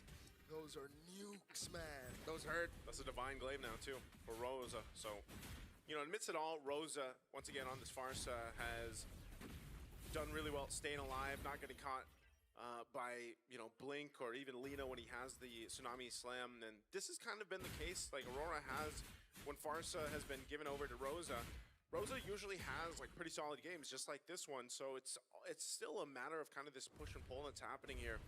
You can see really the gold lead or anything like that doesn't really matter at this point. It's all the execution now at this stage of the game. Stitch pretty much fully locked in. Not sure if he'll end up opting for a winner crown eventually too. I know he had the Winner of Nature, but it is going to be a tier 2 turret getting knocked down. So with Aurora Gaming and the way they fought, they will get a little bit of space to work with on the map. Now, eventually it's all just going to lead to this next Lord once again. And as we get closer to that 18-minute mark, when it is going to be evolved, it's going to be a little bit difficult to deal with on both sides on how they decide to approach it. Yeah. But again, you know, it's more of this kind of push and pull on both sides. The problem still stands for Aurora. They don't have the continuous poking that can be dished out by a traditional marksman onto the frontliners. It's just Yangon. What I appreciate about them in the Lord takes is, okay, maybe they'll start off the Lord, they'll start dealing the damage, and they know that they can't lose their frontliners through poking slowly. So then that benefits them. That allows them to do what Blink has been easily doing for majority of the game. But Tienzi is holding a very interesting position that could be a huge gamble that might actually be more deadly than it is rewarding. And Lina's holding onto the Fettered Airstrike this time, not the Tsunami Slam like we've seen previously. So Stitch starts with the sword. Look at the positioning too from Rosa. Lina's gonna be sent up top. Oh my god. Are they gonna go for Lina? Lina doesn't know. I don't think. Oh, Mount Shocker used. Oh, too risky. Too risky. Oh, yeah, too risky of a play. Risky. Yeah. They just can't do that. Good reset. Siggy Boom applies the pressure in the mid, but Stitch and Ying are there. It's just gonna be a dance and a long one. What if seeing the Freya down in the bottom lane means Yangon Galacticos will go for the rush? Oh, they might. It looks like it. Yeah. Wait, he hasn't showed yet. He hasn't, yeah. They don't know actually, so they get the call to come back up here for Siggy Boom. There's Seal's gonna be used. Stun there. Half health under the Lord. Ying zone in the back line now. Rosa and Tienzi zoned away. Lunar gonna be looking for the falling Sun Moon. Stitch dodge away from the knockup, but it gets caught by it. It's gonna be Blazing Duet coming down as Han wins out the red tree, but it's gonna be the zoning again from Blink doing the same thing over and over to Tienzi. Stitch buys a rose gold, is able to escape. Siggy Boom now jumps in over on Liam, but is still able to keep himself alive for so long. In the end, it's a shutdown as Han gets caught with falling Star Moon, and Tienzi picks up the kill, but Siggy Boom will fall as well. Another stun from Rosa. Blink loses the immortality. Ying walking up again. Stitch trying to go for some damage over on Lunar, but Tienzi and Rosa has got really good backup. Falling Star Moon landing on Ying. The push down on Ying from Rosa with a Feathered Airstrike. Again, a great team fight for the objective. Although it does go over to Yangon Galacticos, Aurora Gaming will find a couple kills. And with Stitch still alive and a Blazing Duet available, you can see him swap into the Winter Crown. Their job is to just defend. And I'm not sure if Aurora Gaming is going to get much more other than that tier 2 turret in the mid as it does fall. Oh. He breaks up Blazing Duet in the Winter Crown. Rosa clean. Doesn't even use the Purify, right? Yeah, didn't have it. Yeah. That was just wings by wings. Still deathless, this Rosa. This Farsa could be on the way to an MVP performance with everything that Rosa has had to deal with on his own. In the last big fight also, Sigiboom deserves flowers, holding back the damage dealers of Yangon Galacticos for as long as he did, walking away with a kill onto Lina to boot. Yep. They needed that from the Turkish Sugar Man, and he delivered. Oh, They're really gonna all in on Uranus. They just okay. That doesn't happen. Is there going to be a counter punch here though? Blink does have Flicker available, but I don't think he can just get to the targets. It was good, kind of dispersed too. Notice how Aurora Gaming being a little more dispersed when they want to go ahead and avoid Blink from setting them up. So a bit of an item swap once again as Stitch picks up the Wind of Nature. Oh, these feathered airstrikes, man. Ouch. Absolute bombs being delivered by Rosa right now. So Yangon Galacticos will handle this slowly. They know they can't get within range of the feathered airstrike. It will bring Lina and Stitch down low so they can really just depend on the big team fight and the objectives. What Blink has been doing over and over again. But then now the question is, can they? Because Sigiboom is at that point where he can single-handedly stop 4 members of Yangon by himself while dealing damage, while threatening a kill trade. Yep. So will Blink try to set, or will he need to protect? We're going to see it unfold once again. This Evolved Lord powered up this time, just like the previous fight. It's all about the positioning and the space that both the teams and even the roamers have available to them. That far lane wave going to have to be handled. It looks like Lunar did just that.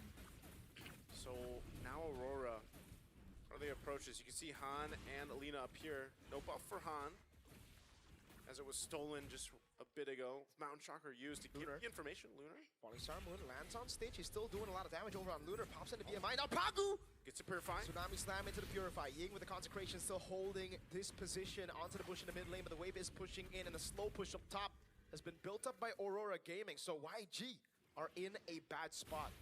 And this was all what they decided to do. Rosa making his way up there too to cut that wave potentially, or maybe.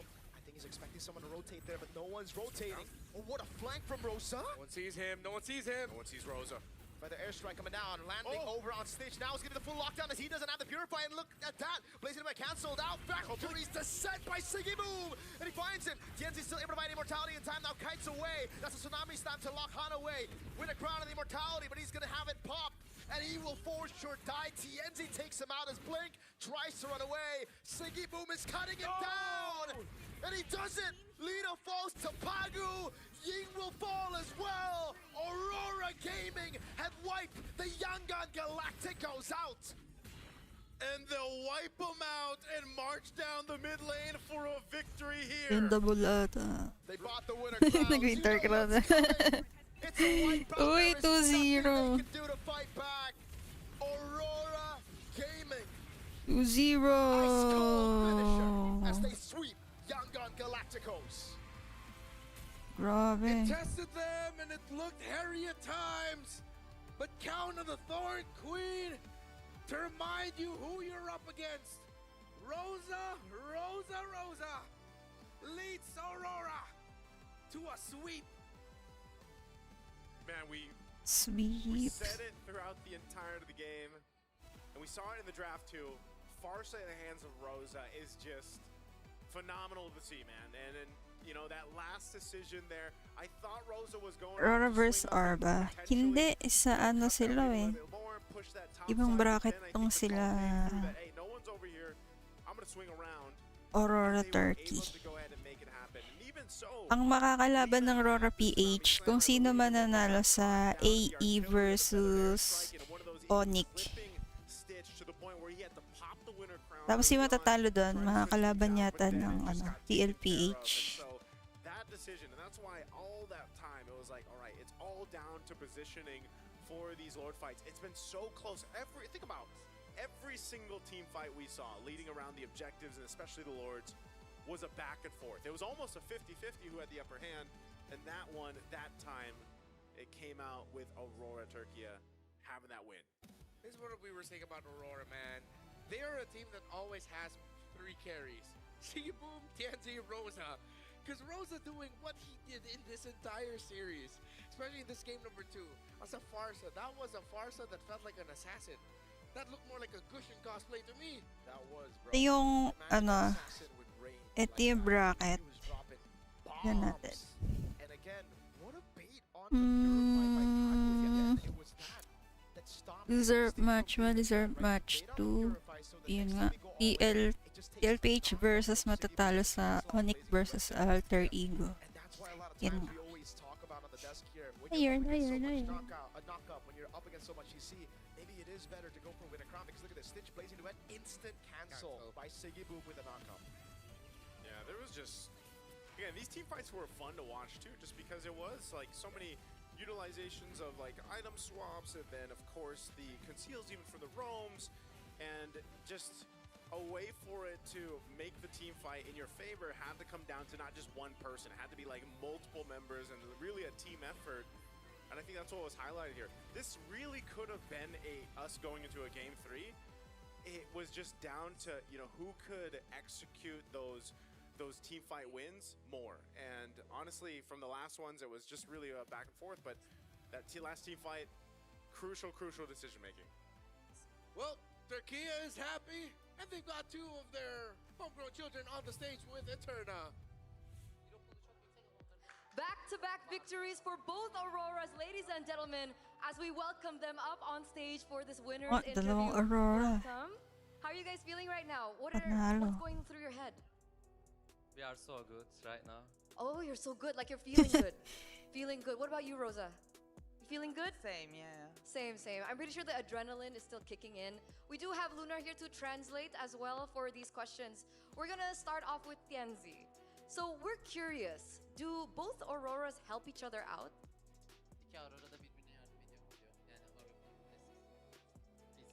Evet, scrimler yani birlikte çok fazla scrim attığımız için bize yardım ediyorlar. We scrimmed a lot against them, so we're technically helping each other. Okay, so they scrim with each other. Is there insight that perhaps Aurora Philippines share to Aurora Turkey? Hayır, yok, sadece scrim atıyoruz ve onlardan öğrenebildiğimiz kadar. No, we're not sharing anything. We're just scrimming at each other and trying to learn things from them, and they're learning from us. Ah, I see. So you're scrim partners, but that's it. Yeah. So no trade secrets that are happening between the Auroras. Another question at TNZ, we were wondering, considering that of course Aurora Turkey has their own unique hero pool, but YG has a lot of comfort picks as well. Was YG a difficult team to prepare against because of this hero pool? Hero pool çok genç ama onların da yani böyle çok konfor pikleri vardı. Onlara karşı hazırlanması zor mu? Evet zor. Onlar cidden gerçekten iyi oynuyor ama biz daha iyi oynuyoruz. Pikleri ne diyor? Piklerine hazırlanmak zor muydu diyor. Evet zor. He said, yeah, preparing against them was hard because they're playing very good, but today we played better than them, he said. They played better today. Difficult to prepare against, but they played better. We like to hear that, the confidence coming through as well. We're now going to shift off to Rosa. Hi, Rosa. It's so great to see you once again. Rosa, we're very curious because earlier today, we were able to catch up with the Turkish broadcast. And they mentioned that your lineup right now, Aurora Turkey, is the strongest lineup that they've ever assembled. Do you agree? Evet, şu ana Türkiye yayınlarıyla buluştuk galiba öyle bir şey olmuş. Bizim en iyi şu an kadromuz. Evet. Şu anki kadro dünyanın yani. Evet, bence şu anki Türkiye'de kurulmuş kadro en iyi kadromuz. Yani kesinlikle. Böyle devam edeceğini düşünüyorum şu anda. Yes, he agrees that this is the best roster right now, and TNZ also adds that it will never be the same as this roster. This is the best, he says. This is the best and it will not be better than this. Yeah. Is that what he said? Yeah, he said, yeah. Okay, amazing. On that note, do you think that you guys can achieve more this time here in the M Series? Yeah, of course, he said. Okay, so what are we looking at here? Top 2, top 3, top 4? Always being a champion. Okay, number 1, that's their aim for both Rosa as well as TNZ. Before we let you rest, we do want to know if you have a message that you want to relay over to your fans. Bizi desteklemeye devam edin. Elimizden en iyisini yapacağız. Keep supporting us. We will try to do our best. Keep supporting us and we'll try to do our best. Rosa, do you have something to add? Ya o kadar yani bizi gerçekten desteklediklerini görebiliyoruz yani ve bu bizi gerçekten mutlu ediyor. Yeah, he has nothing to add. He just says that we can see that they're supporting us. He's just very grateful for them. Amazing. Because a lot of Indonesians are also supporting you, Rosa. I'm seeing the chatter. I'm seeing the support coming through for Rosa. But once again, congratulations, Aurora Gaming, because we're now going to break that game down, that 2-0. How did that happen?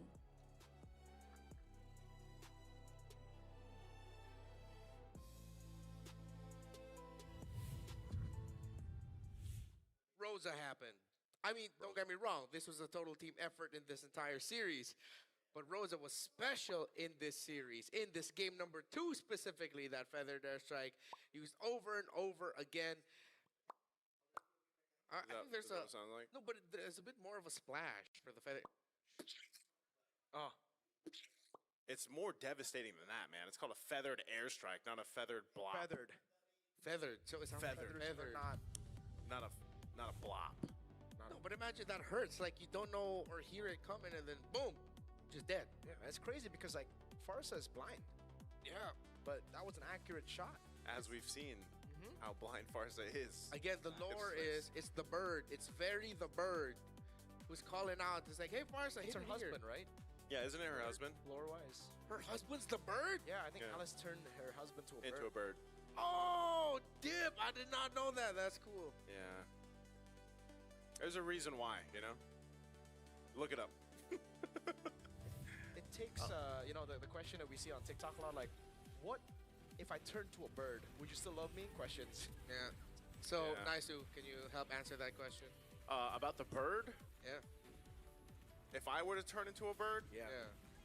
I don't know if anyone would still love me if I was a bird, man. I think I have to be a human. Well, no, I guess you could love a bird. People love their animals, right? I guess I'd be an animal. Would you call me? What? Would you call me over if I was a bird and, like, to sit on your shoulder? Yes, sir. I'd ask you to send me messages, like, send my messages, like a raven. Oh, yeah, like the old days. Yeah, you would be my favorite character from Sesame Street. Big Bird. Thank you. You know, I'm waiting for you to start analyzing. Dude, like, this game was, I mean, we've basically... Yeah, that's true. We said it through the whole time. Like, it was such a close game. Rosa obviously popped off like crazy here. This is a lot of the team fights that we saw throughout the Lords, like we were mentioning, were so clutch and they were so close that it just came down to positioning factor. Both compositions were good. They solved their purposes, I feel like, throughout the beginning to the game, because if you look at the series as a whole, there was, you know, just quite difference in terms of the draft and the game plan here, but nonetheless, I feel like what I said about RORA specifically was their experience on the world stage is apparent here. You heard it during the interview where they're like, this is the best lineup we've had.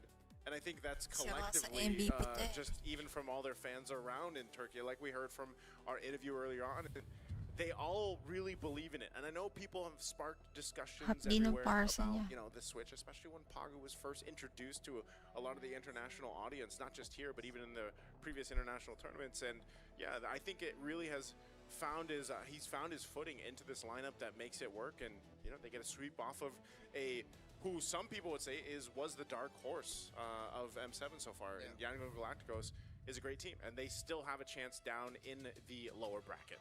Well-deserved player of the match. Honors here for Rosa.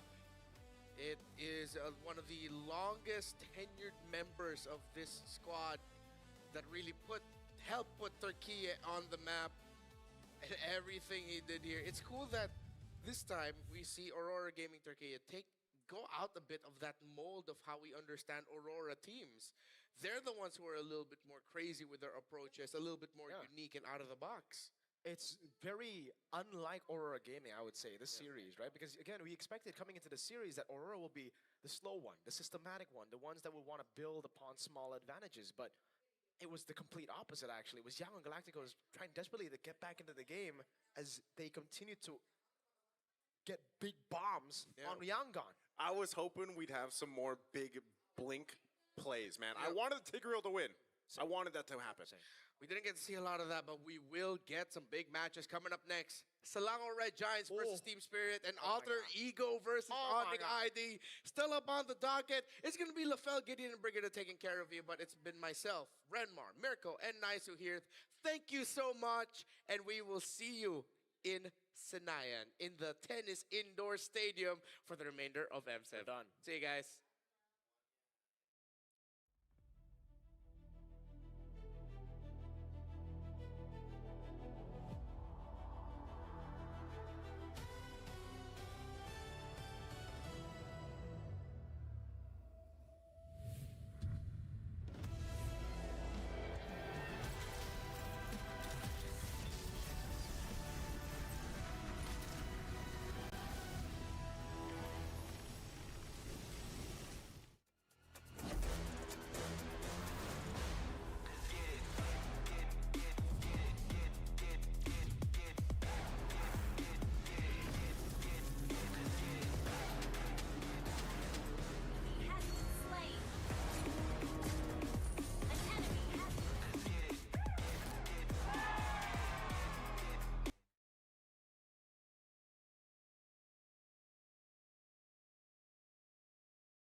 M7 World Championship. Let the world see us.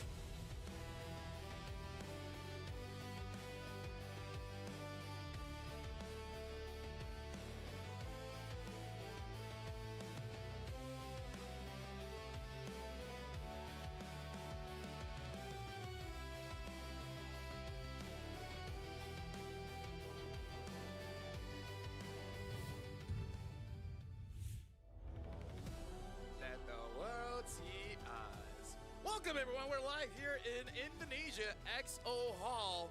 And we're going to be having 2 more best of 3s, and they are going to be absolutely amazing. And now, since you guys are here in the M7 World Championship, we must ask the question that everyone keeps asking. What is your price? Right? Welcome to the prizes right here. My name is Rafael. Alongside me are my brother and sisters. We got Gideon as well as Brigida. Now, sister, I'm sorry for trying to auction you off away the other day. I only had $20. I'm guessing that's not enough, but what do you think? I have no words. I'm surprised. I'm even more surprised my fellow countrymen were actually willing to do that in exchange for a couple stuff. They were asking a very high price at the very Even least. then, they were still willing. That means they were willing. That's something you got to take up with Yomi later, because we're going to be looking out for him. But honestly, I love the guy. I love those guys and women. Shout out to Odin.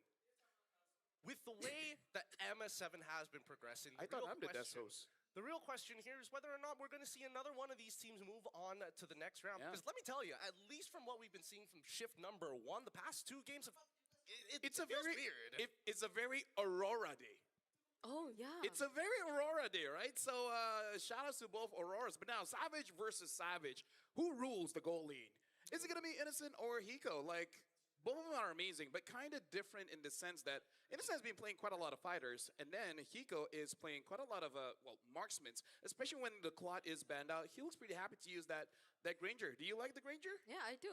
And it's not like he's just limited to those heroes. I think he did bring out the CC as well in one of their previous matches. But I guess what I like about Hiko is that even though you can expect him to get a bit pressured because of how he was also able to perform in previous M series, and like we were looking for the Hiko Mania, and we didn't see that in the beginning, once he just decided to focus on winning and not necessarily making highlights, as mentioned in interviews, you still see him get to do it either way. Focus on winning. Very interesting. What do you think about Innocent's performance so far? I think Innocent's performance has been outstanding, right? You know, again, he's been ultra consistent. He's been making big plays for the teams. It really feels like he's coming into himself, being the quote-unquote, since Kelra ain't here, somebody else has got to replace him. And of course, it's got to be a Filipino. Unironically, it's coming from a Malaysian region, but I think that's what makes it just the more exciting, right? Because on the opposite end, if we're really talking about the history of these 2 teams, SRG alongside with TS have met each other before, and so far, TS has not taken a game off of them. Yeah, right now we're looking at the Savage versus Savage here. Innocent with Hiko. Hiko got the Savage with the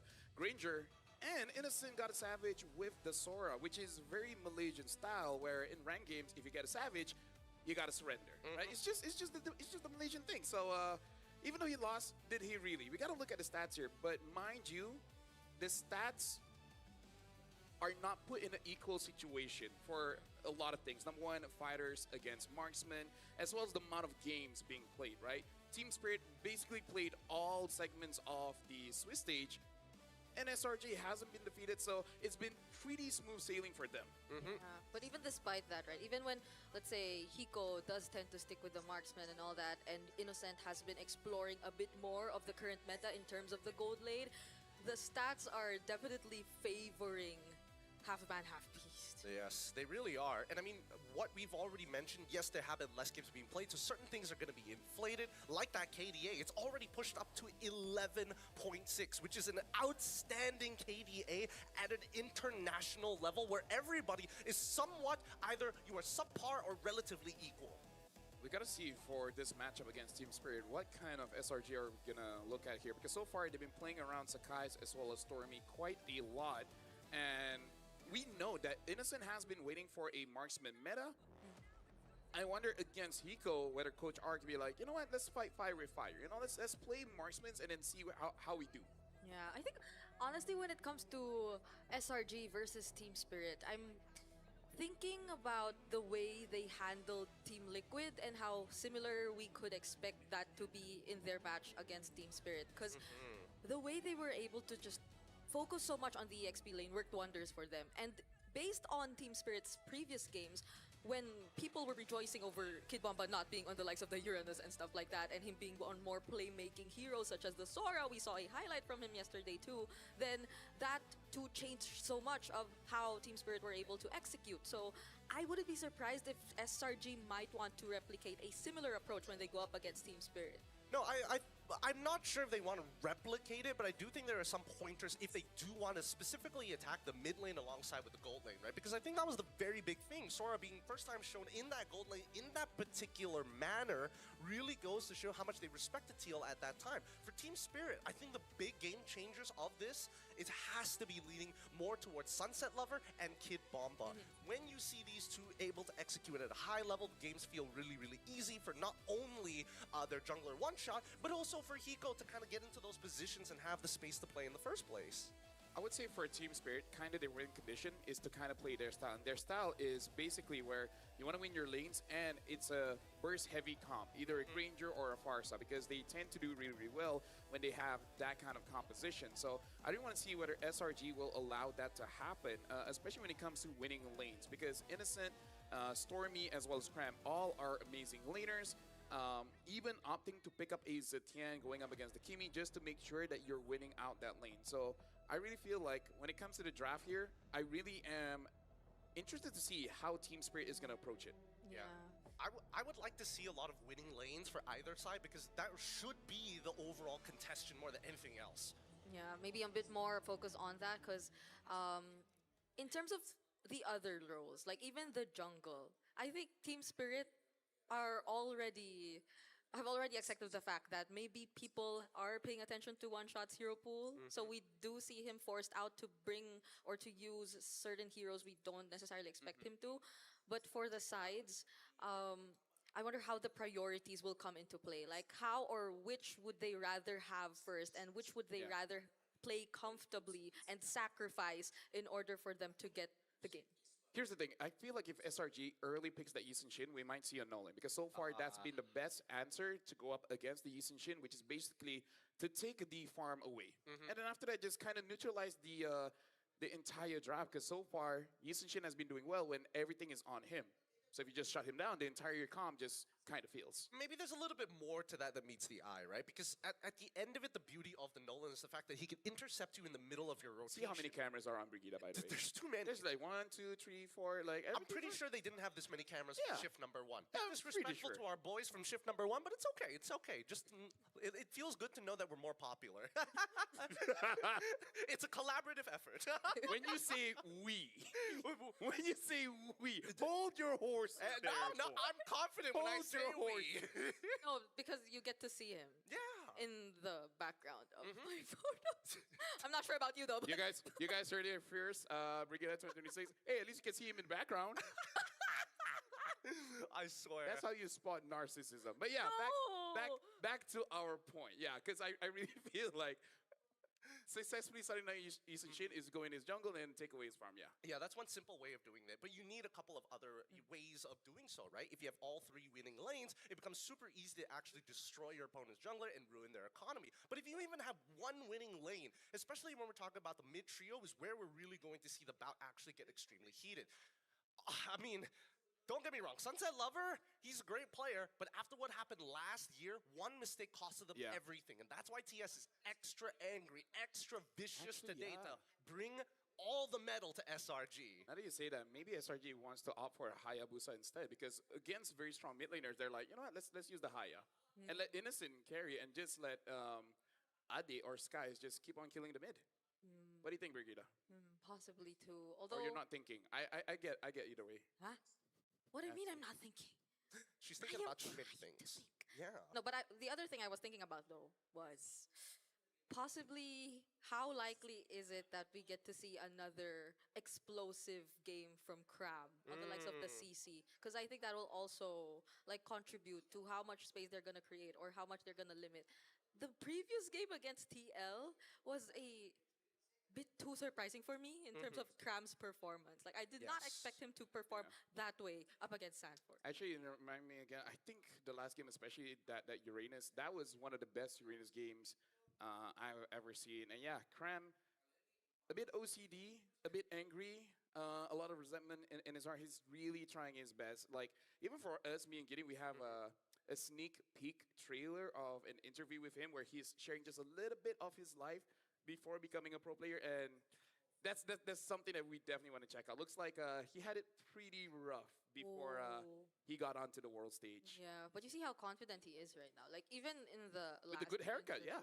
You ask him how, on a scale of 1 to 10, confident is he heading into the knockouts, or about SRG and therefore. Basta naman guys, ikaw nagko-comment. If anyone Hello asks me, I'm Jason. like, best I can give is a 2. I think that at the end of the day, as long as you got a roof over your head, a hot meal to eat, buy it, it does wonders. And I think Cram is a phenomenal example of what that could do, considering the heights that he has gotten to. But it's the laning phase which I'm genuinely concerned for. You say, like, have a roof over your head. Yeah. For me and you, our roof is someone else's floor. You're not wrong. Very correct. Very correct. You got to put everything into perspective here. Into perspective. Of all the lanes, I'm really just thinking about mid, honestly, because I feel like Kid Bomba against Cram, that might be a little bit more equal, or just. Sino sa tingin niyo mananalo, SRG or But right now, PS? let's introduce the teams onto the stage.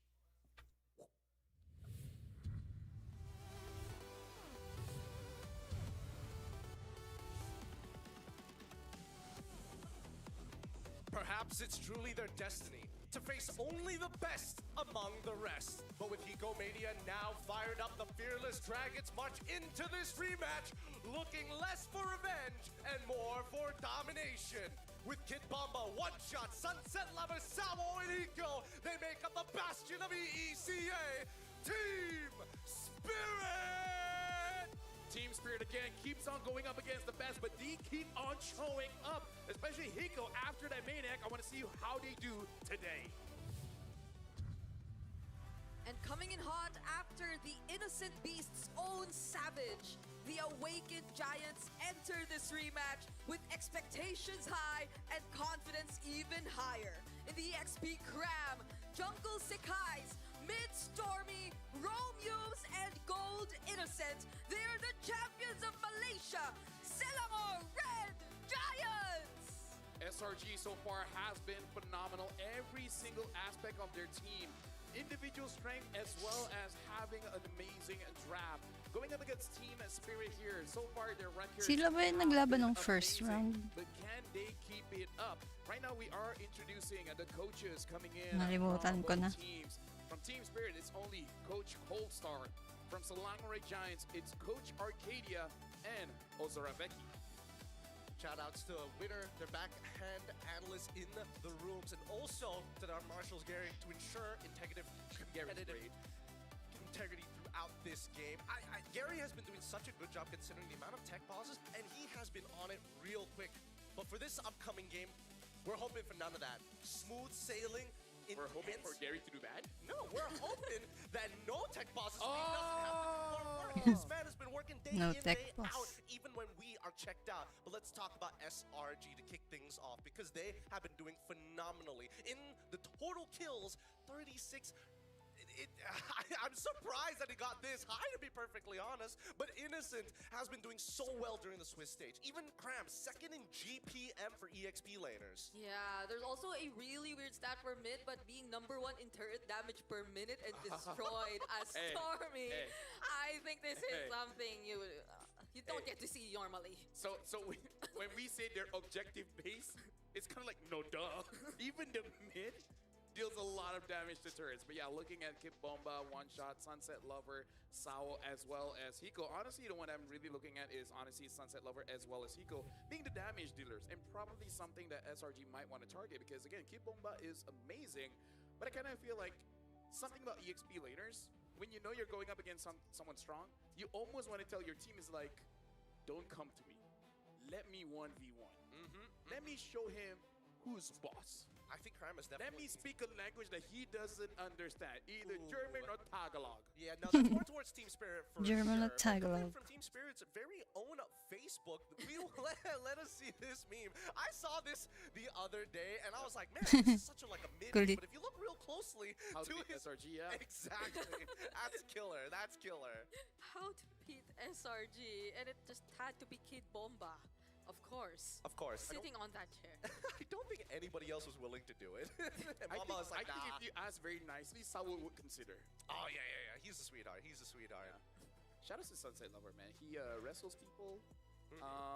I even saw someone say, leave him in Team Spirit for 3 years, and then see what happens. 3 years? Who said that? Oh, you guys don't know about the Dagestan meme? Mm-mm. Oh yeah, it's like a fighting thing where it's like.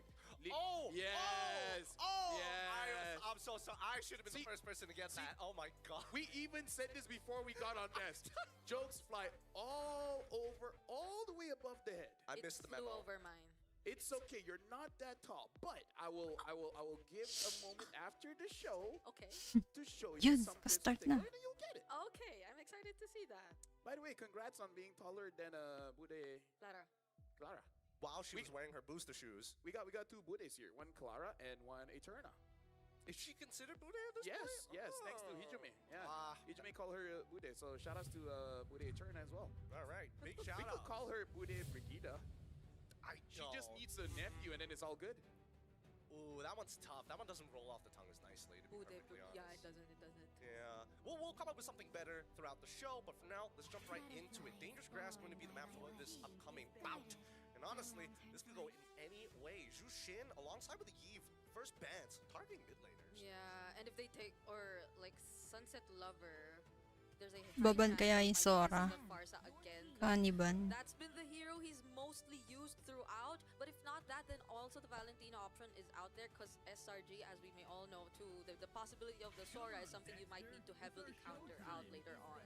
Yeah, the thing is, I feel like if he picks up the Farsa very, very quickly, with Stormy as well as Blood Ram as Bun. well as Sakai's hero pool, I kind of feel like it's going to be quite difficult for him. Yums with the Hilda can interrupt that, even the Zetian. Once you use the Feather Airstrike, Fury of the Phoenix can cancel that out. The Hayas, the Yi and Shins, well, Cho gets banned, but yeah, I feel like Team Spirit might want it, but really has to be careful. Which, by the way, right now, Yuzong is open. Yeah.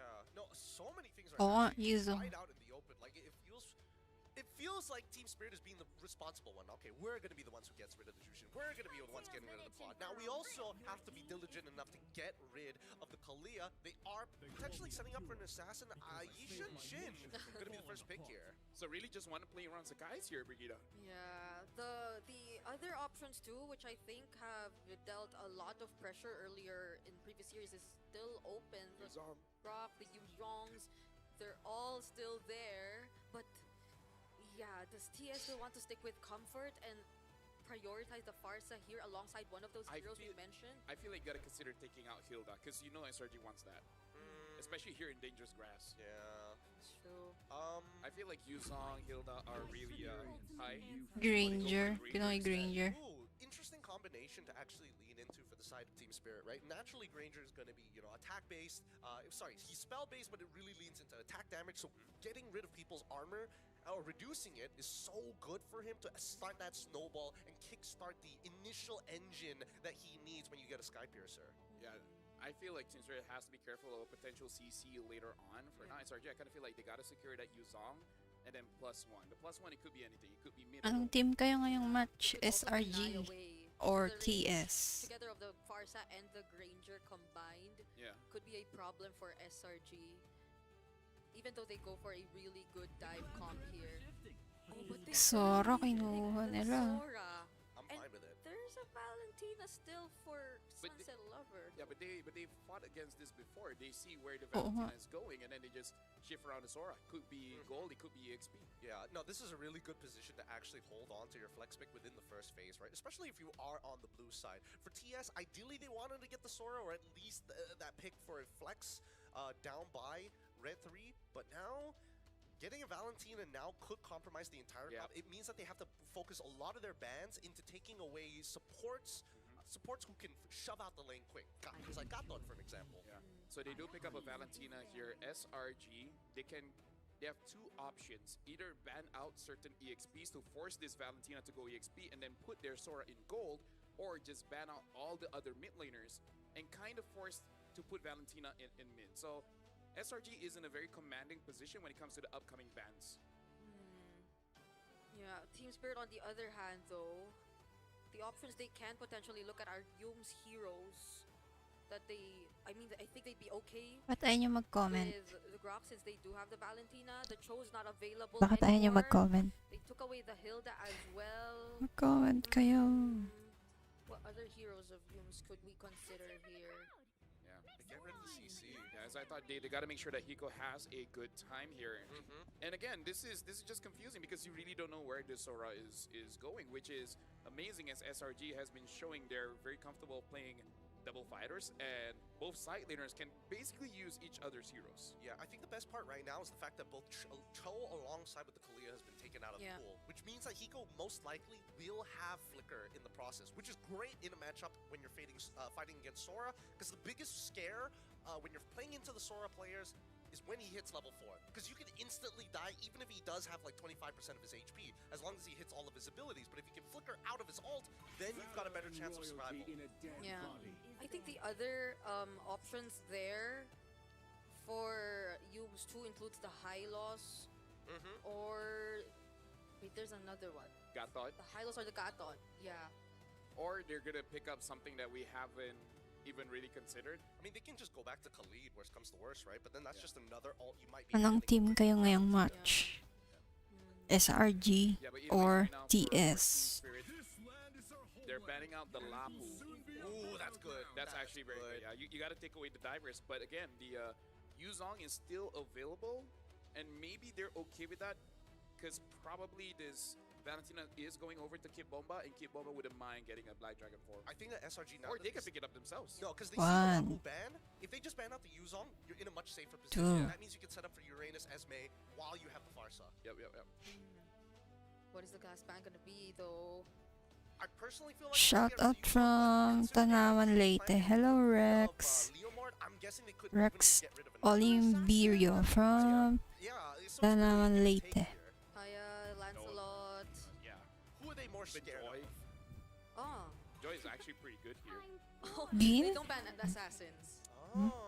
Gin ban? I'm not really a Gwyn fan at the moment. Speaking of, you guys over here, 4,800, 4,009 at this point, saying Team Spirit is gonna win. Ang dikit nung voting nila. Shout out to you guys in chat. Make sure you guys keep on letting us know who's gonna win this one.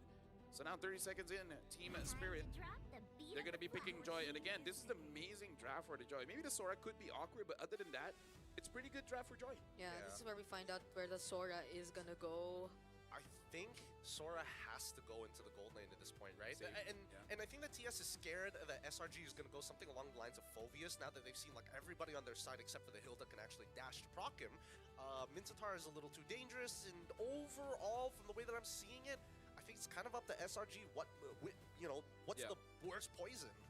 Yeah, Yuzong is still available if they want to go for something like that. If you're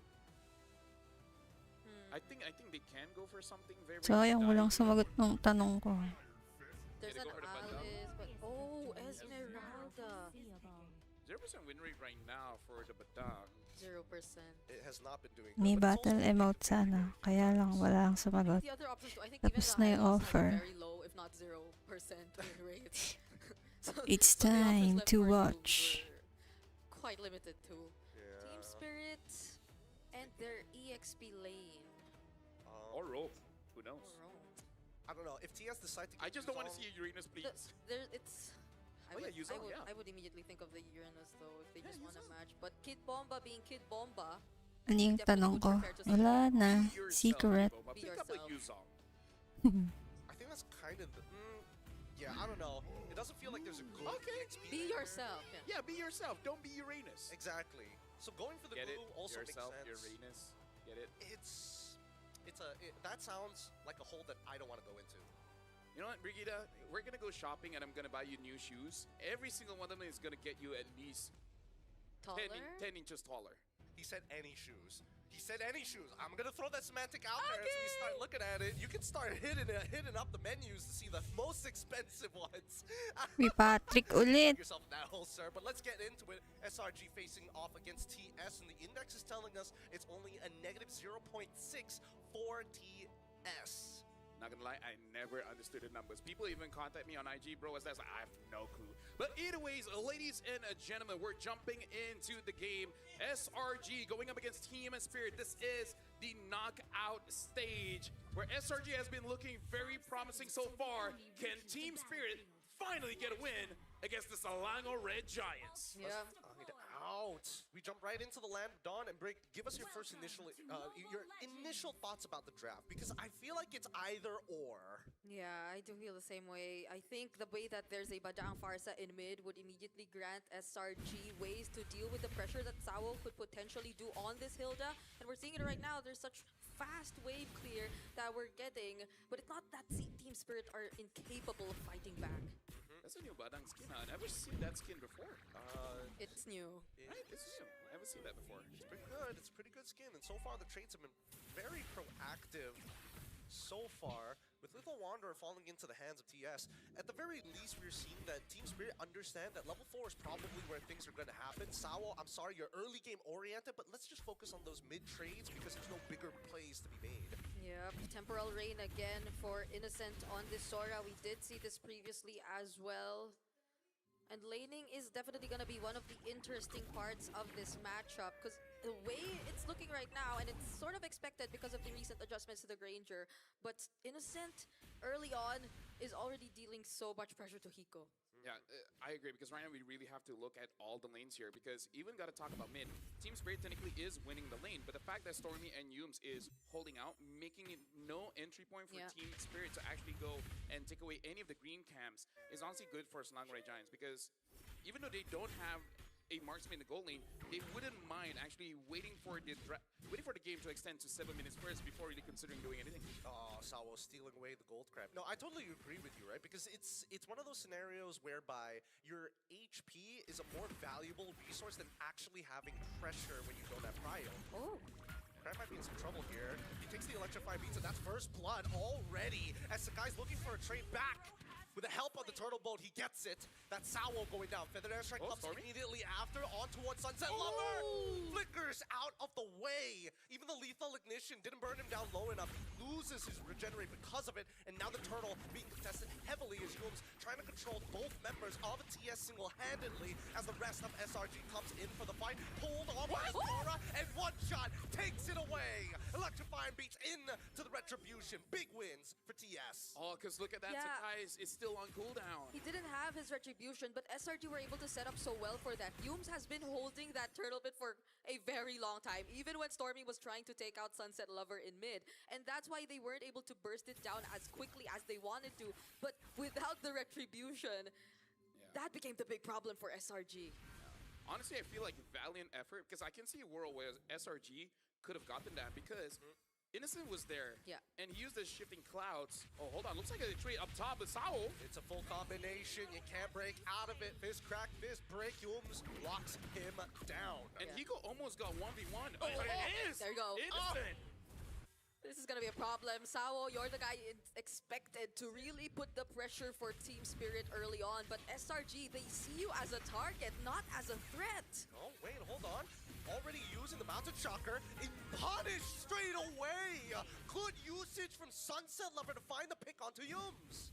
Very proactive response from Team Spirit. They're not allowing the momentum to completely shift in favor of SRG.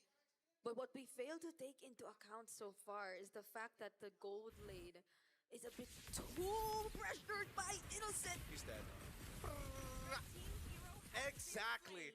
This is why Sora is a nasty laner. He should technically die here. There we go. Sawo gets a trade back. Hiko, despite him dying, he does end up finishing his Sky Piercer. So now the engine is set up. Where is the gasoline? Yeah, but again, it does look like for SRG, they're just like, you know, Innocent, even if you have a trade, it's fine. Sawo gets hit here. Feather Airstrike already connecting as Sunset Lover tries to cancel out Stormy early. Sawo low, and Flicker coming in for Crab to secure it. Electrify Terrifying Beast coming out from one shot, just scratching the surface. Cram, kiting, knowing that he is doomed, is willing to buy enough time, and Yulms decides to back off from this initiation. Who's gonna get it? One shot or Sunset? Nah, it's one shot. Beautiful decision from Cram. He could have walked back, but he decided to walk away just so SRG could make sure that they get the objective all to themselves. He bought so much time, even almost getting the attention of Sunset Lover, but then what could you do at that point? No one was ready to contest against SRG. Oh, I mean, he's trying. Innocent is trying to be extremely proactive on the map. He needs to get his off, but he's too late. Asawa blows him out of the water. One shot, now going back to his farm. Yeah, a bit of a mistake, but it's really nice to see for Slangory Giants as well as Team Spirit. It's always a joy. Oh, joy. It's always nice to see when teams really understand what their job is and executing it very well, like in the previous alteration that they had. Cram sacrificing himself so that you can get more farm onto Sakai's, and Innocent understanding he can trade 1-for-1 because with this kind of draft, it's more valuable for SRG for Hiko to die than Innocent to be alive. Yeah, it's a fighter. And it's not like he doesn't still get the necessary farm even as the Sora, because he's been winning lane for majority of this game already. So even if you would look at, or even if you would compare the gold between these two gold laners, he's still slightly ahead of Hiko, and I guess that's what really matters. The fact that he's not able to stack as much in terms of the Skypiercer stacks, and the fact that they're not allowing this Granger to snowball. But now, they're gonna take out some turrets, and I think that's a really good decision to make considering that they haven't gotten any just yet. But before that, they're looking for an opportunity here. Transformed, and now looking for more. Sunset Lover, he could look for an engagement. They've already used the Mountain Shocker. They know exactly where they're going, and unfortunately for Innocent, he's gonna be first. Oh, flickers out of the way. Still getting punted down by Sawa. A trade back coming in from Sakai's, and on the opposite side, we do see that one shot gets obliterated. Slango Red Giants opening the fan wide as Kid Bomba now making an attempt on their life. Sakai still with the traceless able to get out of there with the help of Yulms to buy a bit of time. Oh, Stormy! Now, flicker after flicker, but does Stormy have the feathered airstrike? He doesn't. Cram on the way. Falling Star Moon, is it gonna connect to the backline? Gets on top of Sunset Lover. A flicker feathered airstrike, but the movement almost good enough. A double for Stormy. Dude, you gotta respect Barso when she does have that lightning truncheon, but now one shot tries to get over, and Stormy gets out of the map. They want to do a little bit more as Cram is gonna get reduced down from his armor, and Innocent wants to just punt him down, give him the kill, ults right into it, and slayed. Innocent finding another. Gideon, when you say this is gonna be a bloodbath, you weren't kidding. I don't lie, sir. I do not lie, but this game is only gonna get worse. yep, he had to stand up after that. That was like 3 minutes or 2 minutes straight of them fighting against each other, but nonetheless, SRG, hold on, Kid Bomba. We'll get away with this. But going back, they were just able to constantly re-engage up until that moment where they knew that they had an opening once again to get the last turtle. And they did! And now they're still up ahead despite that constant kills being picked up here by Sawa, which by the way is really interesting. Because it seems like so far it's Sawa who's being the finisher and not entirely One Shot or any other member. Yeah, because again, Slangory Giants, the way that they've been kiting around forces Team Spirit to chase, but no one can really chase except for Sao. And it's good for SRG because Sakai's hasn't been killed off just yet. Attempts were made. They tried. Not that they didn't. They tried. Speaking of, right now, Innocent looks like has been shown here. Should be able to get away, though. He should be able to hop over the wall if he wants to. Stolen Feathered Airstrike coming in from Sunset Lover as a deterrent to show that these are their borders, and Team Spirit will not be having the Red Giants walk in their territory. Yep, right now they're gonna start grouping up together. They have to protect Hiko and enable him. They're on top of Yulms.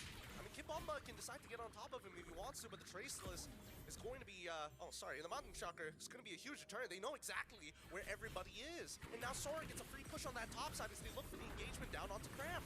They're trying to deny his space and now finally reducing his armor. The help of Sawa allowing Hiko to find one. That's a little bit of gas in the engine, but he's going to need a lot more if he wants to win this game. Yep, we just mentioned it. Team Spirit, now they're the ones grouping up together. Definitely sacrificing some side lanes to a certain extent, but so long as they get Hiko going, then that's what's gonna matter for them at this point. Oh, gonna be a hot game here. Sawa once again on the back line, but Hiko now having to go into a 1v1, allowing Sakai's to finish off the kill. He goes out of bounds. Great tech coming in from Innocent. Ult already used for the major members, and one-shot disappeared, a 2-for-1 in favor of SRG. But again, I kind of feel like it's good because look at the draft coming in from Team Spirit. If Hiko is not doing well, who else is going to come out? Because even a one-shot will be able to get 1 or 2 kills. With the draft that Slangoray Giants has, they can survive much longer, and then they can punish him. And that was hard. No worries. I think the damage profile is kind of scuffed, right? There's only one person who really takes advantage of the Hilda and needs Sky Piercer, but everybody else is like, if you just stop the initial damage, it doesn't matter, right? And that was the only time we get to see Hiko not being protected, because it was right after a fight that they won. So you would expect that they'd have a bit more breathing room so Hiko could go elsewhere or manage other things across the map. But that was an opportunity that SRG took to make sure that there would be no time for Team Spirit to relax even just for a bit. Now having that Malefic Roar is going to be much more difficult for Kid Bomba as well as Sao to do their job. Speaking of, I like that Crime, even though he got caught, he did not use the flicker because 18 seconds away for the Lord. So I appreciate that he understood that he's going to die and not going to use his 2-minute resource just to make sure that they can get something here in the Lord, which, by the way, I really feel like they have the draft that is able to punish Team Spirit here. All right. The Mountain Shocker has already been thrown out. All positions have been revealed. Trying to get a little bit of poke onto Kid Bomba's side, forcing Innocent to go into his iframes. Now that he's in his lightning form, really, the resources starting to come out. Feather airstrike first! Saved by a flicker. Kid Bomba walks away alive, but that's a lot of major resources from the side of SRG. Yeah. We can see that SRG, they're making it a hard time for Team Spirit to get to the back line. Yeah, and I feel like One Shot was preparing for that moment. You could see how Kid Bomba was just tanking, looking for the info. One Shot was trying to get his stacks on the dashes, but wait! That's another flicker. They're just bleeding them out slowly. 2 flickers down, 2 more to go. And all the while, Stormy now does have that ult again. Sunset Lover as well does have the Feather airstrike, so it's definitely a resource that both teams want to bait out before they really commit for this Lord. Yeah, because unlike SRG, they have all their flickers intact. Stormy could just use the wings by wings, and he's gonna be all right. But Team Spirit, how efficient are they gonna be in terms of checking the bushes? When are they going to find where Innocent is? They cannot start any fights without having all these information in check. And I think the worst part for Team Spirit is that now the bot wave in a net push for SRG, somebody needs to deal with that before it starts making its way into the inhibitors. And now this allows SRG to actually sit right on top of the Lord. This has been pre-planned, and now with the Mountain Shocker, they reveal everybody's positions as they back away to keep on kiting. The Stolen Feather airstrike is gone. Innocent had an opportunity. Unfortunately, he was terrified. Sawa the next to fall with the help of Cramp to slow him down. This is what SRG want to do, play the war of attrition. This kind of looks like a carrot on the stick kind of situation, where Slangoray Giants like, hey, you see this carrot, come chase after us. And every single time they group up and it's like, okay, we're just going to kill them one by one. Oh, did Cram get the orange buff? He actually did! And now he loses his flicker for it. They know that Sunset Lover doesn't have his all feathered airstrike, maintaining the borders, holding them strong. Cloud form from Innocent, but doesn't get anybody. Now Sunset Lover with a stolen ult of his own tries to get involved. Yums knows that he's gonna go down, so he will buy some time. Sakai's secures the Lord. Sakai's in trouble. Hiko takes him out with a double kill, looking for a third as Cram takes out Sunset Lover. One shot finds Cram, and that's a 3-for-1 trade in favor of Team Spirit. I do not think that was worth it for one reason, and Hiko got killed. Never mind. I take it back. Never mind. You know what? Spoke too soon. They were thinking of the long game. Ended up being a Cassacurs. 3. Cassacurs. All right, good for SRG then. Oh my goodness. Such a prolonged and extended team fight we saw right there, and multiple instances of SRG failing to get what they actually wanted. You didn't see the cloud form, the setups actually connect onto the members of Team Spirit. You didn't see SRG actually finding the right timings, even though they were able to take out Sawo early on before the fight eventually broke out. But it took long enough. He got back, but now Team Spirit, fortunately, they're not letting SRG get any more than this. Yeah, look at the goal difference, almost 2,000 in mid. And even Innocent looks like he wants to go for, I'm guessing, a Malefic Roar here. So the next time he finds Kid Bomba or Sao, they're going to be done. It looks like for Slangoray Giants, they really want to make sure the front line of Team Spirit cannot do anything in this game. Yeah, they're really trying to just poke them out for as long as possible, right? Which is why they're targeting Sao, Kid Bomba, stealing away the buffs, trying, instead of saying, you know what, we need to kill One Shot, let's just take away his resources. Everything feels interconnected, but I still feel that Team Spirit are putting up one hell of a fight, man. Make him hungry. Make him hungry. Yeah. Especially if we see them able to connect. Because for the majority of the team fights that were taking place earlier on, it's Kid Bomba trying to engage, getting really low, then forced out by SRG before they even get to make anything out of it. But I understand that Kid Bomba could not go in because SRG, they're holding onto their dashes, and if he just jumps onto anyone willy-nilly, they're just gonna dash away, and then he's stuck on an island, and that island is Langor. Yep, and wow, that yeah, I know. I'm clever. Look, Cram, he's now in a really weird position because he was about to get sandwiched, but now look at the Kid Bomba on the opposite side trying to do the same thing. The feathered airstrike doing so much.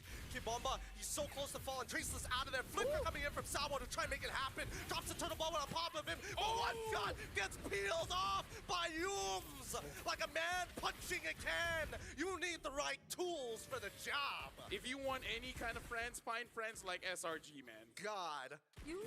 How did he save Sekai's from that moment? The turtle ship, the traceless, everything was already committed just because Team Spirit were so adamant on chasing after him. But now it's all the more worth it. We have 10 seconds before the next Lord, and Sekai's is still okay. I mean, it's really lucky because if it was a second too late, I'm pretty sure that One Shot would have made it over the wall and killed him with the electrifying beats. Luckily, he got cancelled before he pushed through the halfway point of that wall mid-dash. Now the Lord is up, and both sides want everything for themselves. Sawo already gone, zoned away by Innocent. Stormy has it. Oh, does he not have his feathered airstrike? Yes, he already used it earlier. Uses his wings by wings early, and that's going to be the Lord for the side of SRG. Wow, Cram gave enough information for SRG to confidently go at Sawo. They did not hesitate to take him out. They knew that one member of Team Spirit was still trying to manage the opposite wave and that there was not enough time for Team Spirit to catch up. My goodness, this 5k gold lead, Team Spirit have to find a way to deal with this, but their only range is going to be that copied feathered airstrike and Hiko on this Granger. Brigida, Gideon, if anyone asks me, what's a not fun game? I would say this is one, because if I'm Team Spirit and I'm on this globe, like, what do you guys want me to do? I can't tank, but you guys want me to catch? Every single time I try, I die. And then Washa's like, every single time I try to kill him, I die. It's kind of like the last name of Sekai's. That's true. That is true. And now they're looking for inhibitor turrets as they crack open the top on feathered airstrike to start seeing the pin as Kid Bomba loses all of his life, forcing the flicker, and Sunset Lover to throw artillery of his own.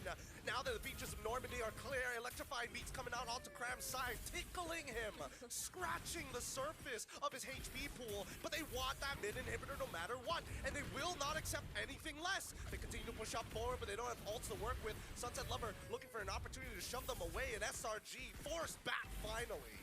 Okay. Apparently they still have ways to actually deal with the siege by SRG. Kid Bomba didn't die there. I think that's where you could actually expect him to come in handy. Hopefully, if he doesn't get bursted down and gets to buy some time. But he can't get out. He can't get out. Immortality purchased just in time to save Sawo's life. He was not willing to lose that flicker. I like that combination. Just stuck him in a wall and then be like, all right, bro, what you gonna do? Either you're gonna lose your immortality or flicker. I don't care which you decide. I'm just imagining you just give me your money. Give me your money, Sawo. You ain't getting out of this alive, sir. Remember high school, kid? If only you could purchase immortality then. Yeah. Even so, it's still going to be a little bit of Look a at tax Stormy. from SRG. Oh. Okay, no, he's gonna go back. Stormy, who's 506. By the way, this is probably one of the longer games of Dangerous Grass. Yeah. Usually starts snowballing out of control at this point. Oh no, Hiko! Stormy sees Hiko.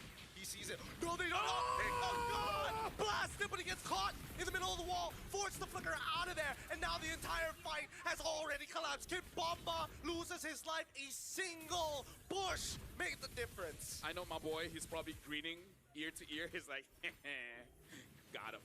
He is. See damage. I had to look back. He is, in a matter of fact, still grinning. And now One Shot forced to use the electrifying beats to clear off the waves, but they still have the siege minion, feathered airstrike as well, to ensure that finally they got exactly what they wanted, and they're about to open up the map even more as all inhibitors from Team Spirit has collapsed. The next fight begins. Sakai's gets out of there. Sunset. The flicker, such a weird off angle, and now they don't have an opportunity. They might turn this around yet. Sakai's thinking about turtle boating in. Nope, decides to walk away. Lord is still available. This is the smarter pick. This is the smarter option, but they don't want to let them go. Sawo finally flickering out. The electrifying beats coming out from One Shot. Should be able to find one, but Feather Airstrike, but Stormy in the off angle. It's just too much to handle. Hiko, the next to go as he gets blasted by Ooms back into a corner. Oh no, the minions. They'll have to take care of the minions first. Mountain Shocker committed by Sakai's. That was super desperate. I can see it, but this is why I say this is not a fun game to play. Because every single time you think of you want to do something cool, you get punished. This is the kind of game that in rank, you will blame your teammates, but you really can't. It's just the opponents are kind of being unfair. Yeah, I mean... They're anti-fun. I mean, that and also... Wait, hold on. Is One Shot still... Yeah, One Shot is still gone. It's a game of chicken. That's what it really is. It's whoever decides to let go first loses. It's tough. Not even Tabo nor Kid Bomba could just decide to go in at any given moment. They have to pay attention onto the heroes that they need to protect. I like the fact that Stormy is AFK just drinking some water. Has to turn back to Oh my what is he doing right now?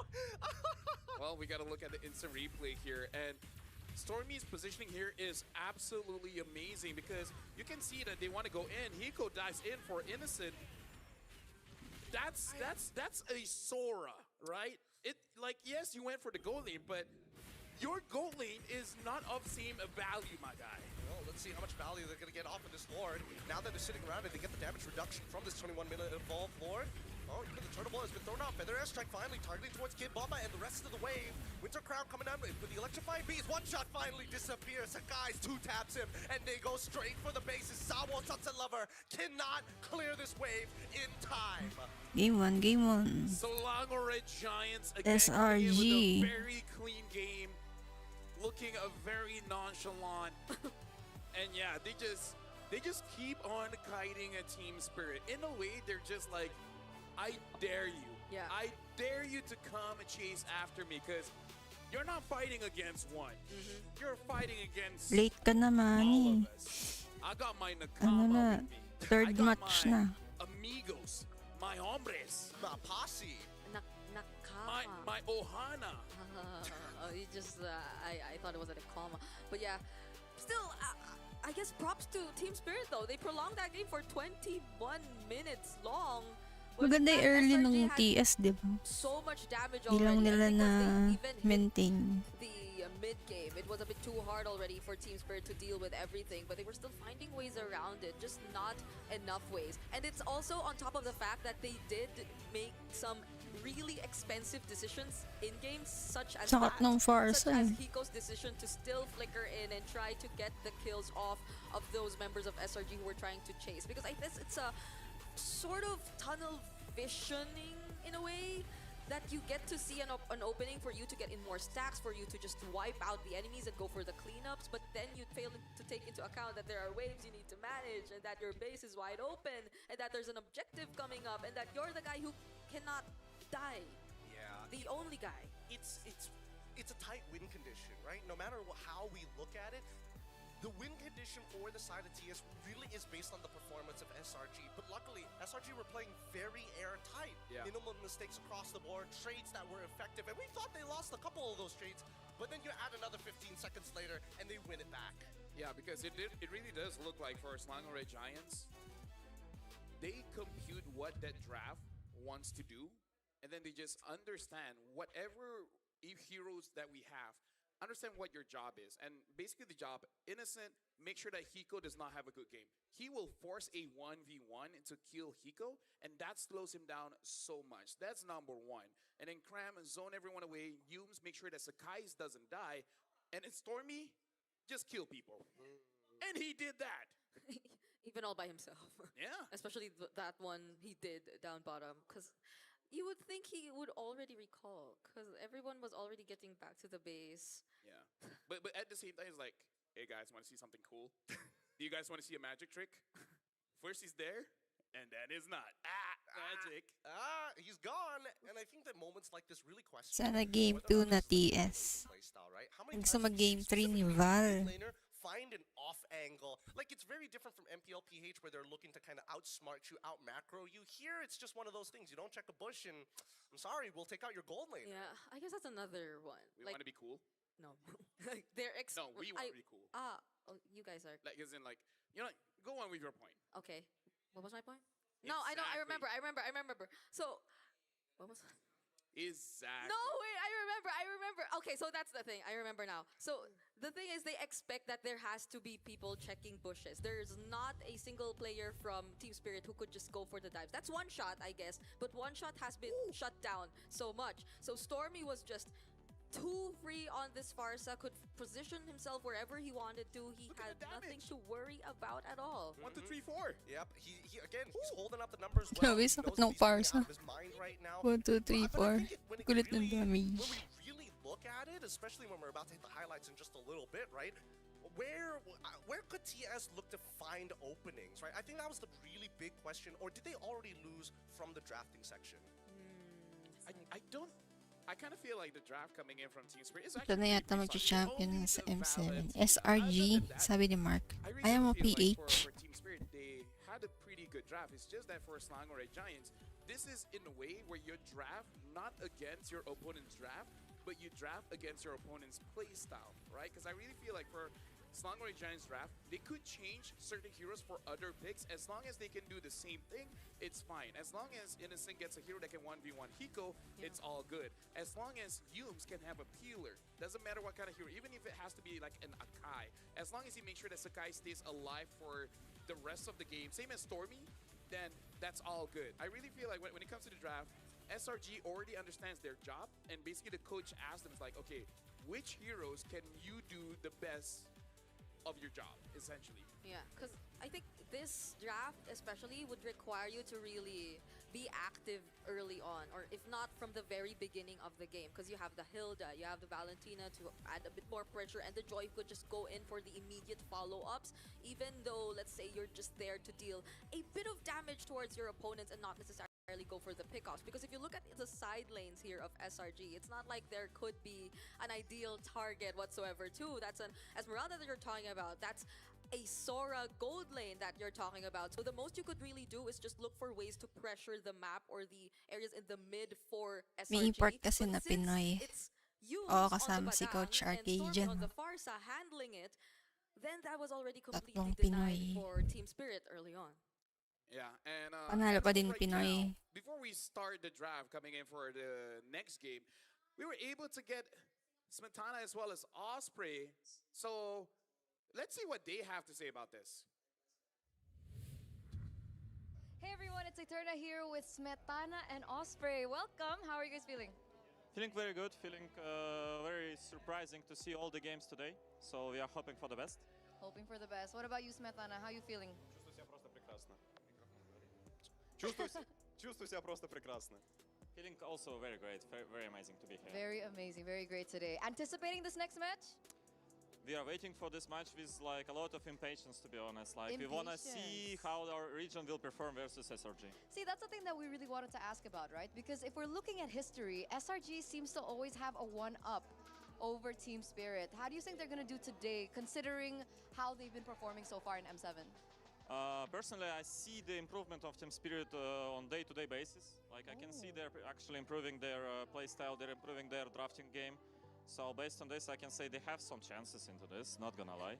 But SRG is really, really tough opponent. Like we cannot disregard their skill and their commitment to the winning of the whole tournament. I completely understand. If there was something that you could say to Team Spirit that they need to fix, something that you've identified perhaps, is there something that you want to mention? I mean, like, it's better for them to know because they are doing the practice, they are doing all this stuff, and I'm being the coach of the other team, I just can't do it. Okay, Smetana. But you can ask him, I guess. I was about to ask, Smetana, do you have any insight to this? Что ты хочешь посоветовать спиритам, что им надо улучшить, как им нужно отыграть по-другому, там, вам что-то сказать. Единственное, что я могу сказать, это то, что им надо пофиксить микроошибки. У них есть микроошибки, которые в конечном итоге и приводят к тому, что они проигрывают. Smetana says there's a lot of like micro mistakes for the team spirit. Like they need to fix their micro game, and if they are fixing their micro, then it's fine. Like if they are good enough in terms of like just being able to press the buttons, then it's fine. Should be okay. All right, so Smetana thinks it's a micro problem for Team Spirit. Hopefully they can repair that before this match against SRG. But another question to Smetana. So we were wondering, what is the community like back at EECA? How are they looking at the performance from Team Spirit so far? Как смотрит наше комьюнити? Какие у нашего комьюнити ожидания? Что они вообще, как смотрят, болеют, не болеют? Вот эта тема. Наше комьюнити, я на 100% уверен в том, что наше комьюнити на все 100% поддерживает Team Spirit. Возможно, не все, есть некоторые хейтеры, но вопрос заключается в том, а кого поддерживать от нашего региона, если не Team Spirit. То есть это единственные представители нашего региона, и болеть против них, это означает болеть против всего нашего региона. Это бессмысленно. Smetana said, despite some haters, like 95 and like some couple percents of people totally backing up Team Spirit, because who else do you gonna cheer for, since it's the only team in the tournament from the ACA, so like we should cheer for them. And it's totally understandable and it's totally fine. Okay. So 95% are supporting Team Spirit right now. Were you actually kind of shocked about Virtus Pro, by the way? Sorry, Yeah, off topic. But I really was. But I mean, it's up to them. It's their team and their game. What we can do. Yung mag-prepare kayo ng prediction niya sa knockout stage. Do you think Team Spirit can end up in a higher Prediction ulit position ako. than Tapos they epic did skin back in yung the previous M series? premyo pag tama lahat ng hula. Я на 100% уверен в том, что Mag-scratch они paper займут на минимум kayo. 5 место. Это Scratch минимум. Но paper. понятное дело, что расчет идет на места повыше. Ngayon pa lang pag-isipan niyo na mabuti para bukas. Bukas ko ipopost yan. It's gonna be like a decent result, but of course we wanna see more. We wanna see the improvement. We wanna see maybe going top 4, top 3. And I'm kind of agreeing with this. Like objectively speaking, top 5, 6 is a good result right now. But of course we wanna see more. It depends on the draw. It depends on the teams who will play. It depends how we can end up on this tournament. Hope for the best. Hope for the best Hope for for Team the best. Spirit. Hope for the best. Is there anything you want to tell Team Spirit right now? Good luck. That's it? Just good luck? Good luck. What else should we say though? I don't know, like... I mean, we wish them all the best. We wish them all the best. We wish them not to actually like. We wish them to perform that it won't suffer and hound them afterwards. Yeah. To perform like they actually wanted to perform, not like we are doing mistakes, we can fix them. We are giving out our 100% and then see what is gonna be the result. That's the wish for me. At any point, are you already proud of Team Spirit? I mean, if you are like region representative, you have to be proud of your region anyway. Okay. Smetana, proud of Team Spirit? Гордишься спиритом? Пока еще нет. What does that mean? Not yet. Not yet. Not yet. Okay.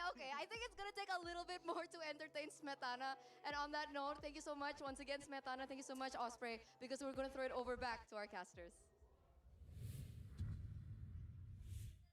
This ball, thank you very much, gentlemen and women. And here's the thing, you haters, go fly Loko nila kite. pala. So spicy. So spicy. I love when someone asks someone to fly a kite. Brigitte, has anyone ever told you to go fly a kite? No. Do you want someone to ask you to go fly a kite? I don't know. Do you even fly kites in the Philippines? Yeah. We do. They do. Oh, well, do you guys have the Realme 15 Pro? Because right now we got to talk about the AI insights from the Realme 15 Pro. It has win rate predictions, analyze gold, items, and everything in real time. It's like having a strategic coach in your pocket. That's the AI gaming coach for you. But it doesn't stop there, because when a fight breaks out, you can press one button and it can execute the consecutive skills. That's a full AI-powered edge. From prediction to performance, it's the complete package. You play, we carry. It's the Realme 15 Pro, the M7 official gaming phone. Speaking of amazing phones, you guys can use the Realme 15 Pro to actually check out Acecraft. It's an STG build-around. What? Yeah, it's there. Look at Brigitte, right? Because it has random skills, bullet deflection mechanics, Bullet and deflection? a retro cartoon style. All designed for fast, skill-driven aerial combat. I love aerial combat. Honestly, it's amazing. Join in into Acecraft now for some nostalgic fun. And here's the thing, you can even play it alone. That's how I play it because I'm that good. I don't need any help. Speaking of, for you guys that play Magic Chess Go Go, the Yuzong skin is available. Because right now, from February 8th, you guys can go all the way to level 45 to unlock the Yuzong Emerald Dragon for free. Purchase the Go 1 pass to instantly unlock Yuzong's Go 1 skin, the Dragon Shade, and of course reach level 75 to unlock Yuzong's Prime skin, the Cosmic Dragon, to actually get the elimination animation. And that's cool. Where's my glasses? Oh, here it is. Oh, you were able to read all that without your glasses.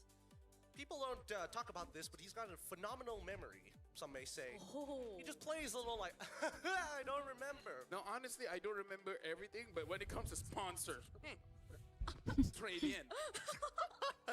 All right. With that, I'm liking French so far. French so far has been going well for you. I'm not gonna lie. Out of all the potentially, Yes, we baguette. Good evening, everybody.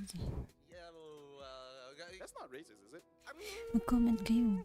we'll ask the PR team later. But if we get a warning, we know that for sure. I'm so sorry to all the French, but please get into MLBB. Dude, We're missing out on the French market. Yeah, I love it. I never been there, but I'm sure I will like it. Yes. Probably. Well, I have to wait for a tournament to be there, then I will be there. yeah, there's probably no other reason for us to ever. Because I mean, you know what? That's different. I gotta figure out my taxes first before I even think about it. But for now, let's talk about game number 2, right? Because technically, this is Yay! round 1 for Start SRG. na. And based on what we've seen, what are the adjustments that we should expect from Team Spirit? I mean, the lanes in itself Expanding. seemed like they could have been okay. Maybe have more win conditions than just Yeah. Eco, right? That's 'Cause true. Today, Valentina hasn't looked all that great, right? Because it's always a response to something and not really setting up to something. Which, to be fair, that's kind of what Valentina is in the current meta. I still remember, back in the good old days, first pick Valentina, you will never get punished. Yeah.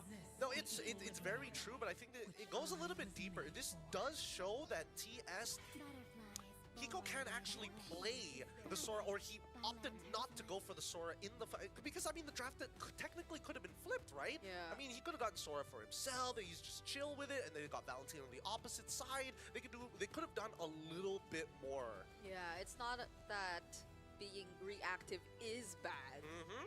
But in that scenario wherein by being reactive, you kind of limited yourselves in terms of the win conditions to a marksman Granger who did not fare as well in the laning phase and you did not really pay attention to because the other parts of your draft required you to do something else, then it became a bit too complicated for Team Spirit. Very complicated. But I think that TS, they got to come up with a draft that isn't just a straight ruler. They need a little bit of, they need angles. So we need a protractor. They need the right tools to deal with SRG. But the big issue is that, why did they go back to the red side? They played initially with SRG, same exact thing. And honestly, the bans are looking exactly the same as well. It's a bit too similar. So if they do go for the Granger and Hilda again, then at least we see something else in Red 3. For Sunset Lover. But the thing is, the Sora's open again. I think that, do they just, I think they go far, no. Because it feels like one shot, no matter what assassin hero, it feels like Yums has kind of like got him in a bit of a chokehold. And we're never sure if Kram will be in the mood to play the Yuzhong or not. So, because the Yuzhong's been open even in game number 1, but they did not decide to go for it. Yeah, and I think it made sense in game number 1 why SRG didn't want to, because they showed Sora, and then they said, you know what, this could go anywhere, so let's hold it. But now, do we get the exact same thing? The question is, how in their heads are they going to be? And it looks like they're keeping it simple. Sora pa one din. more time, TS. They gotta show us something here. It's so Di na ba niya Sora, no? as game number 1, and this is where we're expecting a bit of change to come in. It's not that you can't flex the Valentina, but again, you don't know what the matchup is gonna be just yet up against Kram 2, so that will be a bit too tricky to pull off. it's hard. It's really, really hard because showing the Hilda already states what exactly you want to do. And it pairs well with the Granger, don't get me wrong, but now it kind of hurts the mid lane because there isn't a mid lane that can clear ultra fast other than maybe a Novaria. And even then, do you really need a Novaria when you don't have a lot of AoE to take advantage of? Yeah, I think this is much better. I like it. Pick up the AXP lane. Wait, why Lapu over Yuzhong? Yeah. You cancel out the Feather Airstrike, you have anti-CC for the Sora. Do you die against the Sora at level 4? I guess you could outplay it with the Bravest Fighter. Alright, that's something, for all intents and purposes, at least Sora could go into the gold lane, so I could be speculating for nothing. Yeah, it's not entirely decided just yet. But... in this case, wherein you know you're up against a Granger again, and you did really well against it in game number 1, I think it's warranted to just go for the gold lane Sora all over again.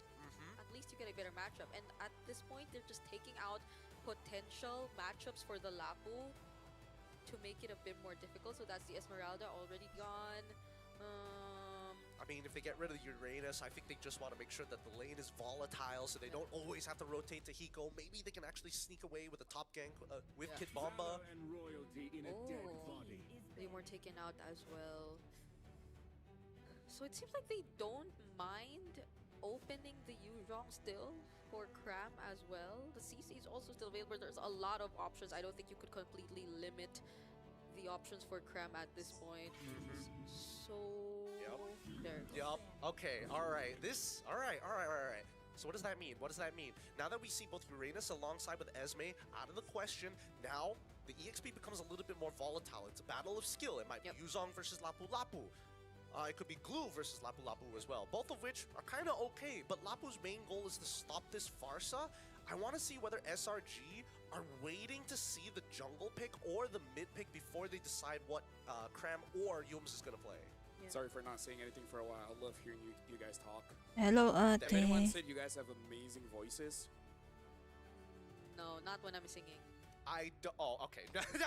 we will next time sing for us. We promise. Okay. We promise we will say you have an amazing singing voice. I'll do that on live. Hey, you know what? That's on you. That's on you. But we will support you. We will hype you up. Okay. When everybody else doubts you, you know that there are 2 fans right here. Just 2 fans. Just 2. If one of us died, then that's just one. Yeah. Don't say that.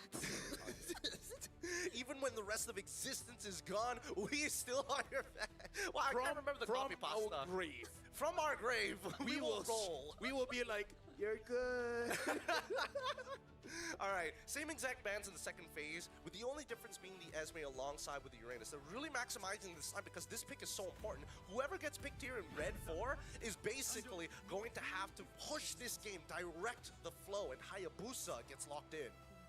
Okay, so now they're still going for an assassin jungler, but this time around I think there'll be a bit more help because it's not just him doing the dives. There's also the Lapu Lapu from Kid Bomba to help him in terms of doing that. But now SRG, they have an idea of what the jungler is going to be. So the options for Cram. Do you guys know that Hayabusa has a 50% win rate? Yeah, it's been picked 8 times. It's been doing decently well. And I like it going up against Yushin Shin as well as the Farsa.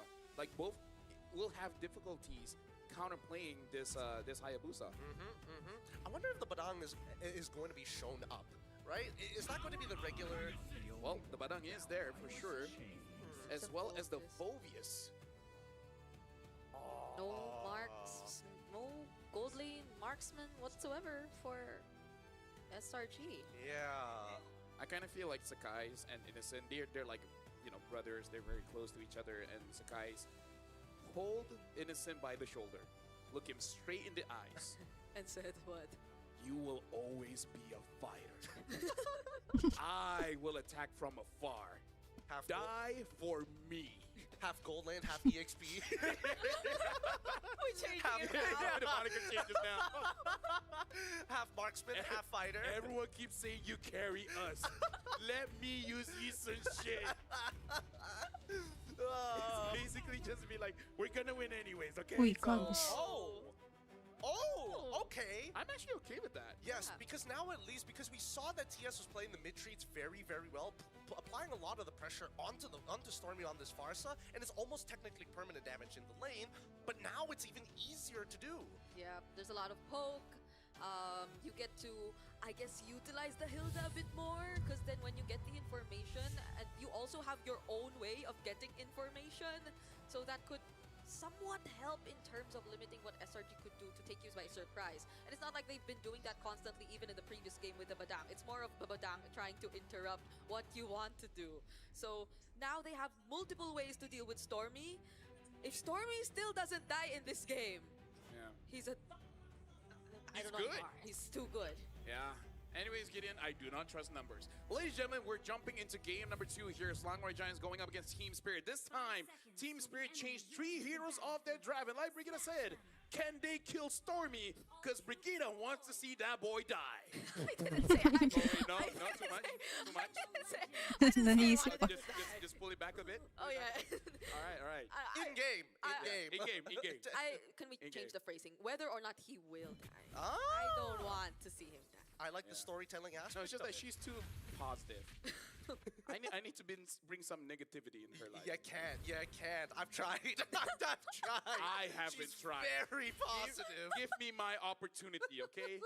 All We'll right. do it. Hey, man, we still got another best of 3 after this one. So let's see how this is going to go. Because the laning phase was the biggest question mark here between both of the teams, especially the side laners. Kid Bomba, he did all right in lane. But Hiko, this is the one where it gets scary, right? I felt like he needed more help from the rest of his team down by the bot side and should be calling for resources towards him. Ooh. Sao and Sunset Lover are dealing with it much, much better now compared to the previous game, but still not enough to just get access immediately to the jungle. Oy. Maybe because this time they have a mage with range. Yeah. Quite a big difference range makes it. It really does. It's kind of like fishing. The longer the rod, the more range you can put. Anyways, look at his gank. Oh, not successful. There you go. Unable to find it so far. Sky's a little late to get there, but at least for one shot, he does get the EXP crab. However, in terms of the raw rotations, right, it's been pretty honest for the most part of it. Yeah. It's not like you could really just expect to take out the Phobias early on too. At least deal some damage, but the Dark Wave was timed a bit too well for you to be even able to do that. So that just means SRG, they're still on track in terms of the farming and in terms of EXP. And with this assist that you're seeing from Sekais right now, it's no surprise that they'll be the ones to position themselves first in the turtle, unless... Could they find the interception, Yums? He's looking for an option. Sunset Lover gets out, and now Sawo in trouble. Forces the flicker early on, knowing that Yums could lock him down. They've learned a lot of the habits from game number 1, and here comes Cram to start making sure that he can punt multiple targets. Kid Bomba now gonna get targeted down as they turn towards Sawo's side. They've zoned them out, and Innocent almost getting it, but he fails the dash into the wall as Hiko trying to beam him down. Sawo caught the dust. Sunset Lover on the run now as Cram looks to finish him off. Doesn't find it. Okay, there's one shot too. They're trying to go in. Loki Shadow Kill finds it. Yin Yang overturn as well. Being called just in case. No stoned, unturned. Yeah, making sure to punish SRG for overextending, and now Sawo is there trying to get away. Slangway Giants still starting off pretty strong, but we can definitely see Team Spirit adjusting their movements as well as position just to make sure that they don't get as heavily punished like game number 1. Yeah, but still a very similar approach to what we saw earlier too. It's the fact that they try to deny Sawo of whatever he wants to do and whatever interruptions he wants to try. But the difference, I guess, is also the fact that Cram was just a bit too eager in doing that, and that we didn't see Kid Bomba able to do the same. Because by the moment they were already able to take away the turtle, then it was an immediate shift to just try and assist Cram. Oh my goodness! Sawo again! They really don't like Sawo. They don't. Sawo on the Hilda, they just don't want him. But this does come at a little bit of sacrifice, right? Because Cram, yes, he had an EXP lead against Bomba, but I think now Bomba's going to even it out with the help of the extra gold from the plating because Cram wanted to go so far out of his way to ruin Sawo's laning phase. That's the thing about Cram. He likes to ruin someone's day, you know? I think that's the best mindset that you can have as an EXP, because I feel like as an EXP, the best compliment that you can have is you're annoying. Yeah. now, Feather Airstrike already out. Very early flicker, knowing that Sunset Lover was in position for the Yin Yang overturn. I feel like Cram, during Christmas, does he get called Krampus often by cousins that don't like him? They're jealous of how great his MLBB skill is. They all like him. Actually, no, I think I see either Instagram or TikTok, he's spending time with his family. Yeah. He looks very happy. So it's just really here that we get to see him. Where he really... I feel like in MLBB, you really discover your real self, yes. No, that's facts. MLBB and driving. Oh, here we go. Raven's Fight coming in for Gibbombo. No, he doesn't get the Raging Slash in time. He manages to get it late. Stormy secures the turtle. And now here comes Cram to get on top of it with help of his demonic force. One shot, force away from his own buff as the guy slowly consumes the rest of the jungle economy. Can he at least steal the buff? Yeah, he can. He can. He has the retribution.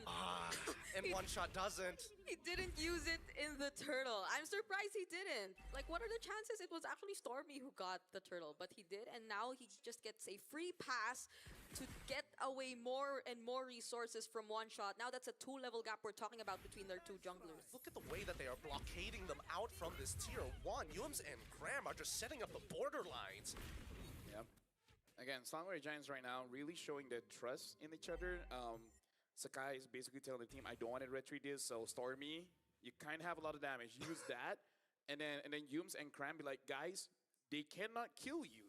So just stand in front and let me do my thing. This is basically the arc where Sakai's use everyone around him. And be like, prove your love to me. Yeah, and I think that's something that you do need from like a very gold, heavy style of jungler. He's already up 977 gold. Like, that is a huge lead. Oh, wait. They actually want to go for Cram? There's Yums, though. I mean, they're trying. Feathered Airstrike's already out, but the Yin Yang over to... Oh! A 3-man catch! And Sunset Lover just watches the massacre on the side!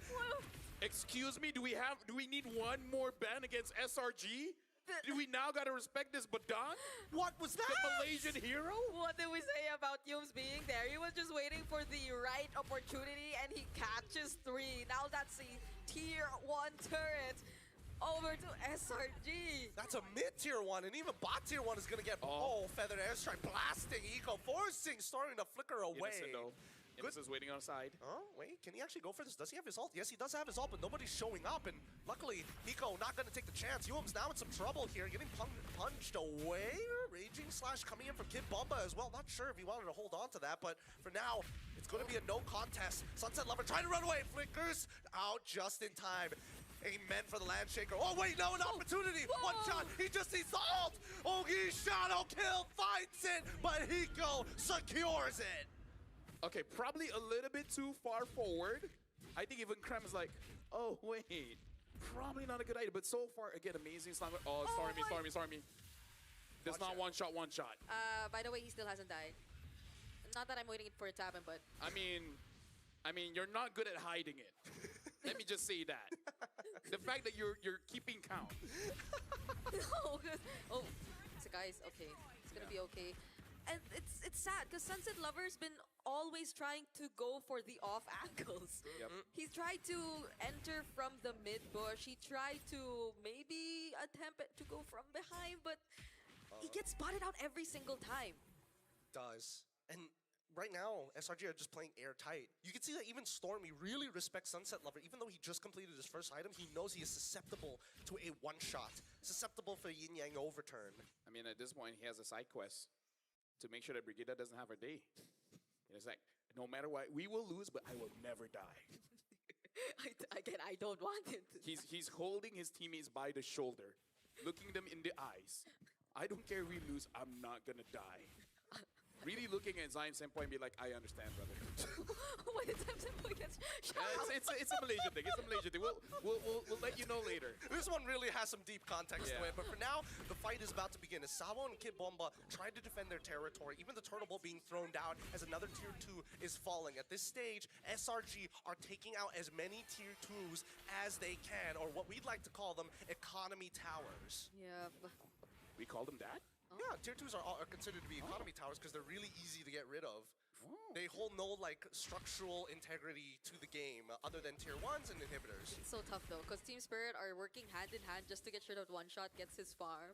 Because if they don't, then SRG are just completely going to dominate the map. It's not like they're not doing that at this moment. Yeah, but we need an item check. How much farm does One Shot actually have? And Hiko as well. I mean, he was down like 1,000 earlier, like 1.1 the last time we checked. I don't know if that's grown any bigger from this point. From Hiko, he's already got the Sky Piercer. He built Malefic right into Hunter Strike, and finally now he's got the engine fully assembled. Now, Lord being taken. Kid Bomba is really, really low. This should be a no contest. Yeah. It's just not worth the effort. Well, that was just the first and second skill of Stormy. Yeah. And you deal that much damage towards a Lapu who should be a counter against you. Oh, Innocent. Yeah. Doesn't find Sunset it. Lover is there. Can get onto anyone. Hey, do they not see? Wait, he's waiting for the feathered airstrike. He wants to catch him up with the umbrella. Cram does inevitably spot him. No, he throws the umbrella in a weird spot, but still manages to get on out of there. That was a dangerous moment. That was very dangerous, man. Because I really feel like it's like, dude, I got his Kagura. I have to kill someone. But not only, I feel like once he has the lightning truncheon, I think there's a better shot for right now. Yeah, I know. 2,000 difference in jungle, 1,000 in mid. Turnable, it's already looking good. Live Shaker with the flicker on top. Doesn't find enough from it, and now Kim Bomba will pay the price. The brass tax is just too high. Dude, Stormy is not letting Team Spirit come close. Nope, not at all. This is the strongest bird I've ever seen. Oof. Even though they got to bring Yums down to such low HP. Now it's Stormy's turn to protect. Yeah, he protect by attack. Bring back the good old 2018s, Yep. huh? You protect, you attack, and you distract. We distract. God, these are such old thieves. Dude, if someone asks when we're born, the fact that we say 19 first, I feel like we're ancient at this point. No, we are not ancient. We are just part of the greatest generation of all time. Now, Team Spirit looking for an opportunity is Sabo. Oh, wait! Good movement, but now unfortunately One Shot gets caught right in the corner at the tip of it. Now with no jungler left, they dive deep underneath enemy turrets. Oh, that's so unlucky for One Shot. Let me be transparent here. I don't know whether I want to give MVP to Stormy or Yums. Because it's tough. Both are kind of cracked right now. Yeah. The last time I saw Yums on this Badang, he was hard trolling. Now it looks like he can't miss a shot. I will probably give one to Yums just because I want everyone to get their own. Yeah, you're too nice. You're so Because Stormy already got his in game number 1. I can see where you're thinking. Where? Left. They're thinking somewhere around the left. That's a very socialist idea. No, I'm not going to go there. No, I'm not going to go there. But with the way that the game state is looking like, it's not looking great for Team Spirit, right? 7K lead is gigantic. And I'm looking at the item build so far. It's looking pretty unwinnable. Even for someone like One Shot having to go for a Malefic Roar this early on. Oh, man. It's very rare for us. Usually we say that Farsas really punish the backline. But it looks like SRG, they're like, no, just kill the front. Make sure Kid Bomba and Sawa does not have a game. And no one from Team Spirit can ever move forward. That's the thing. They played their laning phase really well. Hiko, as long as you are blocking the frontliners are blocking his line of sight, he's not going to be able to get effective damage on the back line. Yeah, and even when Sunset Lover already has the lightning truncheon now, it's still gonna be very difficult to choose and to find the targets that you can burst at this point, considering how ahead SRG actually are. Oh my god! No! Dang. Oh, well, Kid Bomba now is gonna get attacked. He just has to fight. He has to just fight just to maintain his life. Ults being thrown out everywhere, but One Shot, unfortunate as RNG was not on his side. Now they're looking for an inhibitor turret. Kid Bomba already put down to 10% of his HP, down to 5, and now the rest of the wave is gonna collapse. The Lord finally spawns. SRG on the cusp of winning here. I just wanted to bring up Sunset Lover, and then he got deleted. He got deleted real Stormy fast. does the highest amount of damage here, and Cram is the second. I'm actually more interested in Cram. I mean, he was farming a lot of that off of Kid Bomba, I'm not gonna lie, but we'll see whether he's gonna get a little bit more. By the end of this, Sawo gets locked, forced to flicker early on. That's a big resource. Let's see how SRG takes advantage of this. Yeah, no shields left for any of these base turrets. Look at the Oh! Flicker for Flicker, and now the Lord crashes right into the inhibitor down on bot side. Top side, even one shot is a little worried about Sakai's raw damage. The base damage is too high, and SRG are making sure that they punish TS for even walking up to their inhibitor turrets, but they got what they want, and they back off. Rick, do you think Team Spirit can kill Stormy? I don't. Innocent is 0-0-0, by the way. Just want to point that out. I don't. To be fair, when the few moments we saw One Shot use his Ogi Shadow kill, it dealt decent amounts of damage to Cram and Humes already. So Cram's flexing. if you get to reach Stormy, which so far they haven't been able to do, then they can, or they definitely will be having the damage. Yeah. But it's tough. Yeah, no, I feel you, because the last time I tried to catch someone and they throw a meteor in my face, I could not get close to them. Who are you trying to catch? Are you trying to catch like a... Who are you catching in this? Rihanna? Okay, that makes... surprise. Oddly enough, that makes a lot more sense than I thought it would. Only Rihanna throws meteors back at you, right? Okay, Thanos. All right, but even so, Stormy's damage is through the roof, and he knows it. That's why he's already got the Holy Crystal build, right? He's trying to accelerate this game twofold. Yeah. Honestly, if Team Spirit won, I could have done more Rihanna jokes, because, get it? Kagura? Umbrella? Under my umbrella, Ella. Finally! I get one. Oh, you get one joke? Yeah! You know what? I'm so proud of you. I'll give you a sticker. What sticker? I'll think of something. This is on top of the expensive shoes, by the way. We got to keep track of it. Okay, okay. It's on broadcast, so he has to do it. What do you do as Team Spirit? Even when Sao tries to go and check bushes. No, even that one instance where Sunset Lover just wanted to use the umbrella to check bushes. He got bursted, so... I think what Team Spirit have to do is learn... Kill Storm. Well, yes, but how are they going to do that is the real question. And I think that SRG actually showed a way that they could potentially do that by faking, by not, well, faking is not a great way of explaining it. Let me, it's a diversion, right? You're looking to distract your opponent to hide the real attack. And I think they just need the frontliners of SRG to move in a particular way to expose Stormy in an off angle. That's the only way they can do it. But SRG are playing tight. Every time they go just out of bounds, they pull back just in case. So they gotta fake it. The question is, who's gonna be the faker? I think it's gotta be Sunset Lover, right? Wait, he spots Stormy there though, but that was enough time. Oh no, he's getting chased, and he even flickers out of the way. Yin Yang overturn being called as Innocent flickers on top of him.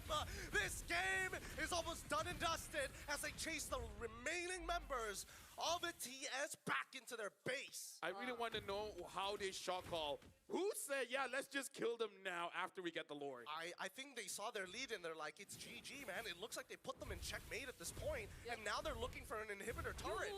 Okay. The engagement is good.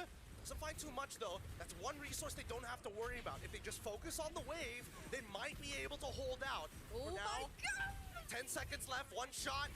Already put down to low is Cram. Is still maintaining off the waves. Eco's trying his best, but they don't have enough damage to cut down this Lord as they go straight for the base and into the fight. The Oki Shadow Kill targeted towards, but they peel backwards. No! They don't want to! They don't want it ended. They want to fight, and they found one looking for a second. Cram able to get Sunset Lover off the back line, and the Feathered End Strike. The final nail in the coffin. Cram goes down, and that is SRG winning 2-0. And again, Stormy Wala nagawa yung TS. He did not. The disappointment of the desk cannot be stated even through laughter. But yes, Slangray Giants in this M7 World Championship, a big contrast of what happened all the way back in Mahirapan Spirit M6. dyan, tinalo nga ng SRGTL. Kaya nga, Even against strong iba ang form ngayon ng SRG. Very clean. Looking a bit too good, and this is something that hurts if you're a fan of Team Spirit. This Parang is tulang yung instances of chill their nung revenge TS, no? being denied, and multiple instances of Ganun them din having nangyari to go sa up against TL. each other in the world stage and suffering this exact same fate. There's Naghahalimaw. no way around Kaya nga. or SRG and their constant evolution as a team. Galing. And despite all the metas that we go through.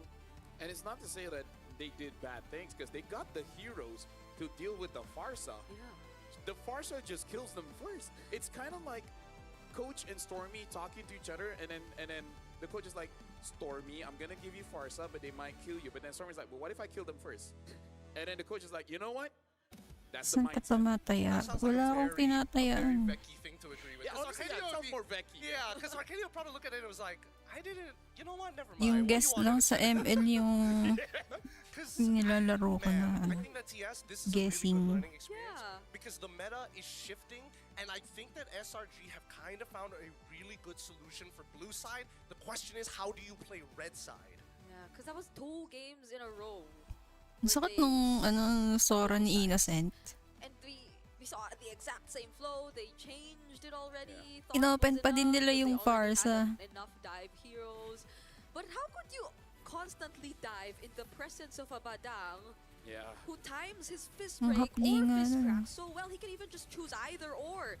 That one instance where he just used the fist crack on one shot around the orange buff of Team Spirit was one of the highlights of this game, because that looked like an open Oh, yung Team mga Spirit front to nga. actually turn things around in a team fight.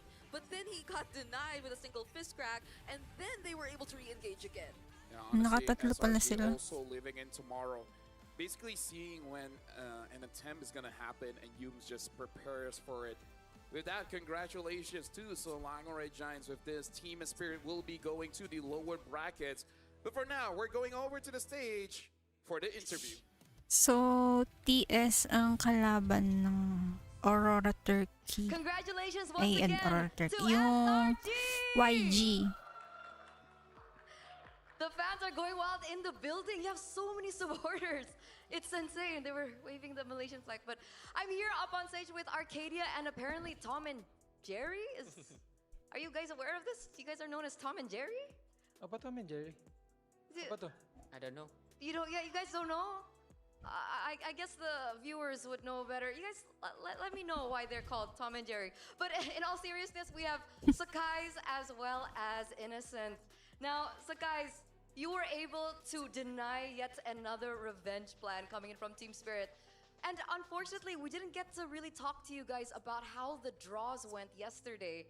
When you saw that you guys were up against Team Natala yung Spirit, how mayabang na were your matabate reaction? yung, di ba yung pinainitan ng ONIC? Si Kid Bomba ba?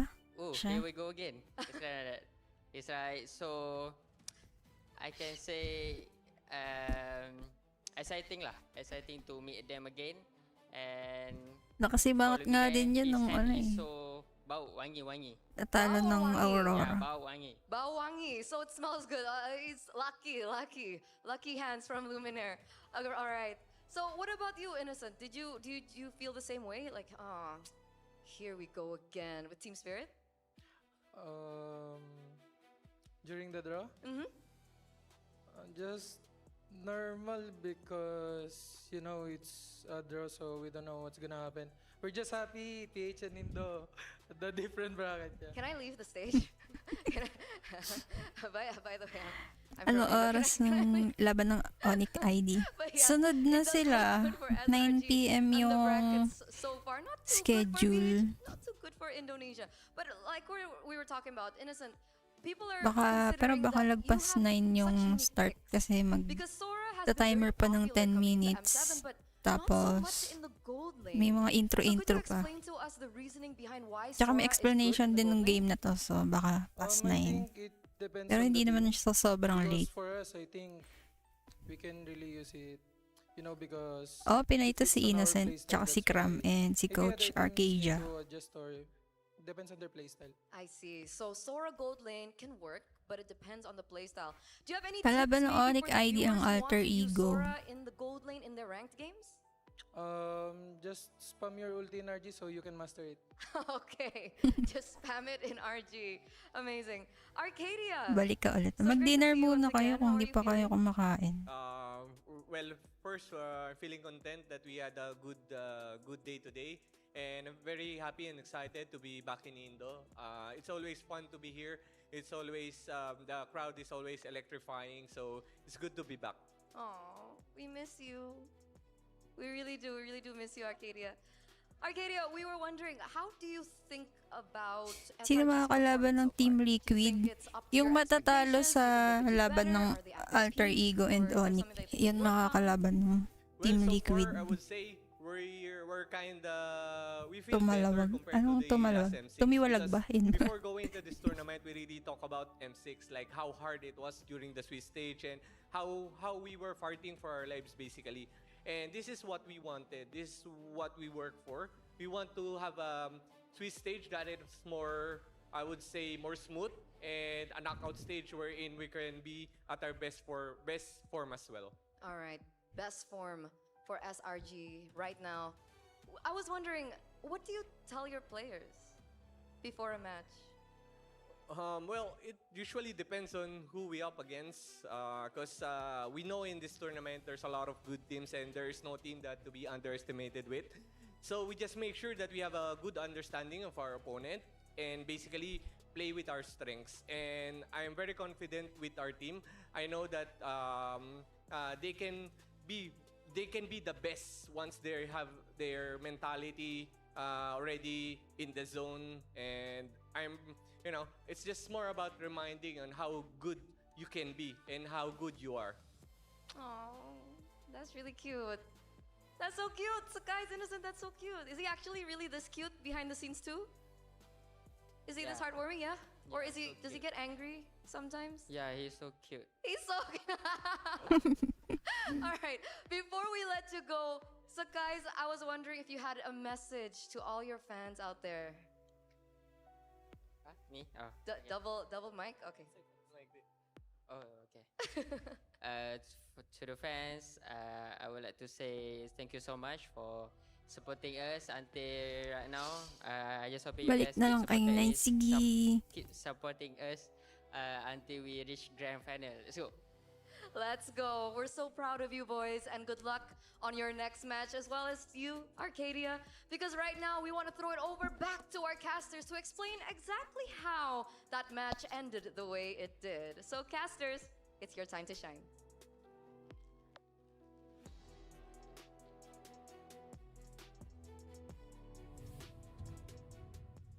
Makasib with the Eterna. But yes, you know the thing that I got from that interview is that you see Coach Ark's face.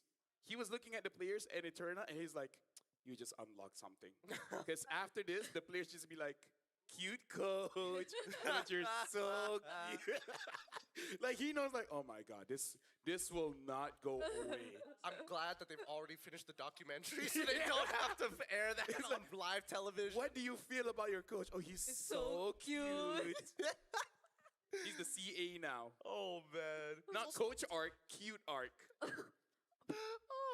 oh Speaking boy. of, let's look at the MVP here by the official gaming phone, Realme, and it's Stormy on that Farsa again. By the way, Briggs, do you want to know a fun fact about SRG that might still be true here in the Next M7? na sila. Which is they have the lowest amount of hero pools. Huh? Because for some reason, they always get their draft. For some reason. Because even if you look this game, they only change one hero. Yeah. Nothing else. It happens the entire season, and we're always like, how do they always get the same thing over and over again? No, right, because even in their last series before this, It's they got roughly the same. Sora again and again. And Yisun-Shin again. And the Yusun-Shin again. And that's on top of the fact that Sekai has used 4 different junglers, I believe, already here in this tournament. So everything was just a choice that they made. But if you were Everything to is a choice you can make. Yeah.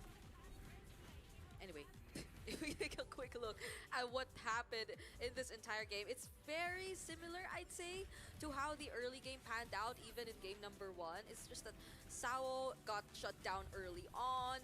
Hiko, I think, much better in terms of the laning compared to game number 1. In a sense that he didn't die, but that didn't really make a big difference, because even though he did not necessarily die, they weren't able to create as much space, they weren't able to activate him as much, because the other areas of the map were just completely shut down. And I consider even Kid Bomba, and Kid Bomba in first turn should have been a really important piece in how they were able to at least regain some of the aggression back, which they lost because of Xao's constant shutdown. Yeah. Again, this is the thing about Slangory Giants, is that we even heard Coach Ark, right? He said all the teams are good and every single team is different. So the thing that he tells the team is going to be different every single time. And we're at the knockout stage where SRG basically understands everyone's win condition. And I feel like that separates them apart from a lot of teams, which is going up against Team Spirit. They're like, the win condition is decided. It's Bomba as well as Hiko. Let's draft so that they can play and then we can have fun. I think they definitely have figured out a formula, and I think this Sora pick for Innocent opens up a lot for the drafting. Nag-ML po ba kayo? Yes po. At the player of the match, obviously. Nagpapalaro ako minsan sa regular live stream ko. That are happening, he is the nuclear option. When you need him blow somebody up, guess what? You just have to attack the other players, and the most vulnerable target will always get nuked. It's like they walk up I have to a him. phrase I want to say, but I know I should not say it. No, anyway. Yeah, but Stormy is having an amazing time here, and I like that he basically just denies anyone coming close to him just by just doing the most amount of damage. And I just wonder if this is just going to be an SRG thing where don't let the EXP and Rome play, or is it just against Team Spirit? Well, I think we saw a glimpse of that in Liquid. I personally think it's specifically for Team Spirit because they know, number one, Hiko is not going to pick up a fighter. I think that is the clearest indication of how you want to actually punish your opponents. If Hiko needs to build an engine, somebody needs to provide the gas. You know what? Just take out the bumpers and take the gas while you're at it. Yeah, and so that's been done. Congratulations to Slang or Red Giants. But after this, we even heard it turns out, I'm Indo, don't be like this, because after this, it's going to be the Indo matchup. It's going to be ONIC ID going up against AE.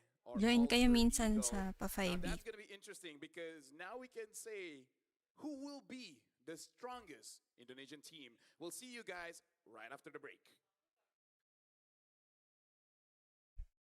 10-minute break.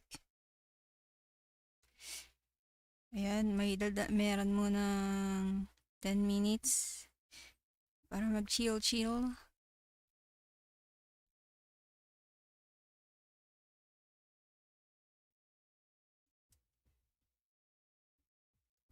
Mag-dinner muna kayo kung hindi pa nagdi-dinner. Last match na to, tapos puro best of 5 na yung next.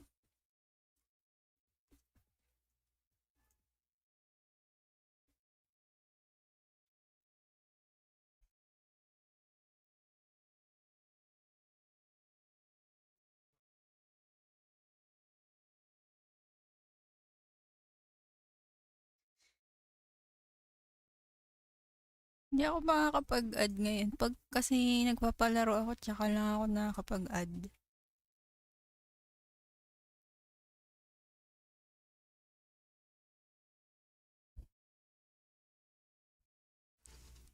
Kailangan nyo talaga mag-join guys kung gusto nyo ng Dayas, kung gusto nyo skin, kung gusto nyo Starlight, kasi mga ganun pinapa-premyo ko.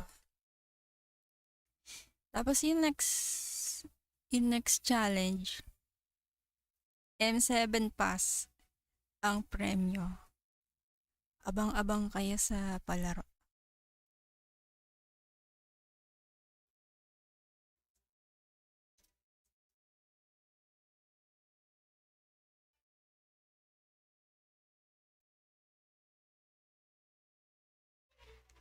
Ngayon, di ba yung best of 5? Hindi, sa ano pa? Wednesday ata. 21 niya yung next na based dun sa bracket ha.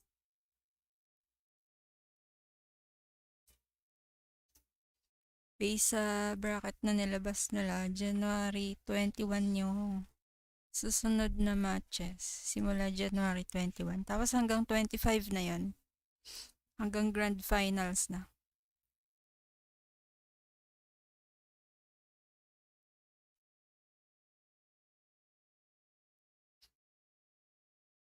Oo nga pala, ito yung live stream reward sa YT. Naka-live din kasi ako sa YT. Kapag dun kayo nagko-comment, meron kayong maiipon na points. Tapos pag naka 1,000 points kayo, may marireceive kayo na epic skin. Ayan. Ito yan. So, ang pangalan ko sa YT is Game na Dan. Same lang din ng pangalan ng page ko dito sa FB. Gusto nyo lang naman mag-ipon. Wala namang namimilit. Kailangan nyo lang tiyagain, guys. Kasi hindi naman isang araw lang yung ipon. Dapat consistent.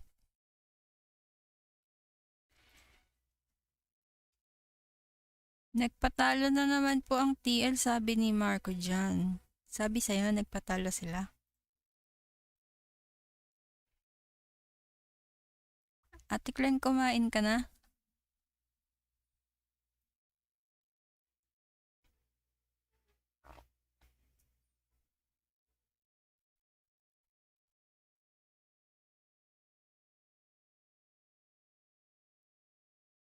Mag-prepare na rin pala kayo ng prediction nyo sa knockout stage. Kasi, magpo-post ako bukas about sa prediction. Pag tama lahat ng prediction nyo, may chance kang magka-epic skin.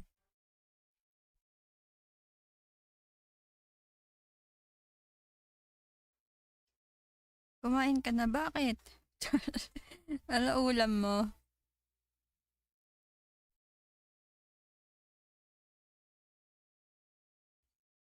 Kukuha nga lang akong pagkain.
Sana nga PHP ang Grand Finals.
Welcome back, ladies and gentlemen. We're a fun bunch here, and we're having so much fun because the upcoming match, ID versus ID, and we're all done with our own things. We can actually just have fun. Our regions are safe I wanna now. know. Hey! Aurora had a good time. SRG had a good time. Now we're going to see Alter Ego and ONIC, who's going to have a good time, which, honestly, I got to say, in this competition so far, AE has looked the cleanest. ONIC has looked stretchy. Yeah. They look like SpongeBob. It's yellow, but a different kind of yellow, you know? Are sponges stretchy? SpongeBob. They can. But SpongeBob is a sponge. I mean, they can be if they tried hard. Yeah, SpongeBob is a sponge, yes. I think I understand the sentiment here because overall, if this is the first time that international viewers are watching AE coming in from Indonesia, they're thinking, wow, this seems actually pretty good during the Swiss stage, right? As much chaos as they bring to the game, there is a sort of logic and formula behind it, which I think a lot of fans around the world are starting to really get on board. They're thinking, you know what, AE, this might be the team I might want to vote for rather than ONIC. Yeah, it's like what they have been able to do is something that ONIC has been trying to do, but AE has already mastered much of it. But ONIC are yet to figure out if it's Hirap working talaga for them or ONIC sa not. best of When one, we no? saw ONIC sort of return to their roots, that's when things Kain, looked guys. better for them. Well, right now we got to talk about this home soil, no mercy. Can Sky Kings rises against the El Familia? Because right now it really does look like Alter Ego ONIC, is the sabi ni the Kaizar. sweethearts, I guess, right? Because the Sky Kings, they've been terrorizing the entire time, and then AE is kind of like the underdog that they've been trying for years, and they finally got here, and they're actually looking very strong. So I kind of feel like there's a heartwarming kind of sensation when you cheer for Alter Ego, especially. I feel like the best way I can describe between Alter Ego and ONIC is that Alter Ego feels like they're ahead of the curve. It looks like they understand what the meta is, and ONIC is trying to make the meta bend to them, if that makes sense. Yeah, I guess for me it feels like Alter Ego gives off this feeling of new hope, similar to how TLID were able to introduce themselves previously when they came up on top of ONIC. But Back in M6, yeah. Yeah, but ONIC feels like a team who you've always constantly expected to deliver. So there's a bit more pressure and a heavier feeling in a sense when we talk about them. Look at all this M series first timers, by the way. Wow. I mean, Alter Ego as an organization has only been to an international one time. So this roster here, it's been a long time coming. And I think the best part about AE, in comparison to ONIC, when you really put it one to one, I feel like AE are the hungrier team. You can tell by the way that they play that they want to initiate, they want to make things happen. It's not just the play style now that they're trying to enforce, it's a mentality. Yeah, it also feels like they've changed so much since MPL ID season 16. I feel like you cannot get enough information about Alter Ego if you were just going to base it on MPL ID. I mean, yes, you could probably get stuff like how versatile they are or how deep their hero pools are, but the way that they play now and the extent of surprise they're able to provide is a completely different conversation. Yeah, the reason why I say like it feels like they're ahead of the curve because Colada was a problem. They're the first team to use a Freya Gold that worked against the Claude, because before it kind of feels like you use Freya Gold because it's good, but they actually use it as a counter, right? And then other teams have been using the Leomort, but not as clean as Alter Ego. And the way that they play it is kind of like, we play macro with a lot of damage, right? We're just here to zone you guys away and then get things for free. This is why I kind of feel like, I don't know how they've been training from MPL ID up until now, but they figured out the meta much quicker, because Flawless Run so far haven't dropped a single game in comparison to ONIC Indonesia. It's a seesaw. Right, even against Falcons, game number 2, they kind of got stomped. But then game number 3, Falcons dropped the ball, and then now they're here going up against Alter Ego. Yeah, so coming into it, I feel like, even when you're trying to figure out where to put your guest coins on this one, it's a little tough and a little skewed when the ratings are so, the multipliers are going to be like kind of all over the place. So hopefully you do keep your eyes on the rest of the international, because I think for a lot of people out there, seeing ONIC in this particular state is going to be somewhat concerning, but their best of 3s so far have been somewhat sabi ni okay, Reggie. assuming that they get the right side of Ang the tagal map and mag-start. start off with a win. If they don't 5 minutes pa yun na may timer. should be concerned. 5 I mean, minutes. yesterday they did, but the Falcons were still able to equalize it, so a lot can happen, honestly, in this series. So before we begin, ONIC Indonesia going up against Alter Ego. We want to see the 2 Indonesian teams homecoming. Let's check out this video. Indonesia has been very, very close in the last few years as well. In M4, we made a top 3. M5, it was the grand finals. M6, again, we got it to grand finals. So it's always been close for Indonesia. Ya, sebenarnya tim Filipina jago sih. Emang nunjukin kelasnya yang lumayan berbeda aja sih dari tim-tim lainnya. Dia layak sebagai kayak seri sebelumnya dia menang gitu. Dari negara, maksudnya kayak negara sebelah, maksudnya kayak yang kita tahu kayak kiblatnya sekarang di PH kan. Mereka sih sebenarnya kalau masalah gameplay sama mekanik itu sebenarnya semuanya star lah ya. Cuma yang membedakan tuh mungkin pengalaman dari merekanya gitu. Mental mereka tuh lebih ready, lebih siap. Dari gue lihat SEA Games, ISF gitu, gue ngerasa kita masih capable lah buat juara. Bahkan kayak orang-orang bilang kita tuh tuan rumah, ya walaupun mereka bilang kayak gitu nggak masuk tekanan, kayak pengen enjoy aja ngejalaninnya. Terus juga pasti banyak juga supporter lah ya dari tuan rumah kita, dari Sonic dan juga yang lain-lain. Lebih semangat aja sih, ya ajang pembuktian lagi lah kalau kita masih bisa berjuang lah. Karena kalau mau juara ya harus menang lawan siapa aja.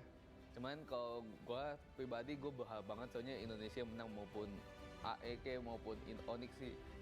Kalau lawan ONIC sekarang mungkin kita bisa menang karena kita juga membaratkan, karena kemarin di grand final MPL kita kalah, jadi kita pengen balesin. Mereka mau revenge, saya juga punya ada revenge buat dikit, jadi ya sabar tahan dulu, kasihan terbaik lah, biarpun Indo-Indo, semoga kita siapapun yang menang kalah ya kita tetap lanjut terus sampai final. Also mereka menang tak apa. Oh jangan, tak boleh lah, macam itu tak boleh.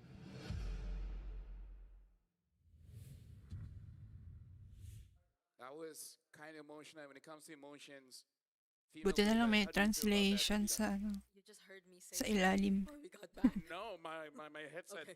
was broken. No, I was going crazy over it because, again, it's very emotional. But I think the reason why I was emotional was because whoever loses goes up against Liquid. Oh, yeah. So that's Yeah. why I got Yeah. emotional, because they were talking about saying goodbye, but then, Yeah. like I wouldn't want them to say goodbye, but they will. Someone has to say goodbye. So kind of like if you lose this, it's like a very big loss. It really is. Hey, don't say anything just yet. It's gonna be a big loss for someone, right? Okay. I feel like we need a little bit more insight because again, MLBB. How about we introduce someone from Indonesia to really help us out here? Call it- Hello.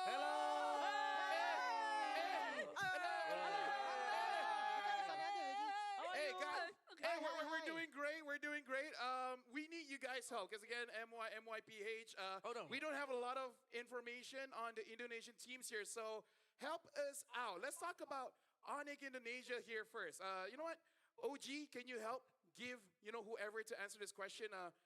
How do you guys feel like about ONIC coming into this competition against Alter Ego? Yeah, ONIC have a big expectation from Mobile Legends fans from Indonesia.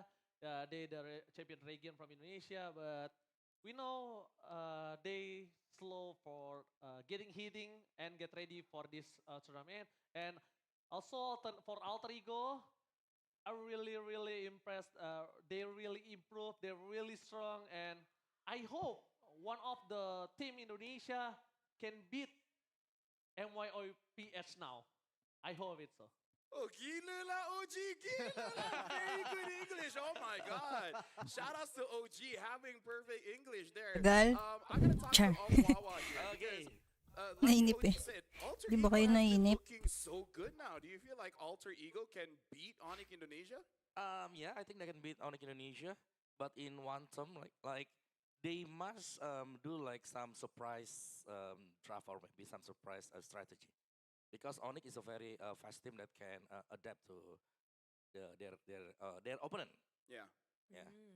So Lim, what about you? What ONIC has to do to beat Alter Ego here? For this match, I think ONIC is more confident than before because ONIC have bad early starts in M7. So, because this is a rematch from Grand Final Impala Indonesia, so ONIC just repeat again and win. Okay. Okay. Can I ask for you, Level? Boleh. Tanya. Okay. Level. What do you think about this match? Who's gonna win this match? Oh, honestly, I've been very impressed with Alter Ego because it looks like Alter Ego, they have figured out the meta. And it looks like ONIC Indonesia, they're trying to adapt to the meta. Okay. Wait, which side? My side, Alter Ego? Okay. I'm okay. Okay. Alter Ego side. How about G then? G. Sakto nasa likod. Same as you. I feel that AE is looking really impressive. Honestly, I hope that AE actually takes this win so they don't have to face Liquid later, because I think ONIC has a better chance against them than AE. Okay. And how about you? Brigitte? Oh my gosh. Oh my God. Why? Oh my gosh. Why are you calling me like that? Brigitte. I'm nicely. How about you? The kind person in me feels like ONIC has been through too much already to go for another lower bracket run after what they've been through in the Swiss stage. But at the same time, Alter Ego has been a bit too impressive. And I'm hopeful because they are new faces, So I might also be on the same boat and go for Alter Ego here. Oh. Wait. I feel like on our side, we have to be a bit more careful. I'm trying to be careful, Look at her. Yeah. But anyways, you know what? Thank you very much, guys. And I think if you guys are bored casting, you guys can go on English. You know what? As Mirko, go away. Rashi, go away. Turna, go away. You have perfect English. Thank you very much. Good luck, guys. Good luck. See you. Later in the back when we're hanging out. Kala mo magkalayo lang. It's nice when the call is just next to us. There's no lag. Yeah. There's no lag. It's nice to hear our voices on the big speakers in the arena finally. Yeah, but then we have to behave, right, Brigida? Yes. Why? What did I do? I'm the most behaved. No, I feel like, honestly, Gideon has been the very best. Everything that he said is very PR. You got to control yourself, okay? And Naisu. You and Naisu, really dangerous, I got to say. I'll ask him about it. Who? Naisu. No, you should ask the PR guy. Or women. Not going to say which. Why? That being said, though, this upcoming game is going to be a little exciting to watch. And honestly, I feel like at any moment, this arena... Oh my goodness, they're coming in. All right, so... at any given moment. At any given moment, I'm pretty sure the drums are going to start rattling off. I'm pretty sure all Game the na. fans, especially when they come in Bumadali. parades and droves, are about to enter the arena. But soon we'll be going into that walk-in. I'm pretty sure all the fans are just silent, watching their idols. Oh, speaking of walk-ins. Yeah, you gotta prepare for that one. Honestly, maybe because of my ADHD, I'm not too affected by the drums. So, Really? yeah, no, I have to do this. You have to do that? Yeah. Same. I like to embrace the chaos. When it's uncomfortable, it feels the most comfortable for me. When I'm comfortable, it feels like something will go wrong. Have you ever had that when it's like everything is going so well, you're like, wait, everything is going so good. Yep. I get him. Will This a is- piano hit on my head? I Consequences. I'm sorry, are you a character in the Looney Tunes or something? Why is the piano the first thing that you're afraid of? Yeah, because I could relate to him until he said the piano falling on his head. No, because consequences. You do something bad. Like before this, I took someone's snack, and then I got hit by a truck. Consequences. Either way, right now, let's introduce the teams. Weird naman.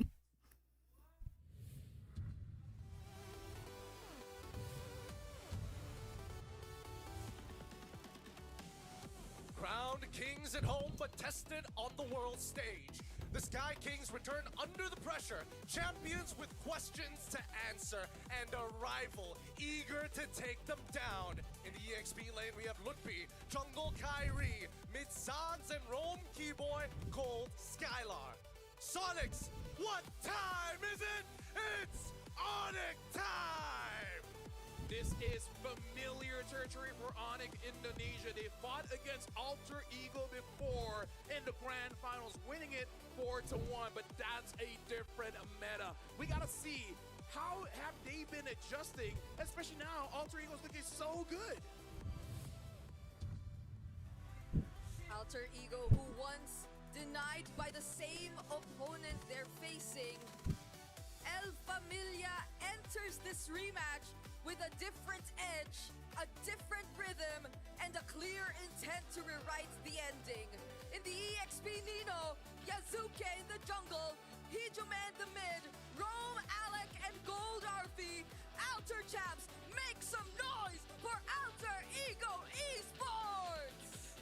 Alter Ego again. Something has changed here in the M7 World Championship. You can see the smiles from Nino. Nino is feeling excited. He wants to go up against ONIC and wants to show, you know what, a few months ago it was not our time. But this time when it really matters, we'll show you what we got. Speaking of what they got, we got to look at the coaches coming in from both teams. Really helping out when it comes to the draft for ONIC, it's Coach ID and CW. Alter Ego, it's Coach Zephyr and Styx. And again, the draft is going to be so important coming in for both teams. Once again, we want to thank you to all of our marshals here to make sure that this game is going to be running smoothly and at the top of their form. We need to start talking about the players individually because we've already gotten a little bit of a taste and the stats seem to be looking very, very good for AE in comparison to ONIC ID. Yeah. I think it's also very important that we point out the potential matchups we are going to see in the jungle because both of these junglers that we're about to see are very, Hindi ko very pala versatile. na-post yung Really ano, great records though, especially for Yazuke here, who is match number 2 result in ng KDA among SRG. all the junglers. Win. And so far, has been the most successful with the Leomord with a 100% win rate in 2 games so far. Yeah, honestly, I want to look at the rogues, honestly, because Alec has been amazing. No matter what hero Alec picks up, it looks good. Unfortunately, we cannot say the same about Keyboy. That's the sentiment that we see all around Facebook, TikTok, Instagram. Everyone's been saying ONIC Indonesia is not looking good, especially when it comes to Keyboy. Even when he gets the signature Kalia, no real good catches. Even against Boostgate, they were really struggling. So I want to see Keyboy step up for this one. I really hope that it comes back onto form because the rest of his team is performing well. Kyrie undefeated in Yishun Shin with a ridiculous 11 plus. Anong team kayo ngayong And match? not to forget that even Alter in the EXP Ego sector, or Lutpi is actually number 1 in total assists and ONIC second in kill Indo? participation amongst the remaining EXP laners in the league. Yep, I think Lutpi is one of the players who we can talk about who has really stepped up significantly for ONIC based on their previous matches. So it'll be great to see if Keyboy is able to match that, but so far the Alter Champs. Yeah, for you guys at home, make sure you guys let us know who will win this match. I expect this one to have the most amount of votes. I'm hoping we'll see 5 digits coming in from both teams. And somehow, some way, I kind of feel like the sentiment, the noise, the aura, everything is for the Alter Ego here. Yep. Right now, the ONIC fans are staying silent for now as AE are trying to bring up the energy in the room for the rest of the boys you see here up on that stage. And honestly, that triple digits have already been hit. The 4 digits are currently on the way. If we manage to get the 5 digits, Indonesia be different. They are different. It's one of the countries here. Nice. Although not too different with Malaysia. I was about to say that. Which one is the most different? I guess Singapore, they're very clean. I mean, they're like, you know what? I don't want to get into this. This is gonna be. This is a rabbit Kazooie. hole. I'm not gonna be able to get myself out. Wala si Kazooie, nalaglag. Focus on the energy here in that stadium. If you can hear just in the background, it's real loud with the AE, with the Alter Ego fan base already giving up their all for the teams. And I think this time round, who's going to get blue side, who's going to get red side? Because right now, from the looks of it, blue side has been phenomenal for all the coaches who want to draft. Yeah. It's great. I find this very calming. Yeah, go ahead. Yan na. For the blue side, at least. Oh, but I think this is also gonna matter a lot. Which map are we getting? Oh, it's grass. It's dangerous grass. Should this end fast or not? We'll see. Wala na si Bebe. Drag on, considering Ah. go down face off against TL. And the same can be said about AE, right? If there was a time to really show what you have, maybe you dig a little bit deep. Now's the time to show it. Honestly, previous ONIC, I would say this is great for them because they like picks like Kadita, Farsa, Cho, Kalia, all the big bursters, all the big catches. But they haven't been doing good so far. AE bans out the Valentina as the first ban. Whoa. And then Isachin, Kalia, and then for ONIC, they banned Sora. out Eve as well. Binan Valentina. Laging ganun ay madalas pala ganun. Hindi naman lagi. Yeah. But then ONIC can take Sora here. But I can't believe the fan is actually open for both of these teams too. So with the Grok secured in first pick, there might be a chance we get to see it from Alter Ego, since there's already a really dependable roam in their hands. But for ONIC, without the Yi Sun Shin, they'll also have to reconsider how they're trying to work around their drafts. Yeah, there's a lot of ways that this could go wrong. I think that the Grok is a really good, strong first pick. They probably Yuzong. want to get something else alongside it. And Yuzong has been working out extremely well for Lukby especially, but now they're going to put Sans right on to a Kimmy, which I find kind of surprising. Yeah, I kind of feel like after the performance of a Farsa just now by Stormy, I would have thought that might be the priority, but now Alter Ego, they have an option to take whatever prio jungler that they really want. And I feel like you gotta take mid here because the mid hero pool is gonna get shrink so much. Valentina's already out, Kimi's already out, Jushi's already out, and the Eve as well. If you don't pick up a Farsa, probably gonna get banned. I can see a world that Lunox could be considered as well. Yeah. Lunox is probably the safest option out of all the different options that they had, while still maintaining some pressure in the mid lane. Not like Farsa. Nikita, where you can kind of have to give it up, but you're looking for trades. Farsa, alongside with CC, I like that. Get locked in. Very nice picks. Because it's very flexible. It could go gold or EXP. Yeah, and they're trying to keep it safe for now, not going for any explosive picks just yet, even though we did mention that the Fanny is still open for Alter Ego if they wanted to. Now ONIC goes in for their last pick, or the first phase. Early eliminate, no? Since they already have their Hindi sila panalo ng isang game. They don't want to pick up a Gatot before it's too late. Although Gatot has not been picked up at all for the past 3 days. It hasn't. 2 or 3 days, yeah. I think it's Gatot, Cho. Oh yeah, Cho. Just to kind of be a deterrent in case Fanny is even considered. They go for Hilda. Not bad in dangerous grass, but it does mean that they have to take out all the big focal points in the second ban. Yeah, probably got to ban on something like a Leo Mord, right? Yeah. Or they pick up themselves, either way. I think arguably Fanny as well. Yeah. Di pa prepare. So far, it might be the jungle pool that really Iduwo mo shrinks daw, ate. at this point. I feel like that's the easiest route because at this point, you kind of want to force Yasuke on some kind of Di mo nakita sa assassin, M6. because Yuzong and Hilda can do it. Baka di sila yung right? nanalo. If they can complete the draft very well here, what you want to do is force Yazuki on an assassin for Hilda and Yuzong to wreck shop, and the other 3 picks is something to punish the front line, right? You make it so that Alter Ego cannot play as a team, and you try to win off of individual plays. I don't think it's a bad idea, but at the same time, at least from ONIC's perspective, POV, right? They understand that there are some heroes that we cannot deal with right now if they can force it against us. One of them being the Fanny, which is an extremely good ban. I'm wondering whether they also want to take away things like Hayabusa, because again, how important is Sans to this composition is my question. Yeah, at least those, like, you can deny the you can interrupt the farming of the potential assassin pickups that'll come out, but those with a bit too much reach might be a great option to take out. Instead, though, they go for the Leomord ban. Again, I feel like Leomord will have a good time against Hilda, so yeah, good shot. Yeah. Now that Harith is gone, are they also going to get rid of Granger, or do they want to lean anywhere else, right? To really kind of open things up for what to expect in the gold lane, because no matter what, Skylar, even if he decides to be like, you know what, I go for a regular marksman, you can end up fighting against CC. Freya can still be picked up by Arfi later down the line if necessary. Yeah, I was thinking of the Freya as well. Is there any jungler here that you're really worried about? You want to get rid of the Haya? Do you want to get rid of the Joy? A Nolan? I kind of feel like with the draft that you have, it almost feels like you want to bait out Kyrie to use any of those assassins. Yeah. I feel like Haya might be a little bit difficult to deal with. So they ban out the box? Yeah, interesting. Wait, do they have an insane comp if AE gets Fredrin Arlott for the last 2 picks, assuming that ONIC doesn't touch it? Oh. Honestly, it's not bad. Fredrin Arlott is not bad for ONIC here. It's just that if this Farsa is like Stormy just now, the front line will not have a good time. That's true. Oh, okay. They go for Joy. I thought maybe they could have gone for Fredrin as well and really double down on making sure that Sans more is drones like coming in. really good. Wala nga siya nung M6. Oh, so that's where they were. I was wondering where Wala the sa jump list. going. Yeah, you know, gems. I thought the Indonesian broadcast was having it easy this time, but guess Hey, what? traffic all in Indo, you know, balance you gotta take your time. That's a lot of dives so far, though. That's a Yuzhong and the Joy already for ONIC. So if ever they do go for the Arlott Fredrin, then that's really good potential punish. You could get the final slash, also change or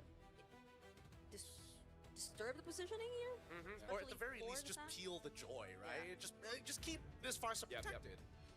Yeah, right now for Alter Ego, they can go for many different ways. They pick up the Sora.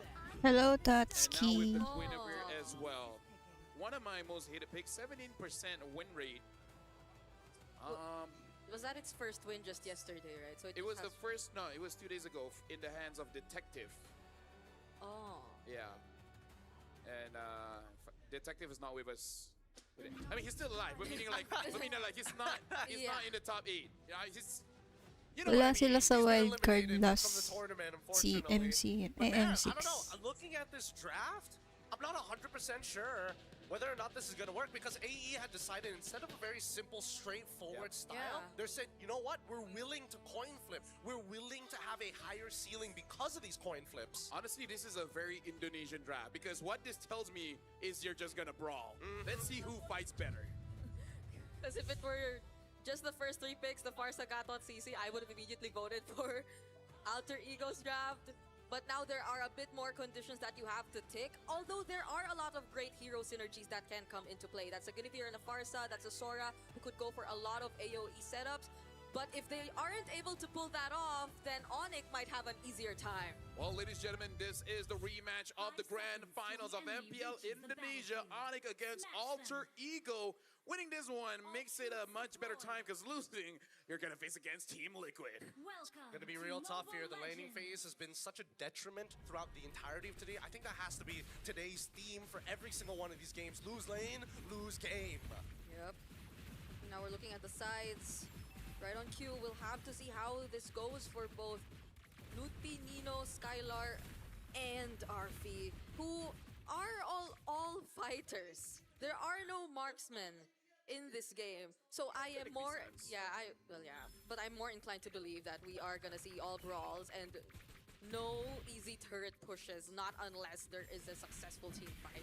Well, let's see, because they were already starting to start these fights by the Lethal Wanderer and Yasuke. No, that was a mistake. You shouldn't have autoed the minions. And that's first blood going over to Skylar. Again, very Indonesian draft is like, we will fight, and who's the slowest will lose.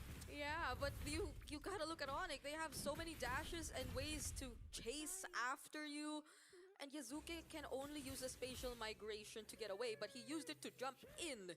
So one mistake could cost you so much, and this skill shot hero is not gonna like it when it misses all the time.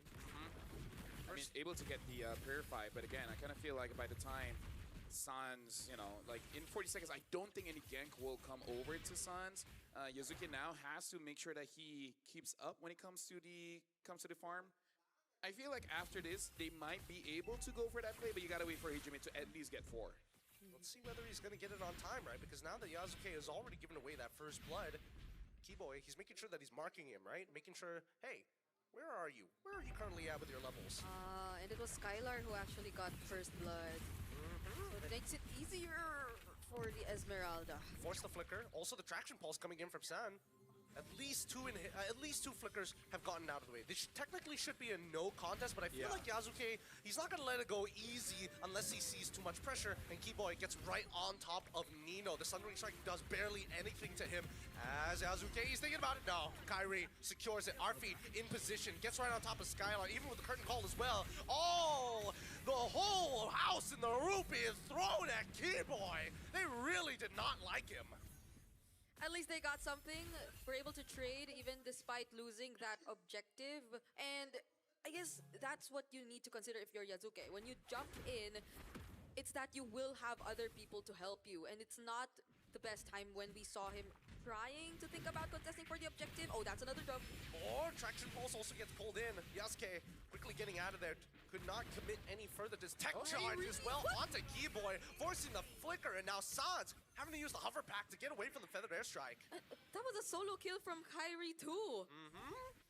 He's doing real well, and they still find him. No, the Violent Requiem, one auto, and he had the super magic.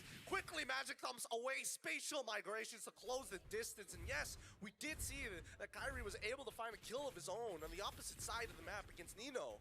Gideon Brigida, this is the kind of games that observers will show their boss and be like, guys, we work hard, okay? All right? Not every game is a macro fest. Here in Indonesia, it's tough being an observer, okay? You gotta be fast. I think observers need health insurance at this point. Yeah. Honestly, at least give them a burger. and more money, but, you know. I don't know. We need two cameras for this, honestly. Let's give them a cake. I don't think if a cake would go well. They don't Indonesians don't like cake? No, I feel like a cake is messy, and most of the time, like 80% of the cake doesn't get touched anyway, so it's just a pain. It's an Asian thing, I suppose. But now, I will give a banana. Oh, Yasuke, he finds it. Violent Requiem already good, and straight into it. They give the kill over to Nino. Good initiation. 3 ults were used, however, for this upcoming turtle fight. Hilda's have not been having a good day. Not a Hilda day, no. It's Hilda's sad. I would say since yesterday, Hilda a bit sad. Hilda very, very sad. Oh, the stun is good. Hijime, now with the feathered airstrike, just wants to make sure that Sans is out of the fight. He uses his Purify as well. First item already complete. Yeah, okay, now Yasuke knows Sans doesn't have the Purify, so it might be a target later on, but Skylar drops first, wait. Oh, wait, the Mighty Swing pushes Keyboy back into position here as we see that. Oh, the Cloud Shift, it's good! Nino finds it, and now the backline, wow, the tech charge reached all the way into the wall, as now we see the electrifying beats. Oh no, Kyrie still unluckily having his dashes up. Thank goodness for Temporal Rain. So it's not Yasuke who actually goes for Sans, it's gonna be Nino, who is, I think, the better option too, since you need Yasuke to be here for this turtle take, and that's gonna be an objective for Alter Ego. But the lead somehow, at least, is still manageable for ONIC. It's nice that the team is managing a 1 kill per minute ratio here so far. I think it will ramp up pretty soon. Once again, the catch, magic thump right into the Violent Requiem. Yasuke is just not missing a beat. He is not scared to engage, no matter the odds. Yeah. This is going to be an easy game for me. I don't feel like I need to talk much. I don't know. I think right now the big difference, despite Alter Ego being the team that is more decisive, ONIC is the one who has the lead for some reason. Yeah, and we're seeing how these hero synergies are slowly starting to make sense. Even though, or whoever Yasuke wants to gank, it's gonna be Nino, and there's gonna be really good help from him because they have like multiple ways to set up. If it's gonna be RV on the top lane. Oh, Oh, it doesn't hit, doesn't connect. Skylar still close. gets the live, but now Sans and Keyboy just push out Alec and making sure that Hijime doesn't find a better position. Tech charge right into the spatial migration, violent requiem, forcing out purifies and flickers all across the board. And Nino will not let these kills slip between his fingers. Should we make a list of the possible combos that you could see from Alter Ego? Because I forgot to take into account the Grok and the Guinevere. Yes, it does. There's so many knockups on the side of Alter Ego. And I think now we're realizing that their composition has more synergy than we initially thought. Yeah. No, this is kind of like a party. I mean, look at the party. It's not going too well for Skylar now. On an Esme, nonetheless. Okay, if I can continue. It's like a party. Someone jumps in, brings the music. Everyone stands up and jump and jump and jump and jump. And then they just get wasted. It's like a man walks in and starts playing the Fetty Wap. Everybody gets in on it. Yeah. It's kind of like, oh, hold on, for the S, right? Yeah, it gets canceled out early on, and Lupi is getting involved! A petrified, furious dive to end Hijime's life as Skylar maintains pressure on the top side, and now the falling star who doesn't connect, and Kyrie has to back away. Really good entry from Lutpi there. So now the Farsa has a death. But then, Black Dragon form? He doesn't have Petrify. It's a little scary, and Sans still has 8 seconds left before getting back. Yasuke easily going to be able to take this turtle away now, and Lukpi making sure that Yasuke might pay the price. The backline, however, is going down as Keyboy's already dead, and Lukpi is all by himself. The feathered airstrike now out. Hijime gets his revenge. Oh my goodness. Now there's another attempt to take out Kyrie, and Kyrie, he seemed to be in the perfect position to try and contest. But Alec, he made sure that there weren't any opportunities available for him. That was a wild charge dedicated to just deny Kyrie of the retribution. And the violent frequent timings too. There was no one to stop Yasuke. Don't forget to drink water. Okay, you can take the time now. But yeah, Alter Ego 1.9, 2,000 ahead at this point. The damage is mostly coming in from Nino here. Hijime does not have a free time to attack people, but once the ult is there, ONIC will know. ONIC will know when he has the feather S. Yeah, this is sad. He doesn't keep it a secret. RP2 has the Sea Halberd already, so like, that answers more problems. I mean, it should. Here we go. The traction pulse once again as Keyboy is looking to peel the rest of the team. Skylar doing some good work at slowing down the front line as Yasuke, Alec, and Arfi are forced to back off. Sans must keep control over the mid because where exactly is Nino? Yeah. Now bot. Oh, they're flying towards Kyrie. They want him bad, and Hijime realizes he can't keep up with that type of pace. Yeah. I'm enjoying the Indonesian experience so far. Fight over fight, you know, drums. Yeah. My eyes are getting exercised. I gotta Your pay eyes is getting exercised. Yeah, That's interesting. Yeah, I gotta pay attention to the minimap. Yeah. It's not easy having one eye on the minimap and the other eye looking at the player How strong hands. can your eye be? I don't know. It's weak. I'm wearing contacts. Oh yeah, that's true. I'm wearing glasses here as well. We need stronger eyes. We all need stronger eyes. But I think it's mainly because of Nino that you really have to pay attention to the minimap. Like, he's not just an EXP laner who gets to dive on the backlines or tries to set up for team fights. He's an EXP laner who can actually go for pickoffs himself. So it's kind of like Innocent, half EXP, half gold. When he's on the Sora, then yes. Yes. That's the only way to actually put it. But now Alec is kind of out of position here, but no one to really punish him because Sans is just too busy trying to clear up that wave against Hijime. Now Keyboy and Lupi are thinking about it, and Sans might be in some trouble. Hasn't used the hover jets just yet. He's thinking about it, but Nino looking for the flank of Skylar, gets on top of Hijime with the help of the Falling Star Moon, still has his Purifies, they back off. The tier 2 might end up collapsing if they keep taking this fight as Kyrie has been farming the entire top side. Another feathered airstrike to no avail, and another Falling Star Moon from Skylar. Okay, they're not gonna go and commit to Skylar. They have not enough information just yet, but that's a lot of damage from RP you're seeing.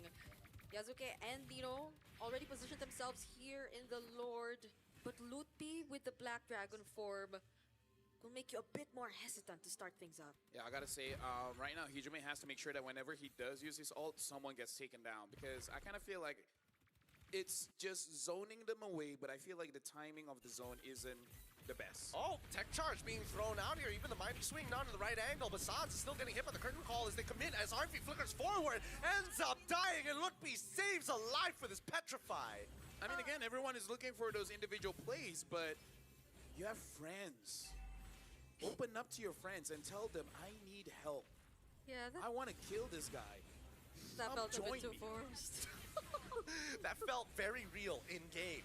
But now Lutpi is looking for opportunities to actually use the Black Dragon form, but they're not being given to him. Alter Ego has been dancing back and forth, and Nino having to use the Cloud Shift pretty early on here in Lightning form. Forced to use the ult very early on as the Black Dragon form loses 50% of his HP, but Kyrie secures a Lord, a no contest so late into the game. Yeah, even though Alter Ego were the ones holding the Lord Pit for so long, it just took one decision from Arfi to force a kill onto Sans for ONIC ID to be able to secure that objective. And again, ONIC ID too, before they actually committed to that, have been doing a really good job at making sure the opposite side was under control. So Arfi or even Nino had to pay attention to that too and not just constantly stand around the Lord Pit. Yeah, we can see here that Alec already changed the boots now using the conceal. So maybe we'll go for a play after this because Alter Ego, just like Gideon said, this is kind of a wombo combo kind of draft. And for a wombo combo to happen, you kind of have to attack together. By the way, the Lord is down bot. Maybe they need to stop that. Yeah, I mean, they were like posturing for a very long time. I mean, these T2s were going to get broken at some point anyway, so you might as well let it go. But the inhibitor turrets is where you might actually need to put a lot more emphasis. If you look to the top side, the Violent Requiem does connect, and Arfi able to keep up Kyrie out of the picture. Cloud Shift already done. Sundering Strike with a Feathered Airstrike as well to lock Lutpi in place. He's got no Furious, not no way to channel it. Don't you just love dying slowly like that? He had the Black Dragon form though, but even if he did use that, the time would be enough for Alter Ego to already burst him down. So there was just no escaping that situation. But again, Alter Ego, despite the sacrifice on the tier 2 down bottom, actually were able to kill Kyrie. So I think that was a choice they consciously made. Yeah, and I mean, look at the build that Nino is actually opting for this time around. Wait, hold on. Feathered Airstrike going to be used to siege their opponents down. Mid-tier 1 will fall into the hands of Alter Ego Esports, and they're looking to greed out for a little bit more. Cloud Shift, the pull, only one, and Skylar doesn't mind. Keyboy looking for an opportunity to get into the back, but with the purple buff already stolen, Alter Ego make their escape. Could have been 2 if Sans didn't have the Purify, but luckily he did, and Alter Ego did not force the fight anymore. So far, it's looking really good despite ONIC being the ones to secure that most recent Lord. I gotta say, despite the KDA, I kind of feel like Sans is doing quite good in the sense that people keep trying to get onto him. He's trying his very best to deny a kill over to Alter Ego. Either make sure that he himself survives or his team survives. Oh, he pulls Skylar in. Feather Airstrike right on top of him as well, forcing him to Purify out. Doesn't have the Frost Moon Shield to keep himself alive. Another pick goes to Alter Ego. He just used the clouds to bring him back in, even though the barrier looked like it wasn't in the best position. Yeah, the shifting skies, man. It's a very, very, very strong ult. Really looks like Muntan wants to give this hero a skin. And everyone's waiting for that one. Dude, that skin would be so king, dude. That would be so king. Maybe we should, but you know what? Never mind. I mean, like, everyone's been waiting for 1,000 episodes at this point. And now we see the next upcoming fight about to begin. Nino looking for an opportunity. He's gotten pretty deep into enemy lines, and Alec opens up the Tri-Brush, which is perfect.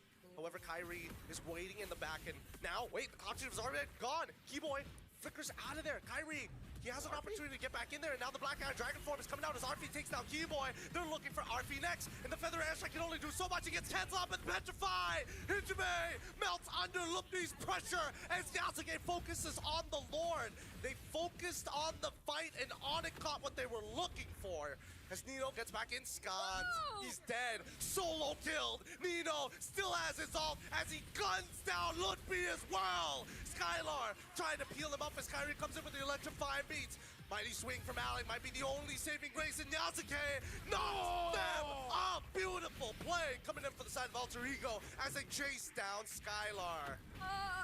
Skylar tanky enough to sustain the damage that's being thrown at him, and that will not connect anymore.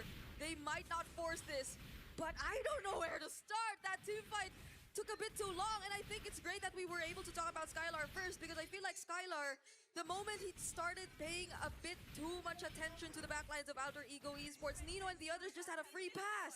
The only thing I can say, Gideon, Brigida, we have to wait for a while. But now teams have figured out how to use the Sora. Yep. And they're like, yeah, I can set up for my team, but I kind of have damage. I recall now, the flicker being forced out of Keyboy, I think, is where things started to get a bit difficult for ONIC ID. And he still doesn't have it, by the way. Yep. Right now they're playing the war of attrition. Inhibitors are starting to fall. Mid inhibitors still hold strong as the top side breaks on the long lane. And with 93 more seconds, Alter Ego has set up for the next impacting Lord. But with the second wave, I don't know if they're going to get more from this. ONIC ID refused to find another window of opportunity until that Lord spawns. I gotta say, the game tier has been loopy, but everyone else, I don't really see much here. Traction Pulse on towards Alec. Kind of interesting, but now they jump straight on towards Keyboy's side. No, the Feather Airstrike is gone, and the Black Dragon form has been called as well. Keyboy loses his immortality, tries to flicker out of there, gets out in the nick of time. I don't want to use Hilda after this anymore. Such a bad day for Keyboy. Oh, the Purify save Sans, alive the mighty swing, as well as the tech charge find no value as Kyrie gets into the middle fight. The Cloud Chip pushes him forward, dashes out of the way, gets stunned. Hijime is landing everything. His heat-seeking missiles cannot be avoided. Flickers forward for more. The traction pulse comes on through his Yasuke, goes right into the form of the winner crown. But the backline dies. Keyboy finally finds Hijime. And now it's all up to Ludby. Once again, Nino has this all as they brawl it out in front of the crystal. And Ludby finally using his Petrify, but it's too late. That's GG, well played. Alter Ego Esports take Game 1! Game 1, AE. Ang ganda ng laro nila. I'm honestly considering giving it to Yasuke, the MVP, because he actually made a Guinevere work. But again, it's more about the team, right? The Guinevere is not a solo carry kind of jungler. It really depends on your team. And in a way, depends on your opponents. If your opponents always wants to fight, damn, does the Guinevere look good. Yeah, because on paper, I think initially I would consider Nino, because even in that last clash, remind ourselves of Oh, how parang si Nino ang MVP. Sino sa tingin niyo ang MVP sa Game 1? Feeling ko si Nino, yung Sora. He was able to just set up using the clouds or just assassinate everyone with the lightning form. And that was non-stop pressure for ONIC. So it was really difficult for them to try and defend that siege. And mind you, it's not like they had a Lord with them or anything. It was just them staying in the base for so long that Gideon was play-by-playing for how many minutes straight?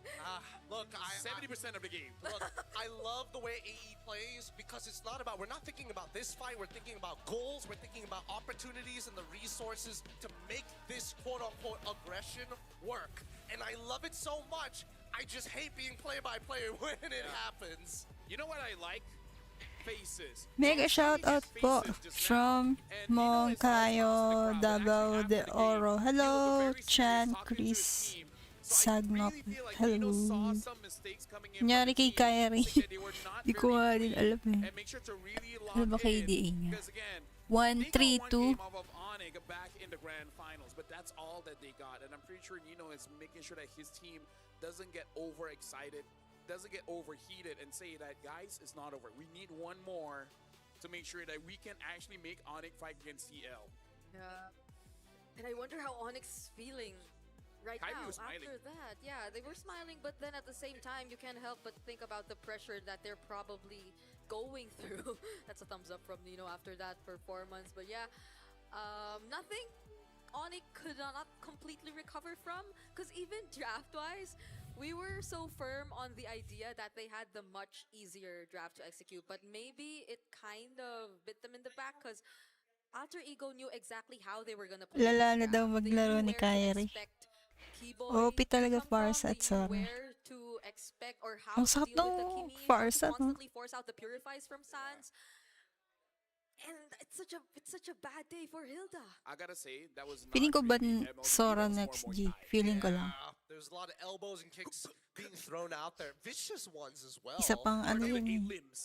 Honestly, when you're throwing out so much. Ang hirap hulihin. Specifically, like what, 3 ults just to get the pick? That's too much. Well, we gotta be looking at the MVP here, and Brigitte, I can calm you down a little bit because you can still use the Hilda because you're not going up against SRG, Alter Ego, Me? TL, Aurora. Yeah. Hey. So you can use the Hilda because I feel like only against them will you really suffer. But at the same time, if you're fighting against them, you can pick whatever. Will kind of be the same thing. By the way, our MVP is Nino, brought to us by Realme, the official gaming phone. 7, 1, and 11. Yeah, of course he's gonna remind me that I'm not a pro player. Hey, neither am I. Neither is Gideon. Okay, none of us are. But yeah, we were gonna take a quick look at the Parang highlights of lunod, this game, which are starting immediately with some of the MVP highlights that we get Hindi ako from Nino. naggaganyan. And I think I'd really want to pay attention to where he decides to enter Hindi ako the nagbebet. because he always comes in from the most unexpected Yung angles. guess lang sa ML yung nilalaro ko. From the back lines, and it was well worth it. They were able to finish off the kill onto Keyboy, and could have been worse if only AE were not able to get the Lord in that situation, in that scenario, but they were able to do so. So even this prolonged chase that Skylar actually did not benefit ONIC in the long run, because it just allowed for the more important heroes, for Nino, the MVP, to actually go for the key players of ONIC who were still left in the backlines. And Skylar was a bit too separated from everyone else, but what could you expect him to do? At that point, he's the only guy capable of going for the chase. Keyboy's been shut down. Skylar's like one of the remaining hopes for ONIC to finish off kills and get a bit more gold for the team, because even Kyrie wasn't present there anymore, but Alter Ego, that was too much already. I kind of feel like Sora right now, teams have figured out how to use the Thunder form as well. And they understand how to use the double dash. I kind of feel like that's the most important thing, because when you say they come in from weird angles, because we always expect the EXP laner, even when they have a lot of dashes, say a Benedetta, somehow the kits that they have make the Game to ONIC pa rin ako. 20. Sora, it kind of feels like a lot of curving is Grabe, actually going ang laki on. naman So nun. it does make it so that they're able to engage in areas where you're really not prepared for. Yeah, and I think, the beauty of Sora really comes down to when you find those narrow choke points, right? I think that's the easiest time for you to take full advantage of that, like, lightning form in a 1v1 scenario, and then build up into the team fight when you have when you have enough stacks to actually unleash the ult for free. I think that's why Sora is looking so good right now, because in a 1v1 scenario, you're like, I'm out of here. Yeah, and in that scenario, it's not like Nino had a single job. It's like he's too free to do anything he wants, because there are other people to synergize with Yasuke if he wanted to. I love using heroes with no mana, but now we gotta talk to Adi and Zephyr about their history. Hey everyone, it's Eterna here alongside with Alyssa as we are going to be doing this interview together. Right now we have Coach Zephyr as well as Coach Adi. Now we're curious, right, to get to know you guys a little bit better, because we've heard that you have been teammates at some point and you've known each other for a very long time. With this knowledge, does this mean that you know mostly what Coach Adi will be drafting later on? Sebenarnya kan udah lama juga ya gak ketemu. Mungkin ada, mungkin enggak. Jadi tanya aja nih orangnya, ada gak lu? Pag nanalo ONIC, mag-54. Good luck, good luck. So, Good luck Coach sa Zephyr said that lalaro. he's not really sure, but I guess he was also asking Adi, do you have something else in store for us? And he's like, maybe there is, maybe there's not. So, okay, we're not really sure what's going on here. And maybe from Adi himself, Shepard is known as a coach with a very deep pocket of strategies at this point. Can you still read some of Shepard's strategies? Oh, ini kayaknya enggak deh. Kenny di internasional terlalu strong. Buktinya mulus lolos ya 3-0. Jadi ya kayaknya susah nih bacanya nih Kenny nih. Susah. Okay, he thinks that maybe it's harder to read the strategies, especially in the international stage, as we can see Alter Ego himself beating with 3-0 on the Swiss stage, Eterna. So a lot of surprises has been happening as well. And one of the surprises that we actually felt was RORA being able to beat TLPH. Now, Coach Zephyr, we're wondering, do you think that you could make a similar upset against ONIC? Because I think a lot of people are thinking that ONIC will be the winner of this match. Actually, I'm not sure. Kok jangan sampai jadi bahasa Inggris. Kayaknya nggak tahu sih. Ya semoga aja ya. Kita kan tim hoki ya. Itu juga 3-0 juga hoki. Jadi kita ngandelin hoki lah. Semoga aja hokinya tetap lanjut ya. Tapi emang Adi ribet sih. Kenapa sih 3-2? Okay, so he said that perhaps maybe it will happen. We're not really sure because as of right now, Alter Ego, all the things that they've been able to achieve up until this point is because of luck. So they're thinking about luck right now, and hopefully the luck still continues with them. But he also said, Adi, why'd you have to make it a 3-2? So complicated. This is very interesting and Ayusin niyo, ONIC. Huwag naman matalo kasi uyuulam ko bukas. Ang laki mo naman kasi mag-bet. Dapat ano lang. Performance. Yung may matitira pa. Justru sesuai ekspektasi sih, karena ya tim-tim Indo harusnya selama bertandingnya di Indonesia pasti bisa ngeluarin seluruh potensinya sih. Karena harusnya lebih proud juga kan, karena fans crowd dari Indo juga gede lah ibaratnya. Jadi ya bangga juga lah Alter Ego bisa benar-benar nunjukin skillnya di internasional, gak cuma di MLBB lah. Can I say that this is something very expected, as we know that Alter Ego also playing in their hometown, so that they have sort of like the energy from the local people itself and their local fans. But do you think is it just a lucky Alter Ego? Apakah Alter Ego hoki itu adalah sesuatu yang Kak dipikir benar adanya? Enggak sih, Alter Ego jago. Coach Adi! No! Aktifin pasifnya kacau emang ini. We're not allowed to compliment Alter Ego. That's been like the ongoing joke. Yes, for sure. Don't compliment us, please. So I think we know what Adi wants to do to you today, yeah? Do you have something to say to Coach Adi before we end this interview? Taga saan ako? Taga New York ako. Maupun kayaknya ini planning lu 3 New York ko ba? Ketemu gua 3-0. Ya cuman kita tetap have fun aja lah. Kita tetap tunjukin yang terbaik aja sih. Ya at least kita nunjukin aja lah kualitas kita di tuan rumah kan, sebagai tuan rumah. So Coach Zephyr said all the best, good luck, don't really know what to say, but why'd you have to make things like this? I think this was your plan all along, Adi, to make it 3-2 so they meet each other here. But of course, please give the best because we do have to show our quality as players, as a team coming in from Indonesia. And maybe from Coach Adi, do you have something to say to Alter Ego? And are you confident enough to beat the Alter Ego team like the previous grand final? Jangan galak-galak Ken sama Alter Ego. Don't be too pushy to Alter Ego.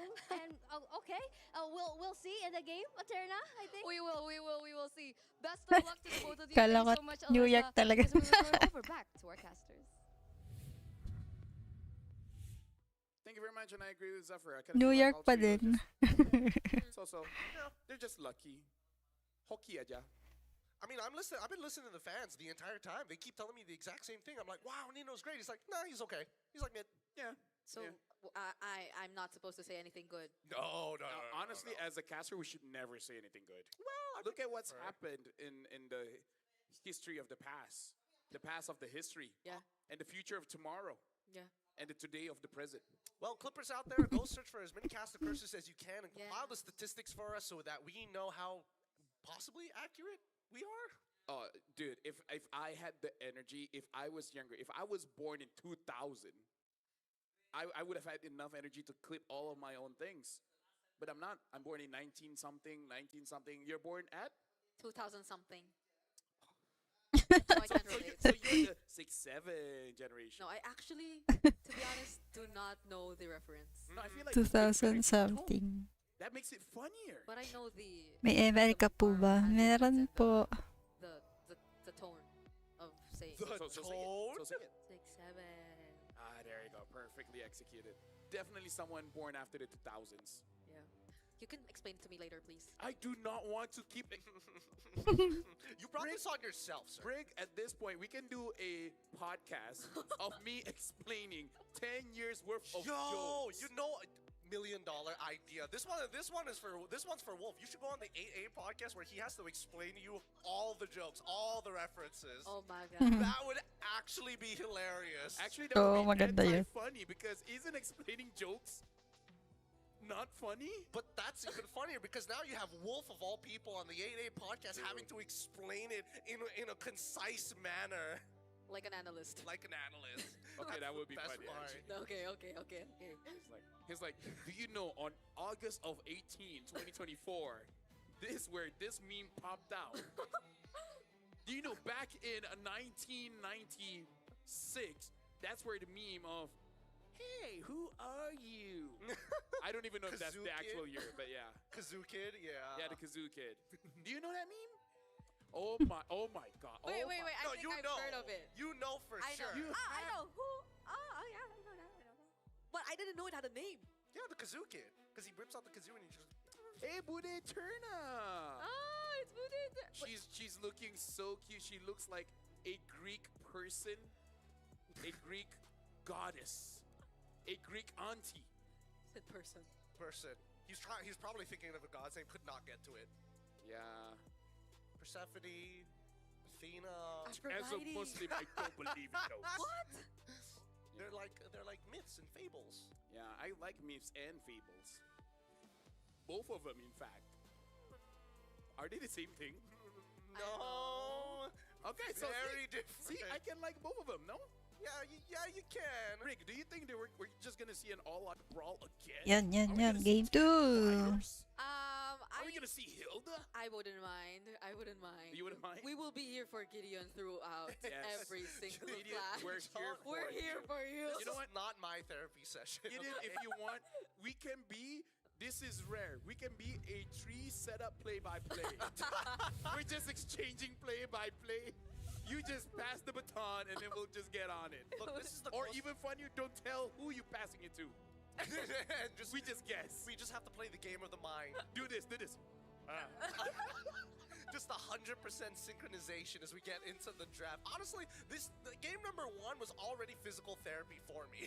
Okay, that was a lot of energy being expended there. But now ONIC is like, I don't like your fighting style. Get rid of the Eve. Get rid of the Freya out of mad respect. So are we saying goodbye to the Wag sana matala pang bayad ka sa Xmas. Di ba NMAX yun? I think Claude should be banned. May Xmax ba? We might just see a Ruby. That might be the only change. By the way, Rick, do you know, fun fact, the middle screen is always the one that has the most bit on it. Of course, because it's a play-by-play screen. Yeah, every single time, like, they just keep on wiping it and wiping it and wiping it. But I've been doing play-by-play here for the past. Freya ban. Spitting on your screen. I Don't answer that question. We want I-open kaya ang Sora. I'm sure somebody's gonna steal that when they hear exactly how. None of you get out of it, you sickos. I know how you. Sora ban. Sora gets bad. What are you gonna see now? Uranus? Uranus. Upgrade ng NMAX. Wala ko idea sa mga motor. Never ban a Claude. Please ban the Claude, dear lord. Because Sora and Freya is not there unless you have another answer. Alucard. It's kind of like a Freya if you don't think about it. It's significant. It's not a Claude ban. They're leaving it open.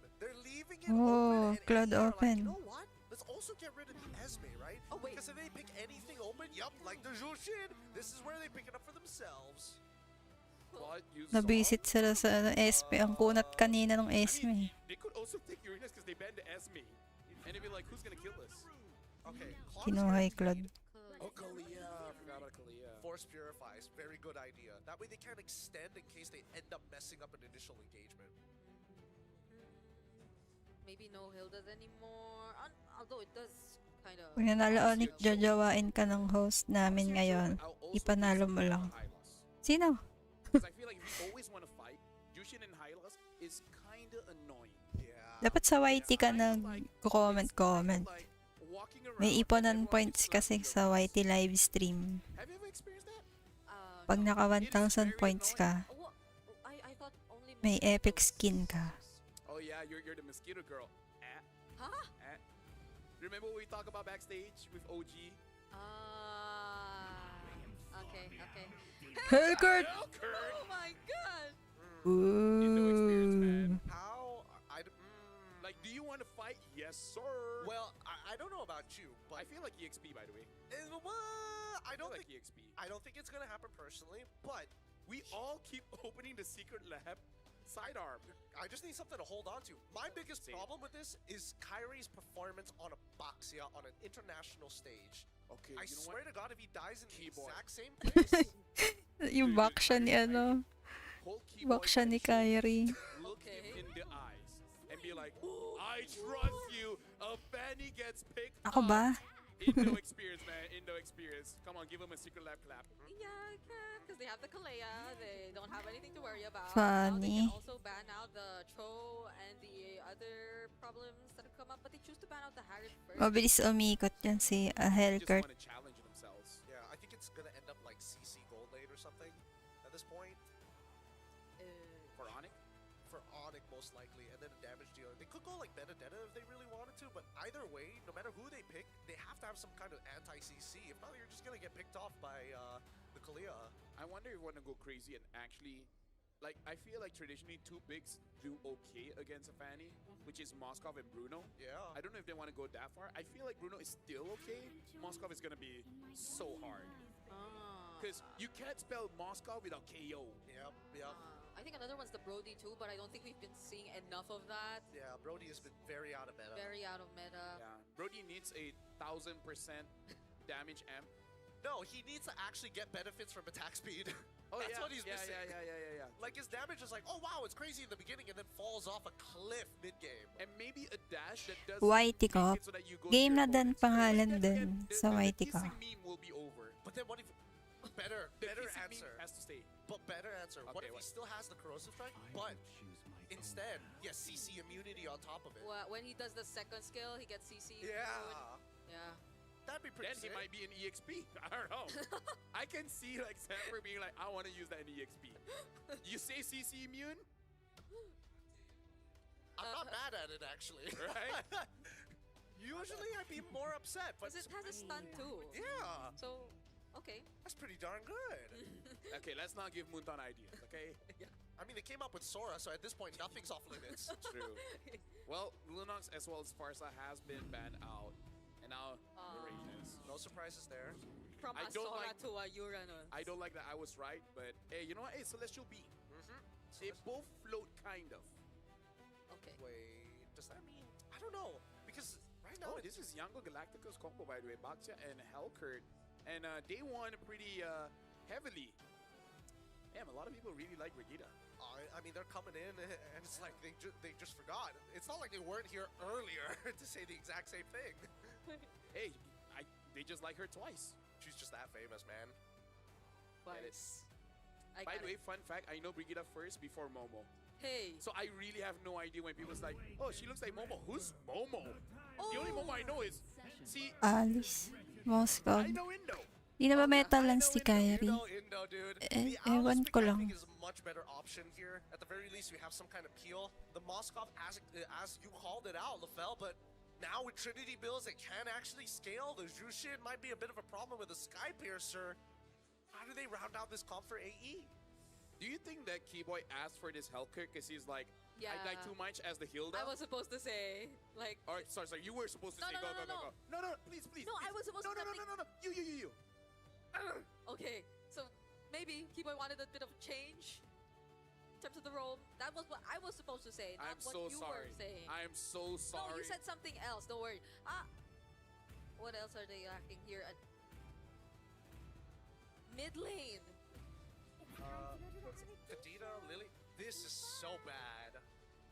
Yeah, I mean, no matter what, somebody was gonna get shafted at the end of it, and it looks like it had to be the mid lane. You know what's interesting, Gideon? When they pick up the Lilia, they don't even show the win rate. Usually only in rank do you see that no win rate show up. They even show Guinevere's win rate. Just to put it into perspective. Is it that bad? I like this dance. We like to have fun. Oh, we do like to have fun here. Counter index only minus 0.8. Interesting. All right. Oh wow, controllability.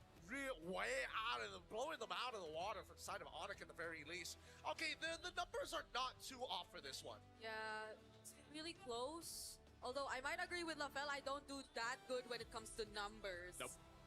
I barely do good with alphabets. But now, ladies and gentlemen, we're jumping into game number 2. Alter Ego is match point against ONIC. Winning this one pushes them into the next stage of the knockouts. And ONIC, if they lose, goes over to the lower bracket. Welcome to potentially another brawly fight. Yep. Ding, ding, ding, ding, ding. Hopefully it takes a bit more time though, because we're looking at marksman. But never mind, because we see a Hellkurt in the draft. So you could possibly expect that early on there will be a lot of action. And fortunately for the Lilia, they have ways to reveal the Hellkurt constantly. I mean, for now, like, especially since he's not level 2 yet, you're not really scared of him until he gets those stingers, right? He's able to, you know, transverse really, really quickly. He's focused mainly on helping out the lane, but as soon as he hits level 2, oh god, Lutby manages to get out just in time with the help of the flowing blood. But yeah, Hellkurt, once he's level 2, that's when he wants to fight. Oh, there you go. He is already level 2.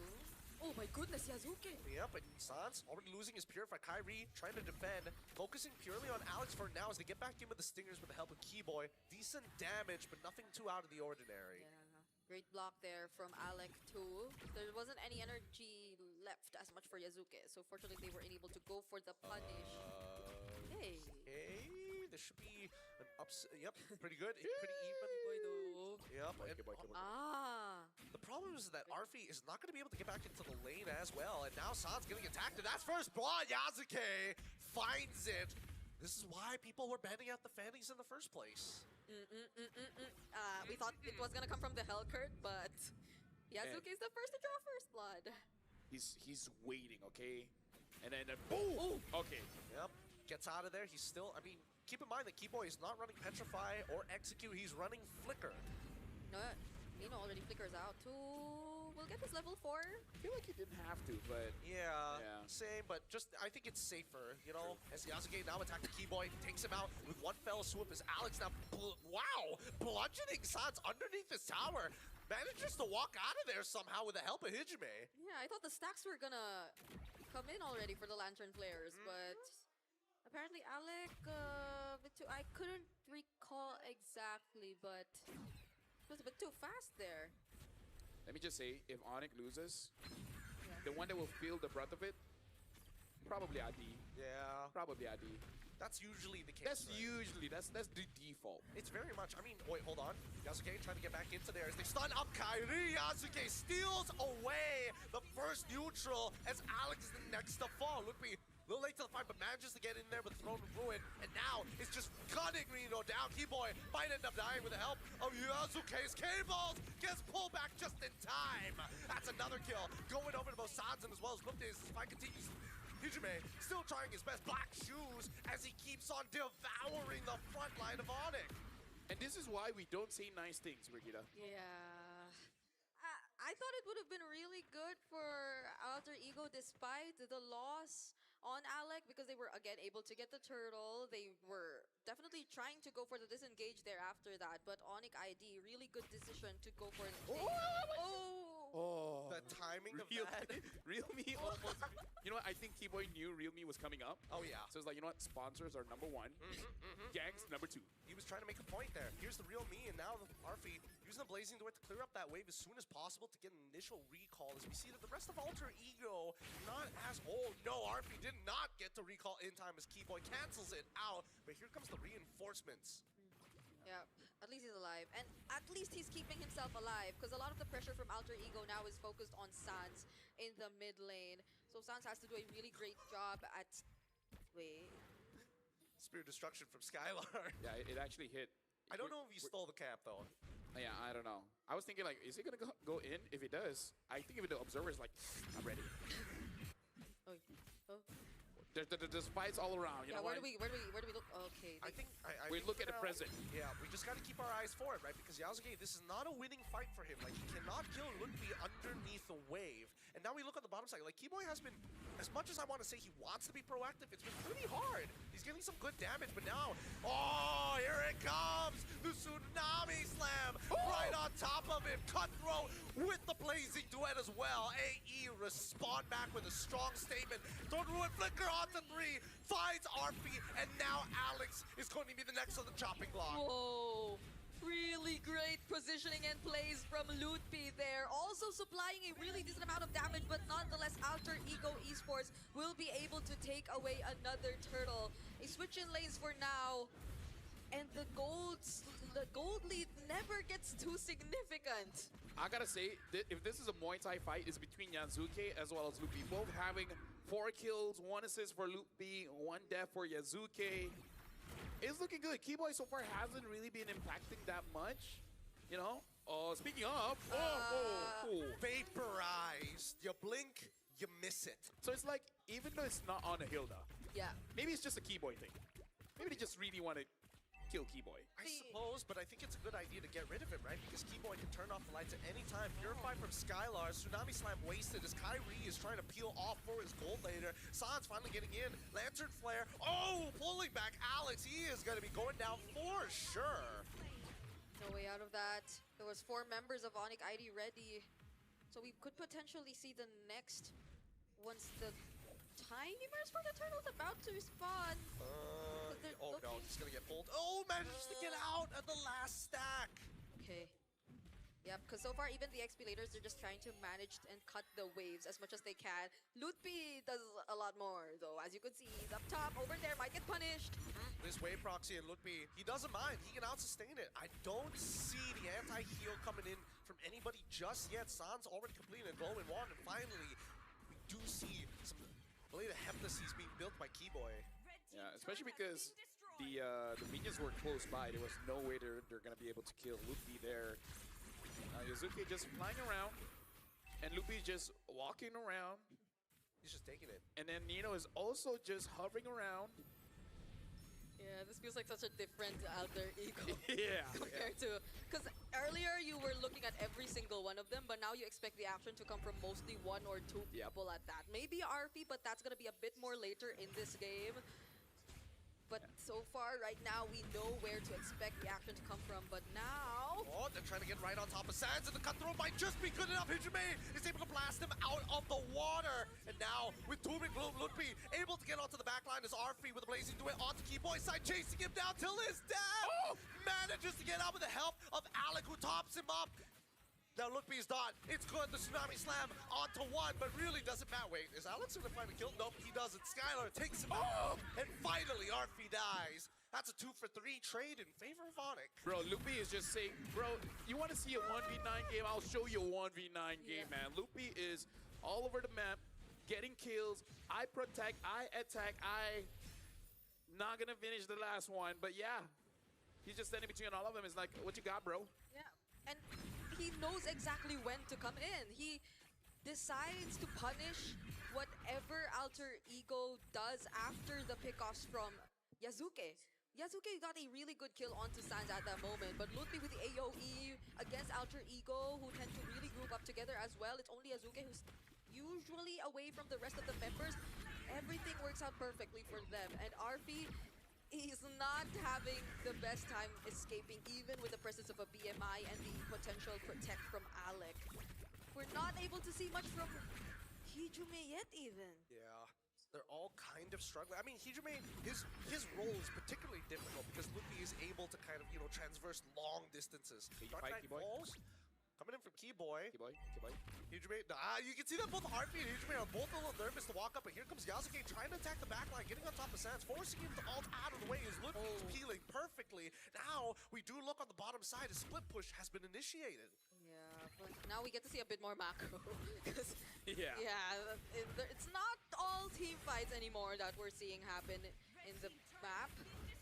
Unfortunately, ONIC ID already on a 2 KE gold lead. I feel like majority of it is also because of Lutpi. I don't know how you're gonna shut down Lutpi with the presence of... Well, you have a glowing one for Hijime already in at that, but Lutpi is just such a difficult target to catch. He's not even on the Purify, but they don't get to dish out the right amount of damage just yet. I would say Lutpi's timing is great because every single time it goes in, there's usually multiple targets, so he's able to heal up quite well. And like you said, the damage profile is not really the best to deal with this Alice until we get a third item for Arfi. And at that point, I think Lutpi just hopes that Keyboy can one-shot Arfi, because if he doesn't, Yeah, Lupi is not gonna be feeling so good. No, he is not. But at the very least, he's able to out-sustain pretty much all the damage other than Hijume's. Hijume, when he stacks up Gloom to its maximum size. In the meantime, though, you can see that Skylar extremely nervous to walk out into lane. At any moment, Yasuke could just show up. Oh, Alec, does he find... Okay, Kyrie was there protecting Skylar, so he's gonna be okay. That's another thing. Both Sand and Skylar have the Purifies. Whoa. Wow, what a fair hero. Spear of Misery still caught up. I swear, I feel like we're gonna need to increase the projectile speed. There's too many moments where that happens, ends up getting you killed, or you just survive for no reason.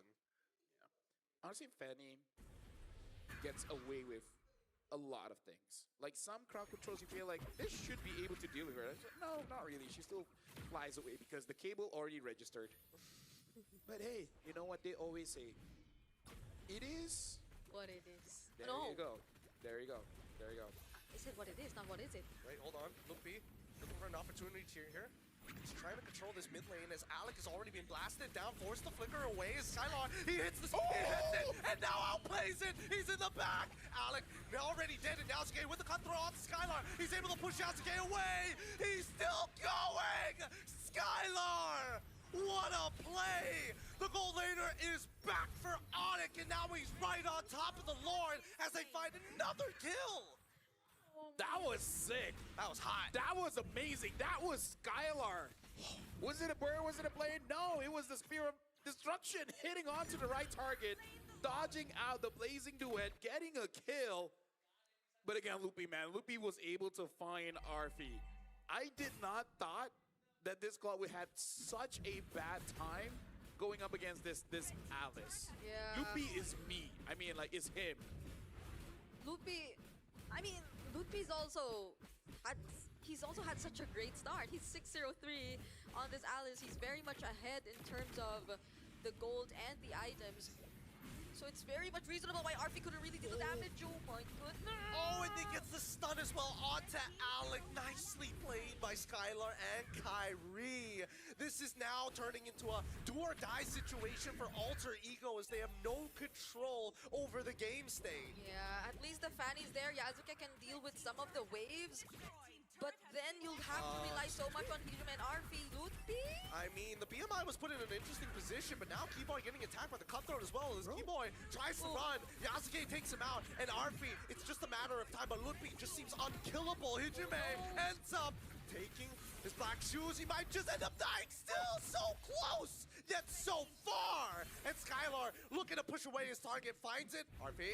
Arfi, this could be his moment. Same goals for Alec. He's got the flicker. Hit Skylar! Tsunami slam! Countered by the Purify, but Skylar still goes down. And Alec now chases Kyrie as Arfi is back behind them. Lupi able to traverse godly distances. And it's still going. Arfi dealing damage against Lupi. Lupi does not care. Lupi wants to 1v2. Able to get away with the Ode. But I gotta say, Skylar, he was fooled once. We gotta see if he gets fooled again. That catch coming in from Alec, that was juicy. That enabled Alter Ego to get back control of the map. Yeah, maybe it's not all about the Tsunami Slams anymore. Maybe at this point the Tsunami Slam is just to force out some battle spells for ONIC ID so long as Alter Ego can't get the right timings just yet. But it's more of the interruption that you can get from the tidal strikes or even the Tsunami Slams. If ever you just get to find an opening where Skylar goes in or finds himself a bit too deep in enemy territory, and that with Arfi already completing his Swift Trinity and also having a Wind of Nature might just get the job done. And it's not just that. Fortunately, they had a Lilia who could take care of the waves, so they could pay attention to actually fighting back if ever they wanted to. But this is where it's really gonna matter. This is still a 3.5k gold lead in the hands of ONIC ID, but we have 20 seconds left before the next Lord. But yeah, I'm honestly very impressed here coming in from Lupi, man. This is the most invincible vampire teacher I've ever seen. Vampire what? Is that a skin or is it? It's skin. It's skin. Got you. Okay. And not gonna lie, I've never met a vampire teacher, so that's not a large list. But still, it's definitely one of the most impressive vampire teachers I've ever seen. Look, I'm not gonna lie. If Lutpi ends up losing this game somehow, I think he has the right to be tilted. I think he gets the, you know, He slap will Kyrie on hold the his wrist. team by the shoulders and ask, what were you guys doing? And Lupe, he already finds the engagement. However, he's holding on to that throne, making sure that Yasuke gets pinned against the wall. It's good stuff, but nobody ends up dying for it. They know that Yasuke doesn't have his retribution any longer, though. One good thing is he was able to trigger Sun's Clock of Destiny. Oh, Tsunami Slam on towards Luffy's side, but he's unkillable. He's already powering through the damage, even through Hijime. They want it, and here comes Yasuke, jumping into the backline, pinned against the wall. Yasuke lives, and Skylar just must fight the rest of the team. Nearby, Retribution still available. Kyrie secures the Lord. Ludpi gives up his life for this neutral objective, and look at that top side. Yep, Keyboy doing work. Even though he couldn't get anymore, now he does get to join! And he gets vaporized while doing it. Sans takes the trade. He might get a little bit more, but no. He sees Hijime, and now the cables. Yasuke takes Skylar out! Oh man, you think it's over, but now Keyboy is looking to end it on the back way. Doesn't find it. Not enough attack speed. Oh, there's a Lord marching down bottom. Alter Ego, Hijime is there. They'll be able to deal with it nonetheless, but they're working on Sans and Kyrie first. They're trying hard, but I don't think they're gonna get it. Sans, he managed to survive. Kyrie able to peel him off. Oh, there's a minion in the base. Oh my goodness, ONIC ID, the amount of pressure. So this is what it feels like. There's macro, but you also have so much going on in terms of the fights, and it still feels the same. My mind is split up. Yeah, it's like they altered their ego or something. It's crazy. And It's like mixed personalities. Yeah. Oh, it's a pretty difficult situation to be in, because I think now ONIC has finally hit that ceiling. Because at this point, as much as Luffy is quote-unquote unkillable, when we look at this instant replay, I'm pretty sure the way the calls were very split. Oh yeah, for sure. We're going to be looking at this instant replay. And all the while, Luffy actually bought so much time. And it was a good thing that Kyrie was there, able to secure the Lord, while Yasuke has to run away. That's just the risk that you have to take as a Fanny. You're kind of good on kills, not the best when it comes to neutral objectives. So Alter Ego, at 70 minutes of the game, they basically got to figure out a way. How do they win the team fight so that they can actually end the game? Because if they don't get all those kills, it's going to be hard for them to contest the Lord. And as long as Luffy survives, San survives, Skylar survives, I don't see a world where they can really end the game unless RP is all alone in the base. Yeah, Malefic gun pickups too for both our marksmen. And I think also, before anything, Alter Ego have to be really mindful of the waves. Keyboy at this point might not be the first to show himself. He knows fully well that Alter Ego will be capable of bursting him down when it comes to it. Oh wait, is that for real? A genius one on Luffy. Yeah, I was looking at it for a while. I'm not sure when exactly he got this. I'm pretty sure that he was focusing on the radiant armor. We were talking about how he can be tilted. I think this is it. Oh, here we go. Once again, Nino gets pulled back into the middle of the fight as you see Yasuke just trying to secure his own buff. But the waves, they're already pushing in. Alter Ego don't have the tempo. Yeah, that one base turret that got taken down bottom hurts Alter Ego so much, and their pink abilities to prepare for a fight. Oh no, I missed Tsunami Slam. The idea was there, but against a Helker that also has a flicker, I don't think that was the correct call, because Helker is very fast. Like, if you put him in a sprinting competition, top 5. Who is he against? Why is he fifth? Is Johnson one of them? Yeah, Johnson is one of them. Okay. Fanny is there too. They're all good options. All very, very good Ling. options. Ooh, they fight Keyboy! I mean, he's trying to get out of there, but there's no way he's going to survive. Yasuke has been out for his head so many times without fail. However, this Lord is anybody's game. Yasuke, he's almost there. He's trying to get there. Kyrie so low. He tries. Yasuke secures the Lord. Hijime with the black shoes already goes back, and now they finally have a team-winning fight. This is the turnover. If anyone can get a king crab, it's Yasuke, man. 10-2-2, and even got the Lord against a Boxia. And they're gonna make sure that the Lord will have an easier time at marching towards the base. That's multiple turrets slowly getting taken down by Alter Ego. Skylar was making sure that Lord got bursted down immediately as fast as they can before Yasuke could even make it. I have to say, I thought it would have been a little bit faster, admittedly, but it just wasn't enough. And you can see that Kyrie was there for so long. The changes to the lore, old changes, by the way, doing max HP, it's just melting them down. And finally, a fleeting time. Oh, Tsunami's time. It's good. They need to focus down on this one target. Throw to Ruin already comes up. No more damage reduction as Alec forced the flicker away. Blazing Duet as well. Oh, God. Yasuke, he gets pushed back, but doesn't get the initial stun. Nino has peeled, and now Hijime. Why did you use the black shoes? Loses immortality. RP Winds of Nature. Skylar pushes him back. And that is going to be one hell of a base defense. Yep. And again, this is why I say Alter Ego needs to get a team fight win, because this is a very difficult comp for you to push with your comp. Yeah. Like, I would say if RV had a better time, I think it's okay, but let's just call a donut, right? Yeah. RV's not having a good time here on the Claude. Yeah. Could have been worse though. At least Yasuke was able to find the kill on Keyboy. Although Keyboy did take out Alec, it was somewhat expected to happen since Alec was indeed going to be the sacrifice at that moment. He did go in for the setup, didn't have enough damage to deal with Lutfi just yet, was able to just use the ode to escape. But now everything turned, in LaFel's words, 1080.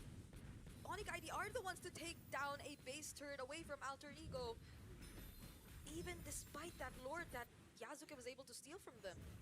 At this point, it really is on that micro, because it's very clear right now what we're seeing is Lupi and friends and Yasuke and friends, right? Like, who has the better trade will ultimately win the game. If Lupi is able to lock down Arfi, honestly, Arfi alone is enough, and then let Skylar do whatever Moskov is supposed to do, then you're looking good. But if Yasuke, man, finds those clear assassinations on Sans, on Skylar, then that's going to be their window. Then Arfi will have a better time dealing damage. I don't know. I feel like right now, despite everything that has happened, like somebody who could potentially save this game is Keyboy. Like, he has enough damage to one-shot Arfi. Like, your Purify ain't gonna save you from a silence. And now, Sans forced to ult early on. Cyclone Eye to a different direction, though. This is not looking good because Alter Ego not only have the tempo on their sides and they have waves in their favor. They just need to rush it down now. If not, they have to go reset. Yeah, pay attention to where Keyboy potentially could be though. They probably have a good idea of where he is. Personally for me, I feel like ONIC ID should try to get that top inhibitor. Then they really make Alter Ego sweat. You know, Keyboy heard exactly what you were saying, and he's already cracked it, and now they've got super minions working in their favor, as well as Kyrie's getting honestly getting chunked down. Tsunami's like gets purified, and Skylar in trouble, dies through the damage. Hijime cuts down the member of ONIC ID. Max stacked. It's gloom and doom for ONIC.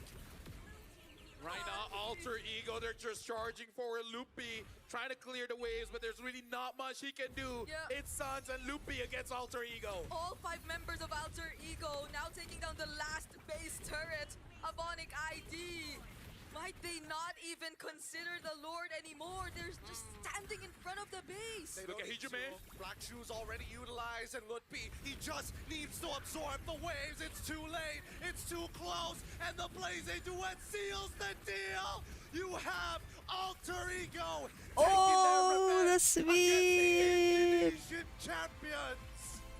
Ladies and gentlemen, Alter Betul laro Ego, altar. something is up with their M7 World Championship run. Pero ano Even against ONIC Indonesia, Pumapalagi they ONIC still have not dropped a single Ganda na din game. ng laro nila. Man, something is Nabaliktad, no? up with all our grand finals Nako, rematches Chris, today. yung taya mo. Getting their revenge Arauch. against one another, and what a way to seal the series. Hey, you know what?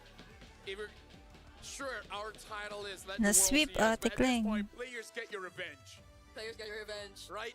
You set up the entire year of your rivalries. Yeah. Here on the world stage is where you can get that sweet, sweet sour, bitter, all the taste of the spectrum kind of revenge onto your opponents. And we had doubts for ONIC ID. Now they're going up against Bawi Team na lang Liquid. bukas. I gotta say, their next fight, it's now or never. With that being said, though, at least AE makes history. So Alter today. Ego versus Aurora PH. We are a world SRG versus Aurora Turkey. Just look at the Alter champs. Look at how happy they are. Team Spirit versus YG and TLPH versus ONIC ID. It looks like they were hit by Guinevere and then Grok with a tech charge and all that. But props to ONIC still for doing what they could. I agree, Lutpi could be or deserves or can be tilted at this point, but Dude, he deserved the MVP, man. Like, same goes to Skylar. Both of them played really well until the very end. They're both trying to chew each other. It's like, hey, at least it's not us, right? At least it's not us. Guess who's not getting a pay cut?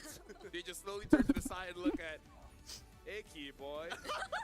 Hey, Kyrie. Hey, son. what did Gideon say about historically not a good Grabe ah, record hapli ng between lila. the Baksha and very dangerous game. If I was Kyrie's lawyer, I would put a fine print. I will never use the Boxia. To be fair, at least he didn't die in that one spot. Daming chill maybe ng there's a little pani, bit of 12. evolution, but at the end of it all, you have to be impressed with what AE has continued to show back to back to back. Oh my goodness. Everyone, every single one of them. They are absolutely amazing, and I'm really looking forward to this MS7. But for now, we gotta go over to the stage with Bude Eterna and the rest of Alter Ego. Alter champs, rejoice for Alter Ego! Wow, what an intense match, boys. 2-0 against ONIC. Again, this has got to be one of the biggest upsets we've seen, especially taking a look into the grand finals. Last time around, it was ONIC that was able to win, but this time, you guys were able Same to pala secure ng this victory. PH. Now, Alec, I'm not going to skip you this time, alright? Alter champs, Di ba ONIC ang champion sa Indo, tas TLPH champion dito sa PH. Series debutant. How important was this win for you? Tapos nanalo, ano. Apa rasanya? Tag Kamu doon. kan pertama kali di M Series nih. Yeah. Terus akhirnya bisa menang nih lawan Nanalo ONIC, yung walaupun second kalian bisa place. kalah sama ONIC di grand final kemarin. Apa sekarang rasanya buat kamu? Sekarang bedanya alter ego yang berbeda aja sih. Okay, it's a different alter ego. How different is alter ego? Apa bedanya? Mungkin dari segi apa ya, makronya mungkin kita lebih jalan dari grand final kemarin. Okay. Alec mentioned that their macro is working a little bit better compared to the grand finals when they last met ONIC. Jadi udah nggak hoki aja. Hoki juga. Hoki juga. They're also lucky. 50-50. 50-50. So better macro, 50%. Better luck, 50% as well. Nino. Gimana rasanya, Nino? How does it feel, Nino? Gimana rasanya ya? Senang banget sih. Soalnya tuh bisa dibilang ONIC susah banget dikalahinnya. Jujur ya, semenjak waktu Kyrie masuk tuh susah banget. I see. Tapi alhamdulillah ya masih bisa menang-menang akhir-akhir ini. He says he's really grateful because ONIC is such a tough opponent, especially since Kyrie came into the lineup for ONIC. He's felt as a veteran player that ONIC has become really, really tough. So, kenapa hari ini bisa sama makronya lebih jalan? Nggak tahu sih, ya itu yang aku rasain doang sih semenjak kayak season 10 susah banget ngalahin ONIC ketika Kyrie masuk. Okay, so he's reiterating that ONIC has been so much better, has been so much tougher as an opponent compared to before Kyrie came in and now after Kyrie came in. Coach Zephyr, we meet again. Yeah. Yeah. Gimana? We saw finally new strats coming out from ONIC. We saw Keyboy suddenly on the what's his name again? What was Keyboy playing, guys? Hellcurt. Keyboy was playing Hellcurt earlier on, and then we saw the Moskov coming through from Skylar. Were these picks that you were expecting? No, we not expect about the pick Moskov pick. I think it's not in the meta, but they picking it. I think, but they still play good. The Skylar, I think we just lucky. I think. Still just lucky. Yeah. Still the motto for Alter Ego right now, just still lucky. Now, because you were able to win, Coach, how does it feel? Do you think that Alter Ego was able to win easier because of your positioning? I mean, considering ONIC had to fight for their life in the Swiss stages. Sebenarnya kemenangan ini berkat Auto Champs yang gak jumawa, ya kan? Ya kan? Mereka tidak mengaktifkan pasif AE, ya kan? Jangan pernah dipuji AE-nya, jadi luck is on our side. Yeah. Luck is on their side. I was asking about if it was easier for them, but his answer is like, you know what? It's because the Alter Champs, they're not making this an omen. They're not saying that we're good or anything. They're just continuing with the Alter Ego passive. The more hate they get, the better they play. Okay. Hockey means lucky. Hockey. Hockey means lucky to the fans out there.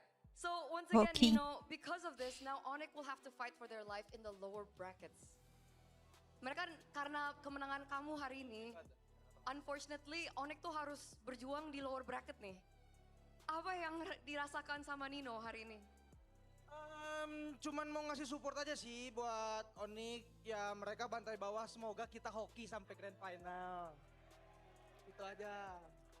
Hopefully Alter Ego just continues to be lucky, and good luck to ONIC in the lower brackets. Do you think that ONIC can make it out of the lower brackets? Bisa nggak ONIC? Bisa banget karena aku yakin mereka kuat banget. He thinks they can because he knows that ONIC is a strong team. So finally, Alec, once again, any messages to the Alter Champs who have continuously supported you? They're chanting once again for you. Any message to them? Jangan jumawa lah, kita hoki terus sampai grand final nanti. Amin. Hopefully we continue to be lucky up until the grand finals. That is his message to the Alter Champs. So once again, congratulations to Alter Ego as they Congrats, continue their Alter journey in the upper Ego. brackets. And we're going to throw it over back to our casters to break that match down.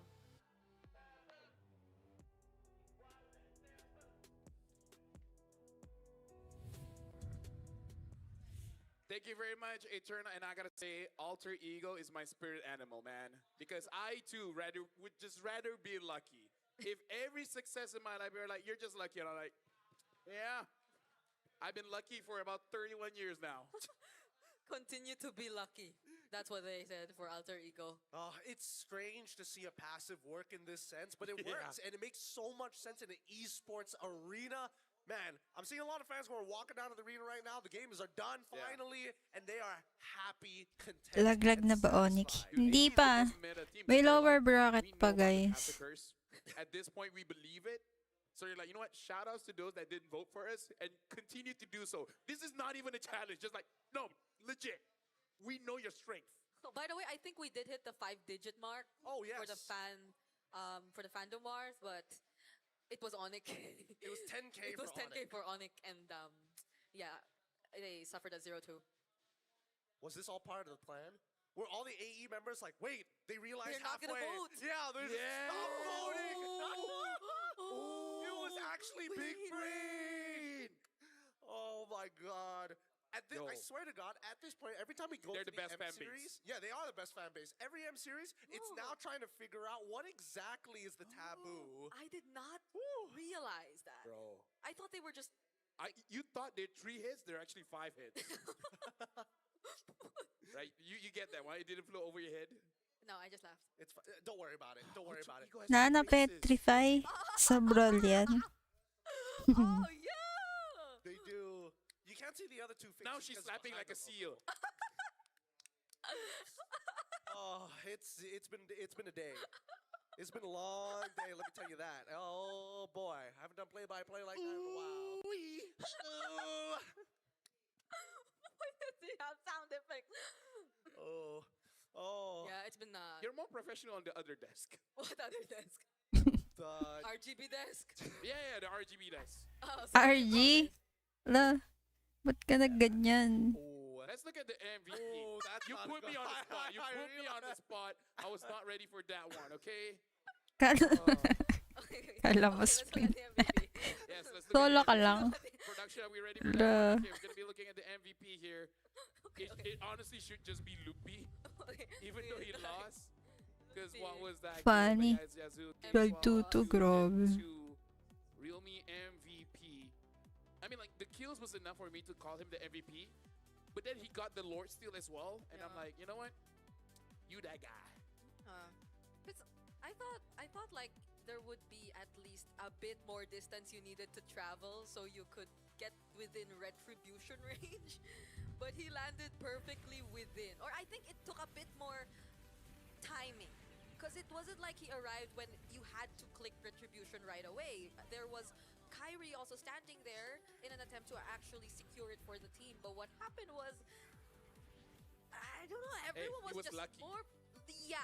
He was lucky. Yeah, I think that's the better way to put it, which Alter Champs would agree with. No, I feel like if you say they're lucky, instead of them hating on you, they're like, hey, she's one of us. Man. They're kind of okay with you being one of them. I think so too. Even though you don't know they have 3 heads. I knew. I just didn't know you were referring to them. I thought you were referring to a character or something, but yeah.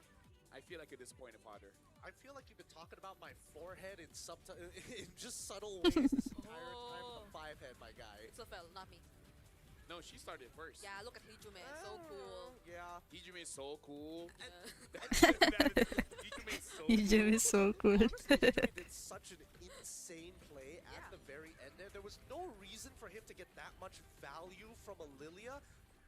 And it's strange to see because I think it was just the one factor that ONIC didn't take into consideration. It's like, oh my goodness. Oh, look at Nino's celebration. It's like, oh my god, I felt good. It's well deserved, honestly. Like, I'm excited to see how this team will continue to grow now that they finally get the confidence and feel, we are a world-class team. I am used to seeing Lilias go crazy in the early game. They're all saying bye to you. Oh, bye-bye. Yeah. Bye-bye. Bye-bye, Alter Champs. Bye-bye. You guys were lucky. Look at them. Yes, I wish I recorded that. Yeah. So yeah. Yeah, this is the bad time for the camera, not to be honest, but hey. It's not like we could show them, but what was that? I mean, we can try. He could pan the camera a bit more to the left. Yeah, but we got a guy holding the camera. What was I saying? I'm not used to seeing the Lilias. I'm used to seeing the Lilias a bit more active in the early game. But then he had to wait. He had to wait. Counterpoint, he did have quote-unquote like early game advantage, like ever so slightly here against Sans. And a lot of it is just because he kind of just put the shadow balls in a way where it's like, I've drawn a line, you walk past it, you're in a lot of trouble, buddy. Now, honestly, Brigida, Lilia is a hero that you don't look, like you don't see the skill. Nag-HC si Kiboy. Oo nga eh. You know, if it was a Farsa, we could be like, oh, that was cool. Actually. Yeah. They did Medyo, ano siya, still don't get to see it as well. na naging feeder tuloy siya. Yeah, the effect needs to be a little bit more obvious. Feasible. Yeah, because when you're looking at the gold curve, the way that we see it is that ONIC, they were dominating for like a good amount, and then they just could not break through the wave clear. They could not clear this Lilia, and of course, the man of the match here, Yasuke, having the time of his life. Lutpi's kills stopped at 6. he didn't get any more than that. It was Yasuke, Hijume starting to slowly rack in some kills, and now I want to interview of Lupi and Skylar and just be like, if you were to roast your team, So, ayun lang guys. Tapos na yung mga matches today. Wala namang nalaglag. Walang na-eliminate. Pero may nalaglag sa lower bracket. Talk about our good friend here, which is V. Meet V, our cheerful buddy at the heart of Visa's See you ulit Look at this one. He's here at the sa Wednesday ata yung resume ng knockout stage. Meron silang rest day. Arrivo da Visa, il brand che collega il mondo e sono la vostra mascotte di fiducia. Good night! Salamat sa mga tumambay. I pagmenti veloci.